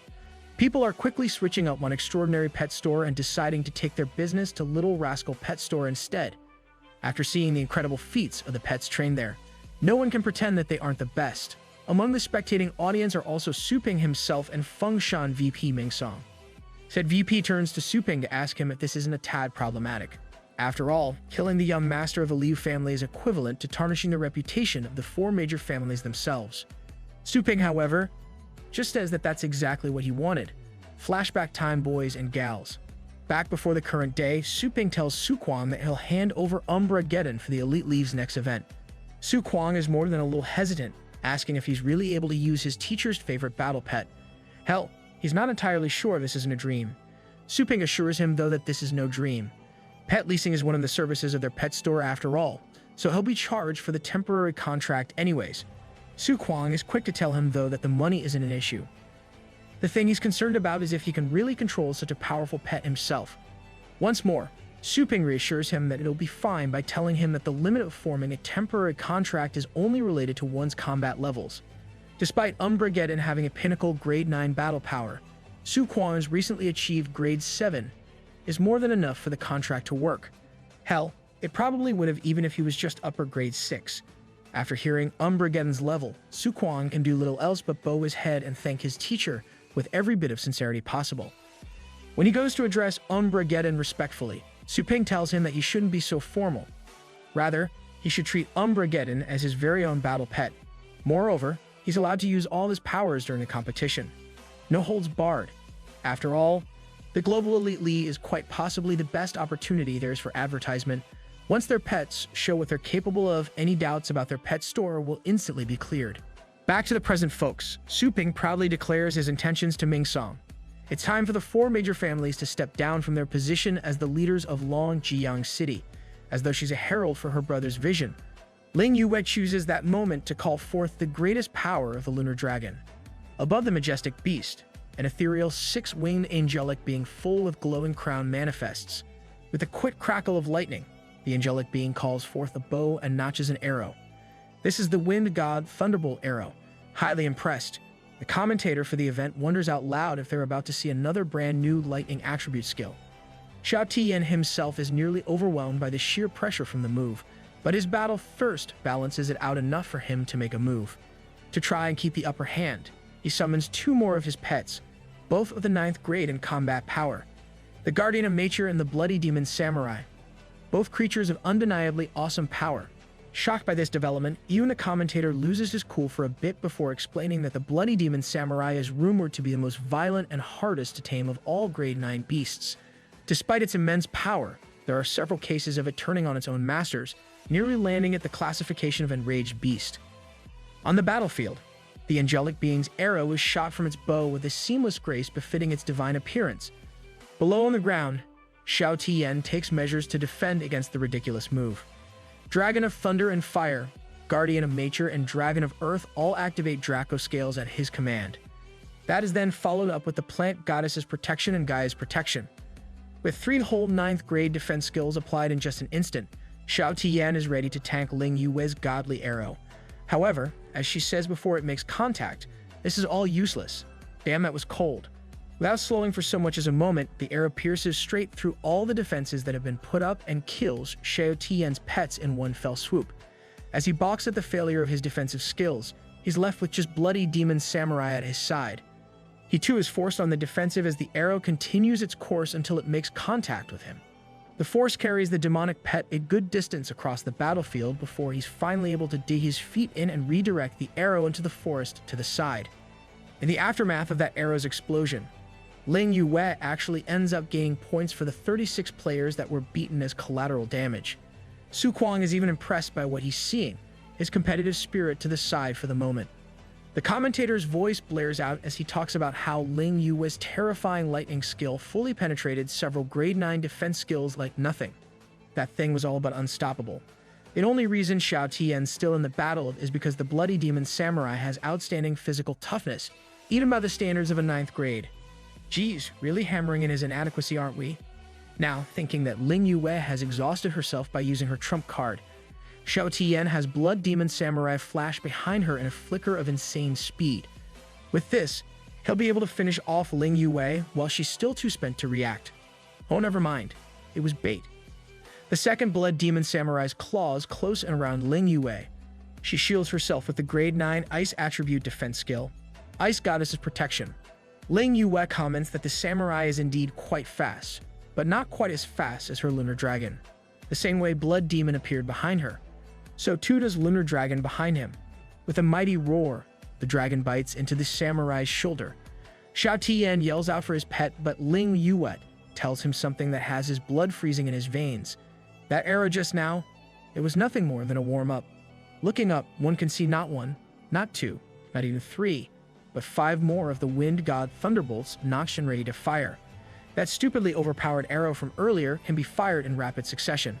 After thoroughly destroying Xiao Tian, Su Ling Yue now stands proudly as the owner of 200 points. Outside of Su Kwang himself, she is the first contestant to gather over 200 points. In the distance, in various locations across the islands, 2 men hear news about Qingfeng and Xiao Tian's defeat. Each of them can only question how either of those 2 could have lost before deciding to finish the job themselves. Back with Su Ling Yue. She is now riding atop Lunar Dragon as it flies through the forest, burning all the competition to embers on the spot. Right next to them, Su Quan atop Umbrageddon is experiencing his own battle high as the Dark Dog plows through enemies similarly. Together, the two contestants take out dozens of enemies and cement themselves as the top scorers for this evening. Nerds. While in the middle of this, Su Lingyue tells Shu Quan to continue harvesting points on the land while she heads up higher and provides aerial support. Su Quan just whoops in joy, ready to let loose on all the unsuspecting victims that are to come. Outside, the commentator announces Lingyue and Su Quan's movements is taking them closer in the direction of the contestants Muchen and Drag, the young masters of the Mu and Yi families respectively. Both said young masters are on guard after hearing this, surprised that those two have gotten close to them from all the way on the other end of the island so fast. Full of bluster, both of them bluff about how it's too bad the competition rules prevented them from bringing their high-grades treasures. That's the only reason they're not more openly facing off against these intimidating newcomers. Yeah, totally, man. Not like you're a couple of wet farts. Not at all. Luckily for them, Lingyue and Su Quan don't run into them, mainly because the young masters purposely decided to run and avoid confrontation. Before long, everyone on the island has been wiped out except the top 5. As the final man before that is encased in a solid layer of ice, the commentator makes the announcement. The nightmare hunting competition has ended. The top 5 contestants from this round will now move on to the finals of Longjiang City's International Elite League Championship. Over with said contestants, Muchen and Drag are thanking their lucky stars as well as any other deity up there that they were able to avoid any full-on confrontations. Between Drag's final score of 112 and Muchen's of 118, neither of them are exactly the most impressive. On the other hand, a super buff dude named Wem with the strange draconic summon has scored 149 points. Even this pales, however, in comparison.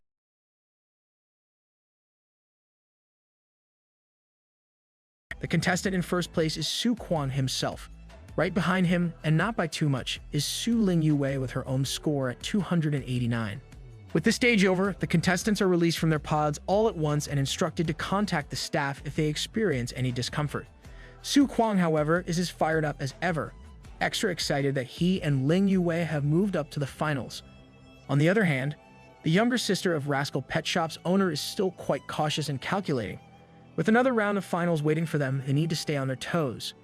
In response, Su Quan just confidently says that she's worrying too much. The other 3 obviously have no chance against them. Once the finals roll around, she can just take care of one guy while he takes another. Then, he'll surrender to her and let her become the champion. Lingyue just annoyedly tells him not to jinx their chances of victory. In response to her annoyed statement, Su Quan just acts even more ridiculous and carefree, telling her he's going to treat everyone to the casino tonight. Lingyue just curls up on the ground while muttering about staying home and training for the next stage. Right at that moment, Qing Feng and Xiao Tian pass by the two and tell them they didn't expect to lose because of them this year. When they instantly go on guard, Xiao Tian tells them he's not here for trouble, but rather to congratulate them and maybe even get to know them. Lingyue's Wind God Thunderbolt was an amazing technique after all, so there's no shame in admitting he lost fair and square. He only hopes they can duel each other again sometime in the future, still weary of him. Lingyue asks if he plans to take revenge for his loss after the competition. Xiao Tian just laughs lightly and tells her she doesn't need to worry since his goal was never to get first place here to begin with. His real goal is to enter Zhenwu Academy. While Lingyue freaks out at hearing he wants in on the best academy in the entire subcontinent, Su Quan takes the opportunity to tease Qing Feng about his loss. Unlike Xiao Tian, he's far more salty about the loss, fully believing it's only because of the defense buffs Umbrageddon placed on Quan.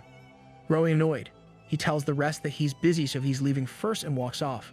Before he can even exit the area, a guy from his family shows up and tries to tell him there's still a chance to mess with Little Rascal Pet Store. In response, Qing Feng bitch slaps the man hard enough to stagger him. Angrily, Qing Feng tells him Little Rascal Pet Store is not to be trifled with. Up in the stands, members of the Tang family have caught on to Lingyue's usage of the stillness of the Vajra and are connecting the dots. Over in another section of the stands, Ming Song congratulates Su Ping on his sister's ranking and tries to extend an invitation for something later. Su Ping doesn't even wait to hear what it is before turning him down, citing that he's busy. Strangely enough, it appears Snake Heart has sent him a message, so he quickly opens it to see what's up. Inside, he finds a report on how news about Lingyue's usage of the stillness of Vajra has already spread throughout the Tang family and worse, the internet. For now, he's blocked it, but that's not a permanent fix. Seeing that he'll have to face the Tang family after all, Su Ping quickly shoots off a reply message. He tells Snakeheart to go ahead and release the news officially after a few days since there's no way to completely keep it from spreading now anyways. He has his own plans either way. Later, Su Ping walks through the Zhou family residence where he's greeted by their armed forces doing a training exercise. Spotting Su Ping, the commander tells his men to take a short break and greet Su Ping, since those are the family head's orders. Their reluctant greeting makes it clear, though, that the family's average folk aren't satisfied or loyal to him. Just the family head's pledge of loyalty may not be enough here after all. Su Ping quickly decides he needs to fix this. He tells them not to greet him if they don't feel like it and to just lead him to the family head so he can have their meeting. After being led to the family head, Su Ping sits with him for a while as they share some tea, while inquiring about the 100+ pets they sent to his store for training. Su Ping learns that the training was extremely satisfactory to them. More importantly, though, the pets were only those of the higher-ups in the Zhou family army. The subordinates didn't actually benefit at all. This explains a lot in Su Ping's mind, as the low-level soldiers are the ones he beat up during his last visit. After talking a bit about his sister's performance today, Su Ping asks the head to gather the Zhou family army and have them summon their main pets. Confused, the family head asks what he wants to do with their pets right now. Smiling at him confidently, Su Ping tells him he intends to give them a little bonus. At the Zhou family training grounds, the majority of their soldiers are present to test their abilities. The first of them moves forward and has his pet spew some flame breath at the middle-grade battle power detector placed in the area. As the flames make contact with the statue, its tail turns 7 layers of green, indicating the soldier's Inferno Bat has reached the mid-grade 7 battle power. Seeing this, one particular young man decides to show off and summons his pet, a Thundercloud Bull. At the young man's command, the bull uses the move Volcanic Smite. A purple beam of energy shoots out of the detector, which instantly lights up 8 waves. Many are shocked by the power and speed of the Grade 8 attack. The young man who is in question here is the son of a high-ranking member in the Zhou family. Because why not? Not only does he already own a Grade 8 battle pet at such a young age, the speed of his growth is stupid fast as well. At his current rate, he could become the right guardian for the family in just a few years. The kid starts rather unsubtly bragging about how he's younger than everyone here, including his own team leader. As he desires, the man sings praise of the younger fellow and says he'll surpass them all in no time. Even Toast can't get this buttered up. The young man simply praises his own tactics in his mind. If he just keeps training his pets at Little Rascal Pet Store once in a while like he did recently, he can just kick back, relax, and not even have to work hard for anything. He begins mocking the older soldier and tells him to just go ahead and retire since he can recognize his own flaw and is so old. It's at this point that Su Ping finally steps into the fray and speaks up. The young man only came to his store a few times in a whole month and only increased his pet by 2 minor grades. Does he really think that's impressive? Next to him, the family head walks in and orders everyone to summon their battle pets so Su Ping can examine them. As he's taking a look, Su Ping finds that while many of the beasts are indeed powerful, not one of them has enough points to ascend here and now. That is, except for one simple creature known as an ancient vine beast, sitting at a lower grade 8 combat power. Calling out to its master, Su Ping singles out the vine beast, a plant attribute grade 7 beast that excels in healing. It greatly lacks fire power. When its master claims to want to train it to be a multi-purpose pet that can deal damage as well, Su Ping makes his decision. The rich kid simply smirks at the claim smugly and says that the vine beast is a complete waste of time in every way and should be dropped by someone like Su Ping. If he should be treating anyone, it should be his Thundercloud Bull. Smug little daddy's boy is so entitled it hurts. Su Ping simply ignores him completely and focuses on his own task. Taking the vine beast's master's wishes into consideration, he uses his own abilities to engrave a lightning skill into the vine beast. A pillar of light erupts from the beast as it suddenly gains access to the ability, Heavenly Soaring Dragon Wave. Even the family head is left in awe at the fact Su Ping can directly engrave a pet skill with such ease, an act even grade 9 beast instructors can't perform. Su Ping tells the vine beast master that he's granted a new pet skill to fit his wishes and advises that he test out its new healing and damage dealing capabilities. Confused, the soldier asks how he should test the healing skill when there's nobody injured nearby. In response, Su Ping just nonchalantly raises his fist, points it in the rich kid's direction, and bam. With a quick application of the divine demonic fist's first form, he blows the guy's arm clean off at the shoulder, leaving a bloody mess behind. While he collapses to his knees in pain, Su Ping tells the soldier to go ahead and use the opportunity. Sure enough, He activates his Vine Beast's new skill, Heavenly Soaring Dragon Wave, and fires a large ethereal beast of energy at the now one-armed rich kid. Seeing the attack coming his way, he screams out in terror, but the pain never comes. Rather, as the attack passes right through him, its energy enters his wound, and in mere seconds, his entire arm is reground from the shoulder down to fingernails. Everyone present is gobsmacked at the results of Su Ping's skill engraving. Limb regeneration is a level of healing that should only be achievable with grade 8 healing arts, and even then, it isn't necessarily this effective. Perhaps even more impressive is when the Vine Beast attacks the measuring statue and ends up overloading it enough to shatter the whole thing. That means its previously non-existent destructive power is now exceeding even the pinnacle of grade 8. As everyone sees the ridiculously stupid benefits of Su Ping's abilities, they instantly regret their previous rude behavior towards him. They can only hope he can still forgive them and find it in himself to help them grow stronger as well. To this end, the entirety of the Zhou family army bows down to Su Ping as one and pledges its allegiance to him. Su Ping simply responds that he's fine with that, so for now they should all go to his store and train their pets in the following days. Seeing what he's doing, the family head wonders why Su Ping is in such a hurry to amass military forces for himself. In response, Su Ping just tells him that Longjiyang City won't be as peaceful as they're used to for much longer. On his communicator, a message from Snake Heart lights up the screen. The Starry Sky organization is planning to support Moon in becoming the champion of the International Elite League Championship. From the looks of it, the Mu and Tang families are planning to team up to eliminate them during the finals. The day of the Longjiyang City finals has finally arrived.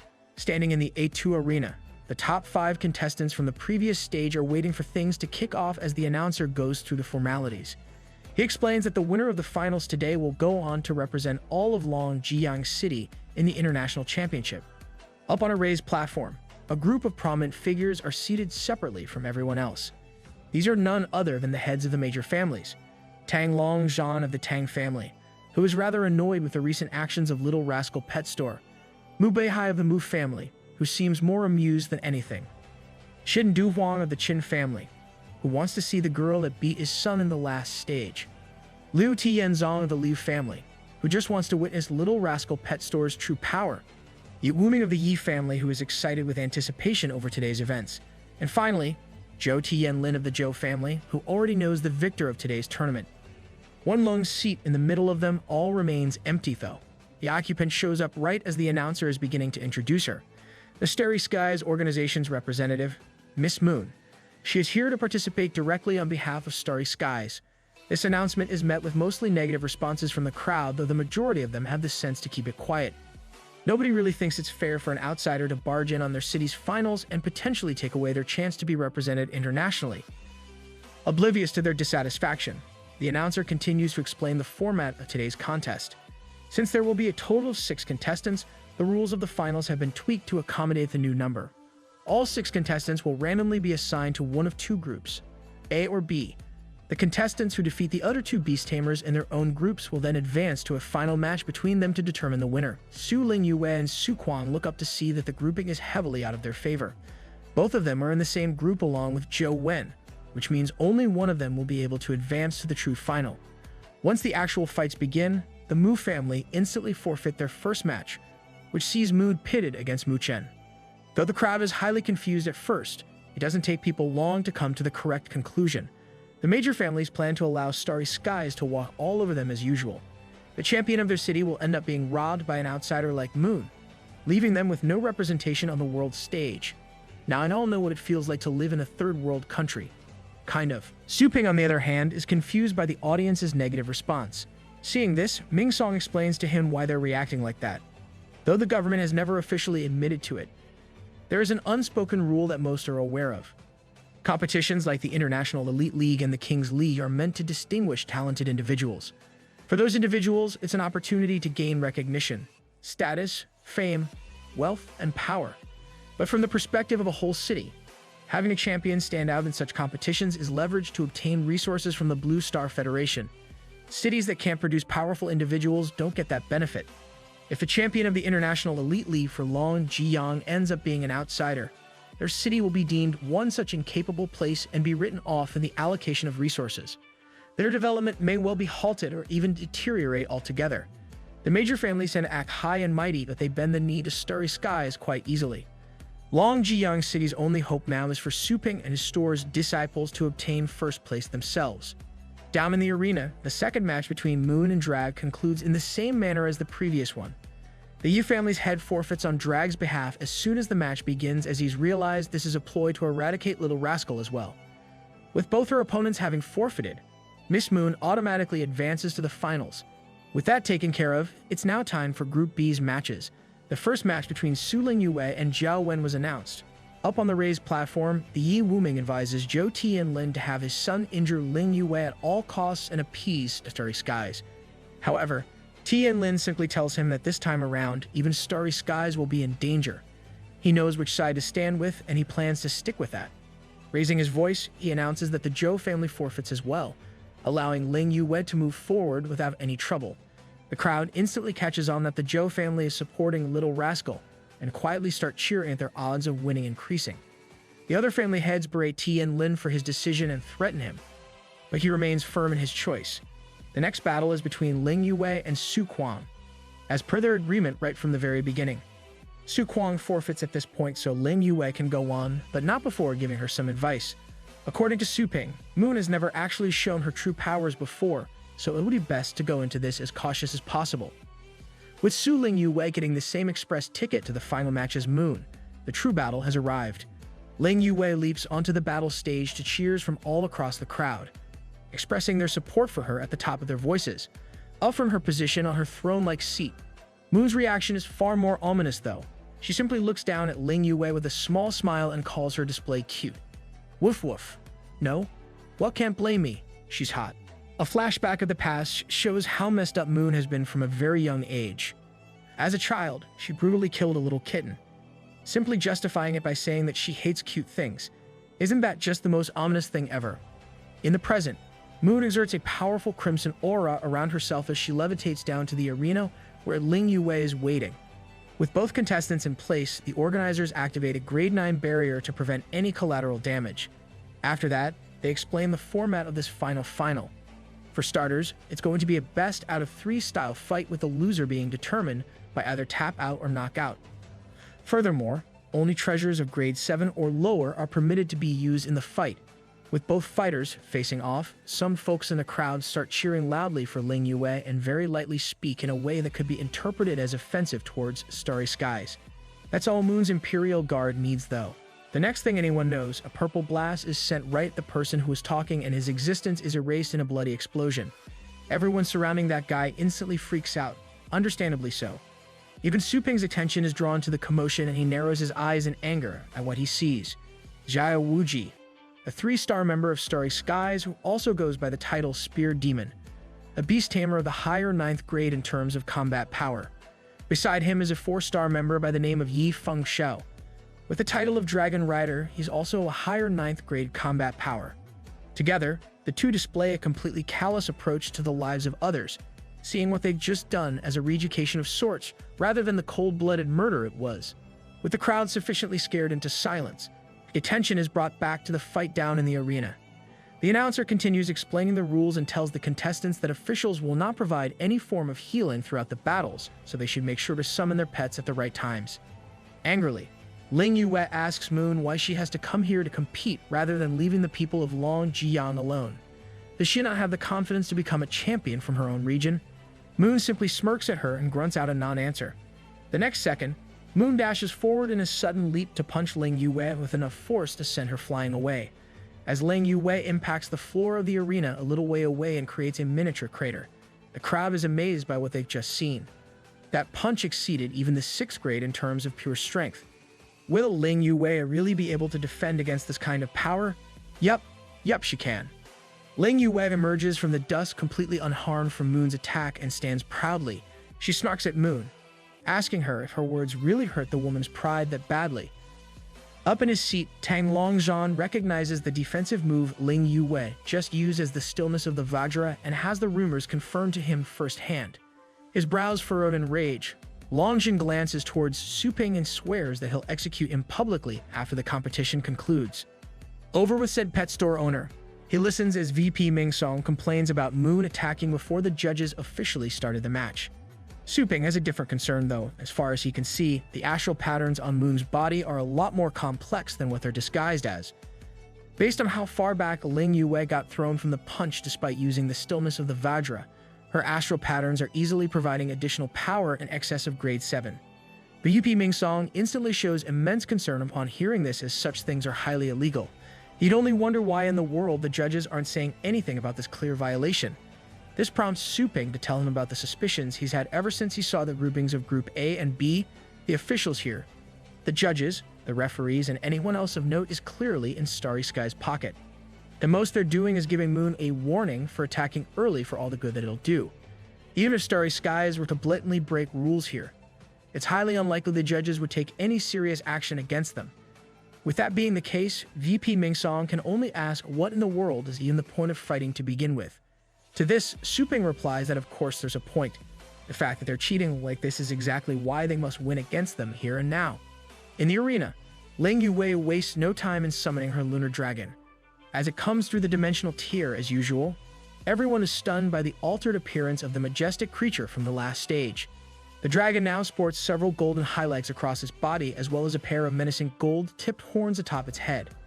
As the crowd tries to figure it out, some comment that the golden light coming off the dragon almost feels like holy energy. Even Moon is floored by this unexpected change in Ling Yue's pet. As it dashes forward, Moon is forced on the defensive this time, overwhelmed by the sheer power behind the dragon. I mean, it's a dragon. What do you expect? Up in the stands, Moon's Imperial Guards are both floored by the fact that this lunar dragon is actually able to push her back. Quickly acting in response to the turn in events, one of Moon's aides rushes to the side of the arena and chucks a sword towards her. The second it's unsheathed, the blade all but blinds the audience from the intense shine coming from it. Even more impressive though is what it does next. With all but zero effort, the sword pierces straight through the grade 9 barrier and lands cleanly in Moon's raised hand, bringing the sword down in a mighty slash. Moon expels enough energy to not only push Lunar Dragon back, but even cut its skin. Up in the stands, Mingsong is shocked at the sight of the sword. Becoming a bit of a norm for him, isn't that? Mingsong reveals this is the grade 9 sword treasure Yi Tian, rumored to be able to slice through anything as easily as mud. It's slaying countless beasts of high grade. More concerning, though, is that the sword is an inherited treasure of a family in another city. Why in the world does Moon have it? Finally having enough of the open unfairness, the audience begins speaking up against Starry Sky's disregard for the rules. Once more, Zhao Wuji prepares to attack said audience members with lethal force. This time, however, his attack is batted away by a golden ethereal fist. Su Ping has finally stepped in. If they want to compete, they can do so fairly, but now they've just crossed a line. When Su Ping speaks those words, the judges overseeing the match suddenly become worried that he's warning them. As someone who just batted away a 9th grade expert's attack like nothing, they can't afford to go against him. Not knowing what to do, they decide to ask their superiors from Starry Skies for instructions. Typical pitiful PM behavior. Meanwhile, Zhao Wuji is infuriated that these people he sees as mere instincts have the audacity to question their actions. His older partner is quick to remind him to stay his hand and calm down though. Right now, their main priority is to help their young lady become the champion. After that, he can do as he pleases. Swallowing his pride, Zhao Wuji complies and orders the sword maiden Xiaoju to explain this situation to the audience. She explains that since the Yi Tian sword has gained intelligence and sentience of its own, Moon formed a pet contract with it. As such, the sword is counted as her astral pet and is more than legal to use in a match. Hearing this, the judges who were confused see a way to weasel their way out of their tough spot and just tell everyone that Yi Tian is valid. Despite the commentator trying to spin it as something acceptable, the audience are still simmering with anger internally at this clear unfairness. In the arena, Moon reveals her special technique, Sword Spirit Possession. With this, she becomes one with Yi Tian and her astral power skyrockets. In her current state, she's able to summon 3 different battle pets at once. The mid-9th grade Sadistic Worm, mid-9th grade Sinister Evil God, and higher 9th grade Azura Dragon. Yeah, sensing something of a theme here. Emo Ass Lady, most concerning is the Azura Dragon, which is ranked 2nd in the Dragon rankings. The commentator states that it seems Moon has gone all out and decided to not hide her cards at all. Ling Yue, however, seems to still be calm and collected. She can't lose her cool now after all. Using Beast Blood Resonance, she transforms into a draconic state herself and tells Lunar Dragon it's time to go. On the other side of the arena, Azura Dragon loads up a ball of Azura flames in its mouth and prepares to shoot it. Right as it does so, Lunar Dragon responds in kind with a 1,000-mile blizzard of its own. The two breath attacks clash in the middle of the arena in a spectacular display of power. Despite her opponent having the numbers advantage, Ling Yue comments that their stance is full of flaws. Alongside Lunar Dragon, she fires off a massive Lunar Claw slash attack. Flying forward, it hits the other two enemy battle pets head-on. The commentator explains Ling Yue's current state to the audience as the Mu family's secret technique which allows a pet and master to share the same consciousness. Next, Ling Yue calls forth 4 of her Wind God Thunderbolt arrows. The commentator is quick to call this Ling Yue's ultimate attack and speculates that she's decided to not hold anything back. The arrows are right on track to hit the enemy battle pets, but the last second, a pillar of crimson energy strikes them down. Shocked, Ling Yue turns to the source with her eyes wide. Moon stands there, her hair floating above her like a blood-red candle flame. She comments that since her arrows have the trait of ignoring all defenses, all she has to do is not defend against them. Rather, the best option is to attack them in turn and destroy them. If Ling Yue hadn't shown them in her previous battle, Moon frankly would have been stumped on how to deal with them. But now, after having had time to study them, this was a fairly easy fix to come up with. All at once, Moon dashes at Ling Yue with all her summoned battle pets at her side. Ling Yue refuses to back down though and responds in kind. She enters a close-range exchange of blows with Moon, blocking her attacks with her own clawed hands. Meanwhile, Lunar and Azura Dragon's breath attacks clash once more while the Wind God Thunderbolt arrow entities hold off the other two.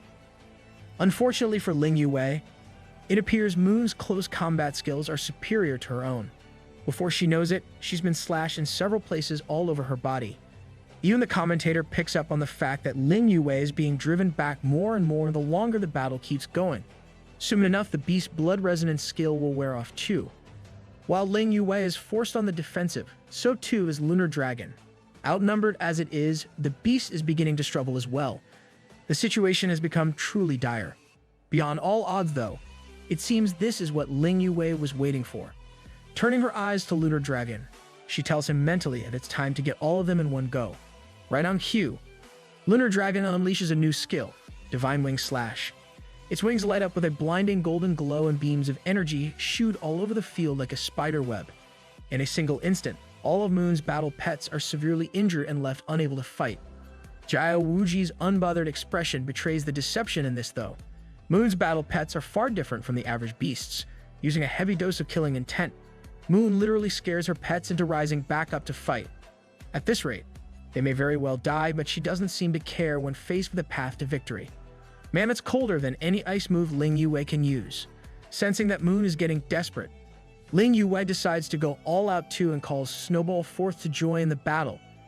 With Moon's battle pets on the verge of dying, she's certain she can stabilize the situation if she and Snowball can take them out.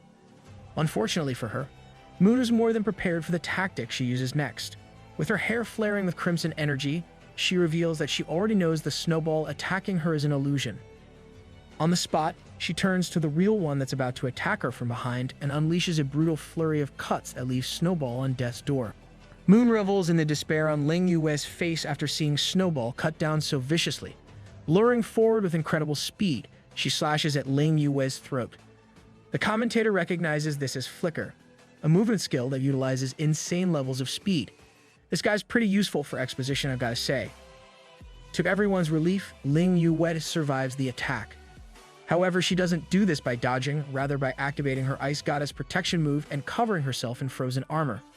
Despite her narrow escape from defeat, Ling Yue finds no relief in her current situation. Lunar Dragon and she are in a severely disadvantageous position right now while they're separated from each other, especially with just how much stronger Moon is than her in seemingly every single way that matters. Only with Lunar Dragon at her side can she hold any chance at beating her, but the dragon is busy dealing with her own battle pets. Deciding to make a play that might flip the tables, Ling Yue waits for the perfect opportunity where Moon's pets have just backed away from an attack from Lunar Dragon. While they're still mid-movement, she unleashes a barrage of Wind God Thunderbolt arrows and flashes to behind Moon in an attempt to position herself for what's next.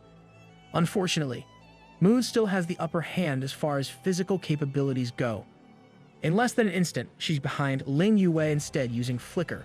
She comments that while Ling Yue's ice goddess protection is indeed unbreakable, the wind god thunderbolt arrows can ignore defense. If those arrows fire her right now, just what will Ling Yue be able to do while caught in the middle? Meanwhile, Lunar Dragon suddenly hesitates in his own battle, and Moon's pets don't waste a second in taking advantage of this. They press forward and start counterattacking against the Lunar Dragon. Pushed back and with little to do, Lunar Dragon prepares yet another blast of 1,000-mile blizzard. Before it can fire though, Moon closes in on the dragon with a special skill called Divine Cliff Slashing Sword. As the name implies, she hits Lunar Dragon with a superpowered sword slash that bats it right into the ground. With a roar that's closer to a whimper, the beast falls to the ground and the summoned entities for the thunderbolt arrows fade away. Ling Yue's own draconic features fade away as well while she races to his side in concern for his health. Desperate to save her pet's life, Ling Yue starts calling out that she's surrendering and ending the battle. However, she's stopped from doing so when a trio of tentacles come in from out of nowhere and ensnare her. Oh boy, I hope this isn't going where my ruined mind thinks it is. Even the commentator is concerned with the viciousness on display and wonders why the winner hasn't been announced already. After all, Ling Yue is unable to move and her pets are already severely injured. In response to this, Zhao Wuji simply wags a finger at the judges, telling them to do no such thing just yet. Said judges announced that Ling Yue hasn't verbally admitted defeat yet, so she must believe she's capable of fighting back still. As such, the battle will continue. The audience sees right through this and calls out that she was clearly about to admit defeat before being restrained. Zhao Wuji simply smirks down at them and all and asks what difference it makes even if they are bullying them. The strong rule the weak after all, and properly humiliating them is just part of that. If they don't fulfill that role, there will be idiots who won't know their place. Turning to Ling Yue, he asks if they should start her education now. Hanging there, restrained by her wrists, Ling Yue's eyes enlarge in horror as she imagines just what that could entail. The audience are of a similar mind, and several of them cover their eyes in disgust at what they believe is about to happen. Even the major families' heads admit that the starry skies are highly merciless. Throughout this all, one man is silent. Su Ping stands in place, rooted to his spot, as Moon gets closer to Ling Yue and raises her blade to impale her. A series of things happen so fast they appear to have happened in the same instant. A golden light flies at the arena barrier. Said light shatters the barrier with a deaf-tuning boom. Finally, Moon's sword is caught in the fist of Su Ping, who is now standing between her and Ling Yue. With freezing wrath in his eyes, he tells Moon that his sister admitted defeat. This round is over. From Moon to her Imperial Guards, the audience, and the commentator himself, everyone is rendered speechless by this sudden development. Well, almost. The commentator still finds it necessary to point out the Grade 9 barrier has a massive hole in it now, because people couldn't just see that apparently. Turning his sights up to the judges, Su Ping angrily asks them what the hell they're waiting for. Startled into submission, the judges announce that Ling Yue has lost and the first of the 3 rounds is over. Moon simply stares at Su Ping and wonders what the hell is up with him. He doesn't look any different from the most average of battle tamers, yet he gives her a feeling of inhumane fear. Up in the stands, the Imperial Guards realize Su Ping's identity and call down to him that he's in violation of the rules by entering the arena. On top of that, he had harmed Moon's battle pet, her sword to be more specific. Floating down to the arena, the older of the 2 guards asks Su Ping if he's looking down on him right now. In his anger, the man unleashes his astral power, exerting a pressure that renders everyone in the A2 immobile. Everyone, that is, except for Su Ping, who has an easygoing smile on his face even while the arena trembles. Grinning at the guard, he says that he's just a simple pet shop owner who's come here to deliver Ling Yue her battle pet. Turning to the side, his eyes light up with a crimson wrath as he reveals said pet. One Skelly, his personal and most powerful pet, under the guise of a mere little skeleton. Zhao Wuji openly expresses his anger at Su Ping's actions, both in interfering with the judges and proposing that his own battle pet should be allowed to participate. Turning to Zhao Wuji, he explains that his pet store has always provided a pet leasing service, and while Skelly may be his personal battle pet, Ling Yue borrowed him before the competition. As he puts forth this claim, Su Ping silently slips his sister a golden slit behind his back. He tells them his only task here is to deliver the pet she already borrowed to her. Besides, didn't they have a person who was designated to deliver Yi Tian to Moon as well? They can't stop Su Ping in this regard. However, they still remain adamant about how he plans to compensate for injuring Moon's battle pet. Su Ping responds that that's a simple matter. Since most of Moon's pets are already injured in some form or other anyways, she should just have them retreat. Instead, he'll allow them to provide her with their own battle pets for the next round. For all he cares, the guards can send in all of their pets. The only condition is that they acknowledge their defeat later without complaints. Up on the platform where the family heads are, a couple of them are infuriated by the apparent arrogance and audacity of Su Ping's claims, but now they have a means to kill him off. Sure enough, both the Imperial guards have sinister smiles on their faces as they think Su Ping has made his biggest mistake. Together, they call forth 5 battle pets, each of such immense power that the people outside the arena are scared away by the aura being exuded. The 5 beasts shatter the arena's barrier with 0 effort as they leap onto the battlefield. Every single one of them is a beast of pinnacle 9th grade power. It's clear at this point that the battle has devolved into a pure flex of power on Starry Sky's side. Moon herself stands with a renewed resolve at the assistance of her 2 uncles. She vows not to disappoint them and crush Ling Yue in the most brutal ways possible. Over on Su Ping's side, Ling Yue is concerned by the fact that all 5 of these beasts are even stronger than the Azure dragon she faced earlier. Su Ping doesn't even bat an eye at this fact though, and tells Ling Yue to go ahead and sign the contract. Though she appreciates the gesture, Ling Yue says that the sheer power gap between her and Skelly will cause any forced contract to fall apart. Su Ping tells her to just trust him though, and Skelly goes down on one knee before her. There's nothing forced about this contract. Sure enough, as Ling Yue takes Skelly's outstretched hand, she doesn't feel a hint of warmth, but nor does she feel any cold. Rather, it's just a sense of contentment reaching out from the little guy to her. As the contract formation begins, Ling Yue is sent to her internal world. Here, she finds that Lunar Dragon and Snowball's spirits are both still alive, albeit weakened. As soon as this whole championship matter is over, she resolves to find a way to cure them. For now, though, she has something else to worry about. Why can't she see Skelly's spirit in here? When she turns her head, she sees the reason. While he appears tiny in the real world, the spirit inhabiting Skelly is that of a massive, overwhelmingly powerful, apex predator of an undead king. He was straight up too big for her to see without looking up. As soon as the shock wears off, Ling Yue follows through with forming the contract and returns to the real world. As soon as the second round is announced to begin, everything starts falling apart for Starry Sky's side. The moment Ling Yue tells Skelly she's counting on him, he dashes forward at the incoming battle pets. With a simple undead teleportation, he's right in the face of one of them and crushes the thing's skull. Next, he beheads the dragon in front of him with a single swing of his sword. Before anyone from Starry Skies can even fully process the shock they're feeling, Skelly goes on to unleash a flurry of slashes so powerful, they culminate in the special move, Astral Incarnation Blade. One of the beasts attempts to use an illusion technique, but Skelly just nullifies that with such an insanely powerful wail that the sound waves alone strip the flesh off the beast and end its life. Finally, with all the battle pets beaten, Skelly turns his sights to the last enemy, Moon herself.